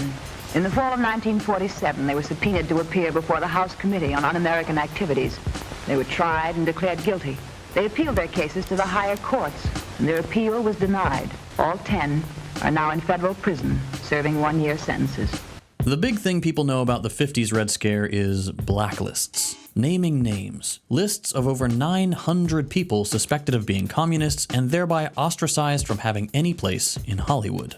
The 6 or 7 major studios early in December of 1947 made this announcement that 10 persons who had refused to divulge before the committee their political affiliation would no longer be employed in the Hollywood motion picture industry. Writers had to go underground. Oscar-winning actors weren't hired for decades. Studios abandoned their directors. During the height of McCarthyism, suspicion of communist ties was enough to ruin lives and careers.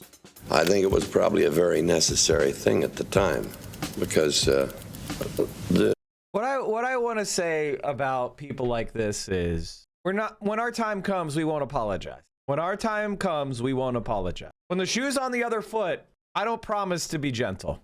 They argue might makes right, so it's our job to become mightier. I mean, that's really it. I don't know what else to say.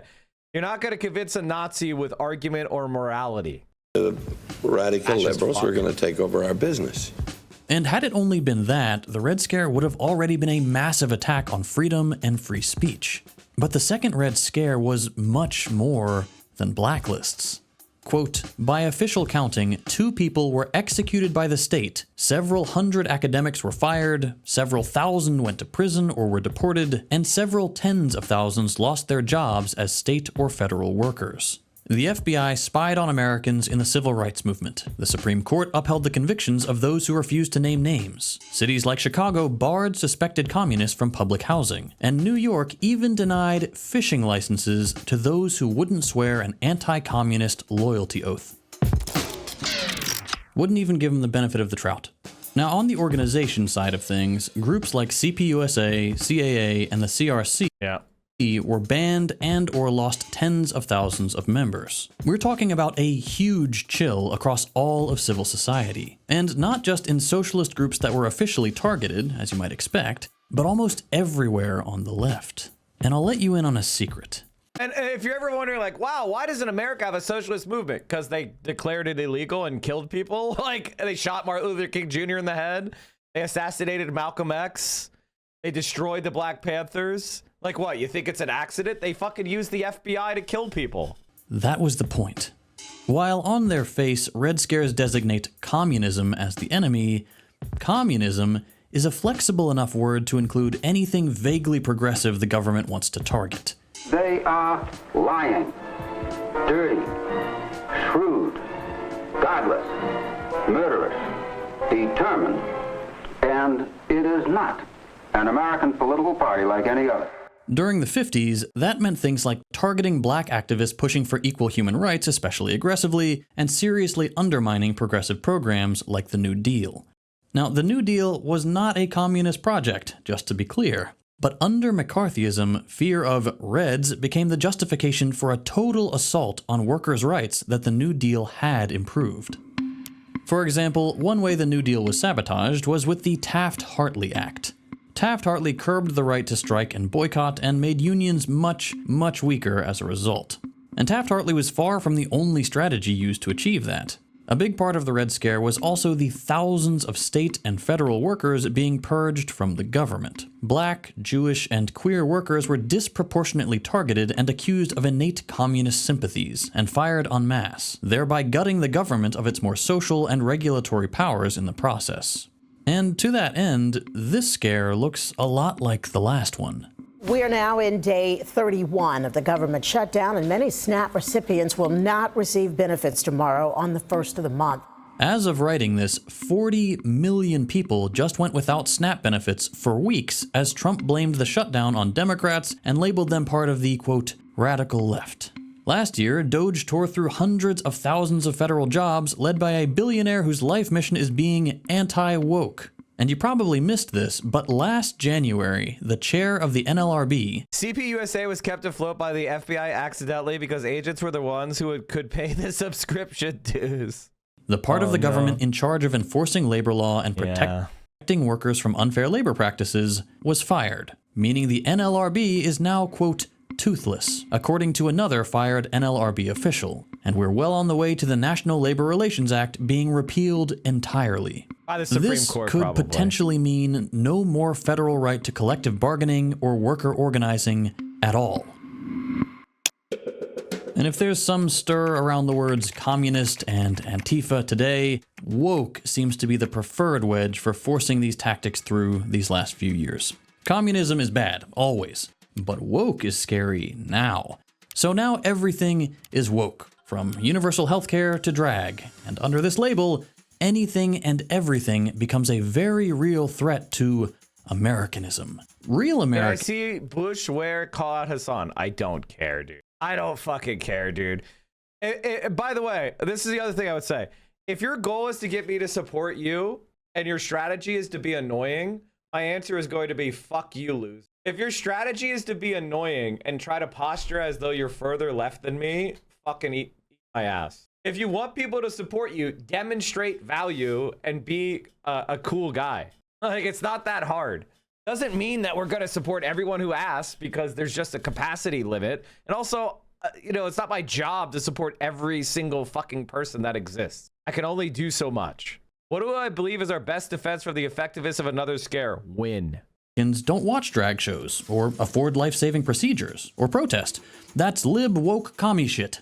Real Americans shut up and take it. Take it? Some people are. Just like in previous Red Scares, we're seeing private institutions willingly running away from woke like their predecessors ran away from red. If the last Red Scare relied on Hollywood to self-police, today law firms, universities, major brands, and hospitals have all already shown themselves to be ready to bend the knee. They've rejected any association with wokeness, and in the process, have happily helped this Red Scare along without even being forced. And the effects of that can be dramatic. For past Red Scares, all the infiltration, intimidation, and general destruction of civil society poisoned the well on progressive politics for years. At the end of World War II, the progressive movement was rich and interconnected. Membership in groups like CPUSA peaked. Anti-fascism was anti-capitalism, was anti-racism, was anti-imperialism, was anti-war. There was a clear and popular sense that to fight for one cause was to fight for them all. In the same way that today's No Kings protest opposed gross abuses of government power and horrifying kidnappings by immigration officials and wealth accumulation by billionaires, even if they do so vaguely, so too did the pre-Red Scare progressive movement unite all those who couldn't accept injustice in all its forms. The Red Scare wiped out that solidarity. Being associated with anyone on the left was just too risky. So the fight for democratic socialism and human rights was quickly watered down into a Caroline is here? Wait, what happened? What did the Caroline say? Mike, you have seen the absolute cowardice from filmmakers at the Berlin AL Film Festival try to claim apolitical status when asked their thoughts on fascism. Oh my God. Wasn't there something about like, somebody asked them about like Gaza and somebody freaked out? I haven't been following it closely, but I did see that. Oh, chat. Caroline is here. Queen, one of my favorite people. They're being asked on Gaza, ICE, Trump, etc. Ugh. Thanks for the weekend streams, Mike. I can't usually watch during the week. I've been loving it. Yeah, I've been streaming 7 days a week now. Refusing to say shit, claiming they're apolitical. That is legitimately the most pathetic shit ever. Also, we are shaming apolitical people now. Woke is back, but it's going to be woke 2.0. We learned something with woke 1, which is we're not going to capitulate to the tyranny of the annoying.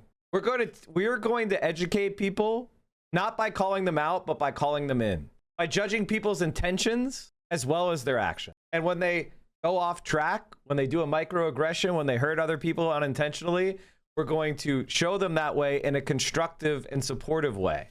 We're going to, Mike, more collabs with Caroline. Listen.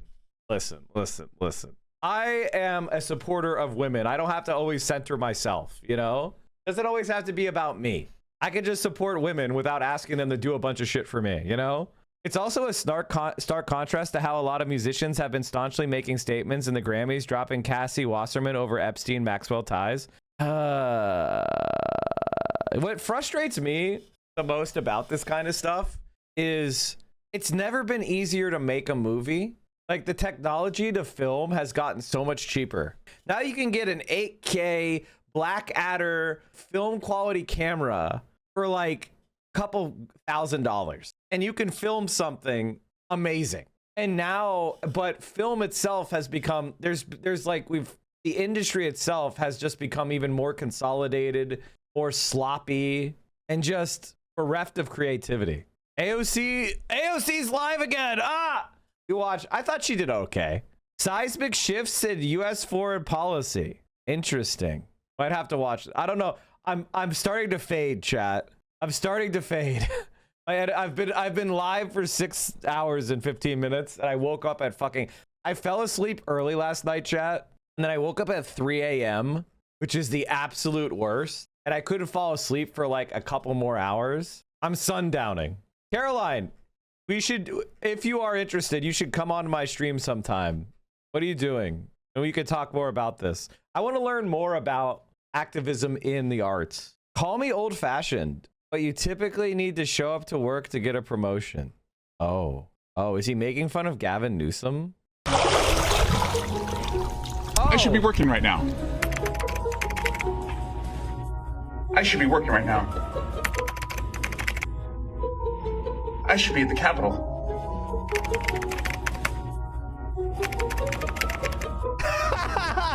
I should be in Congress. I should be in a suit. I should be working right now. But instead, I'm in a pool. I'm definitely down to talk about what's happening in Hollywood. A lot of Epstein ties, of course, so there's lots of internal chaos. Hey Lisa, thank you for the raid. Sounds good. When do you want to do it? Just let me know. Can we trust Steyer? No, of course not. Oh, Caroline, I have a project I'm working on, and I would love for you to be a part of it. Oh, I have a project. We already have Hassan, so it's on a separate day. It would not be with him. Fuck him. He doesn't deserve to dim your light, okay? But the new project. What's your thoughts on the California governor's race? I am so disappointed about California politics. California politics sucks. It is the state that punches the most below its weight. There are like Pennsylvania has so many cool people in it running for office and who have won. New York is the same. California just underperforms. There's like almost no one that I'm excited about, which is a bummer. Fetterman sucks. Josh Shapiro sucks. But we also have people like Summer Lee. We also have people like George Soros DA Larry Krasner. We have a guy running in Philly right now. Half of the state is hick country and the other half is NIMBY paradise. So true.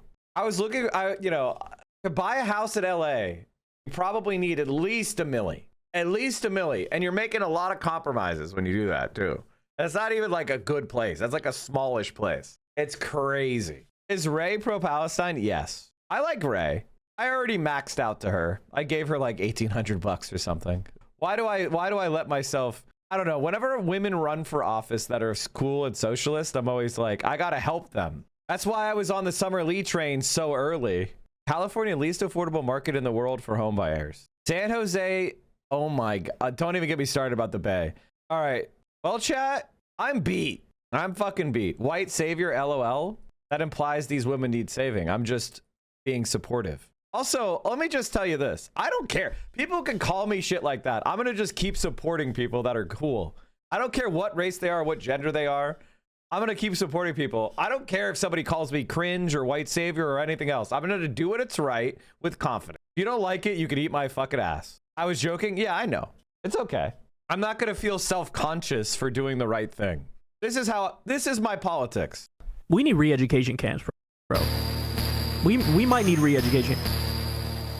I'm not so sure a gulag was a bad idea. Come to think of it, this is making me understand a lot of things I previously did not understand. I never used to understand authoritarian left movement. I'd be like, why are you authoritarian? Just be like libertarian left. Listening to these motherfuckers, I'm like, oh, I see. They had to do something about you, motherfuckers.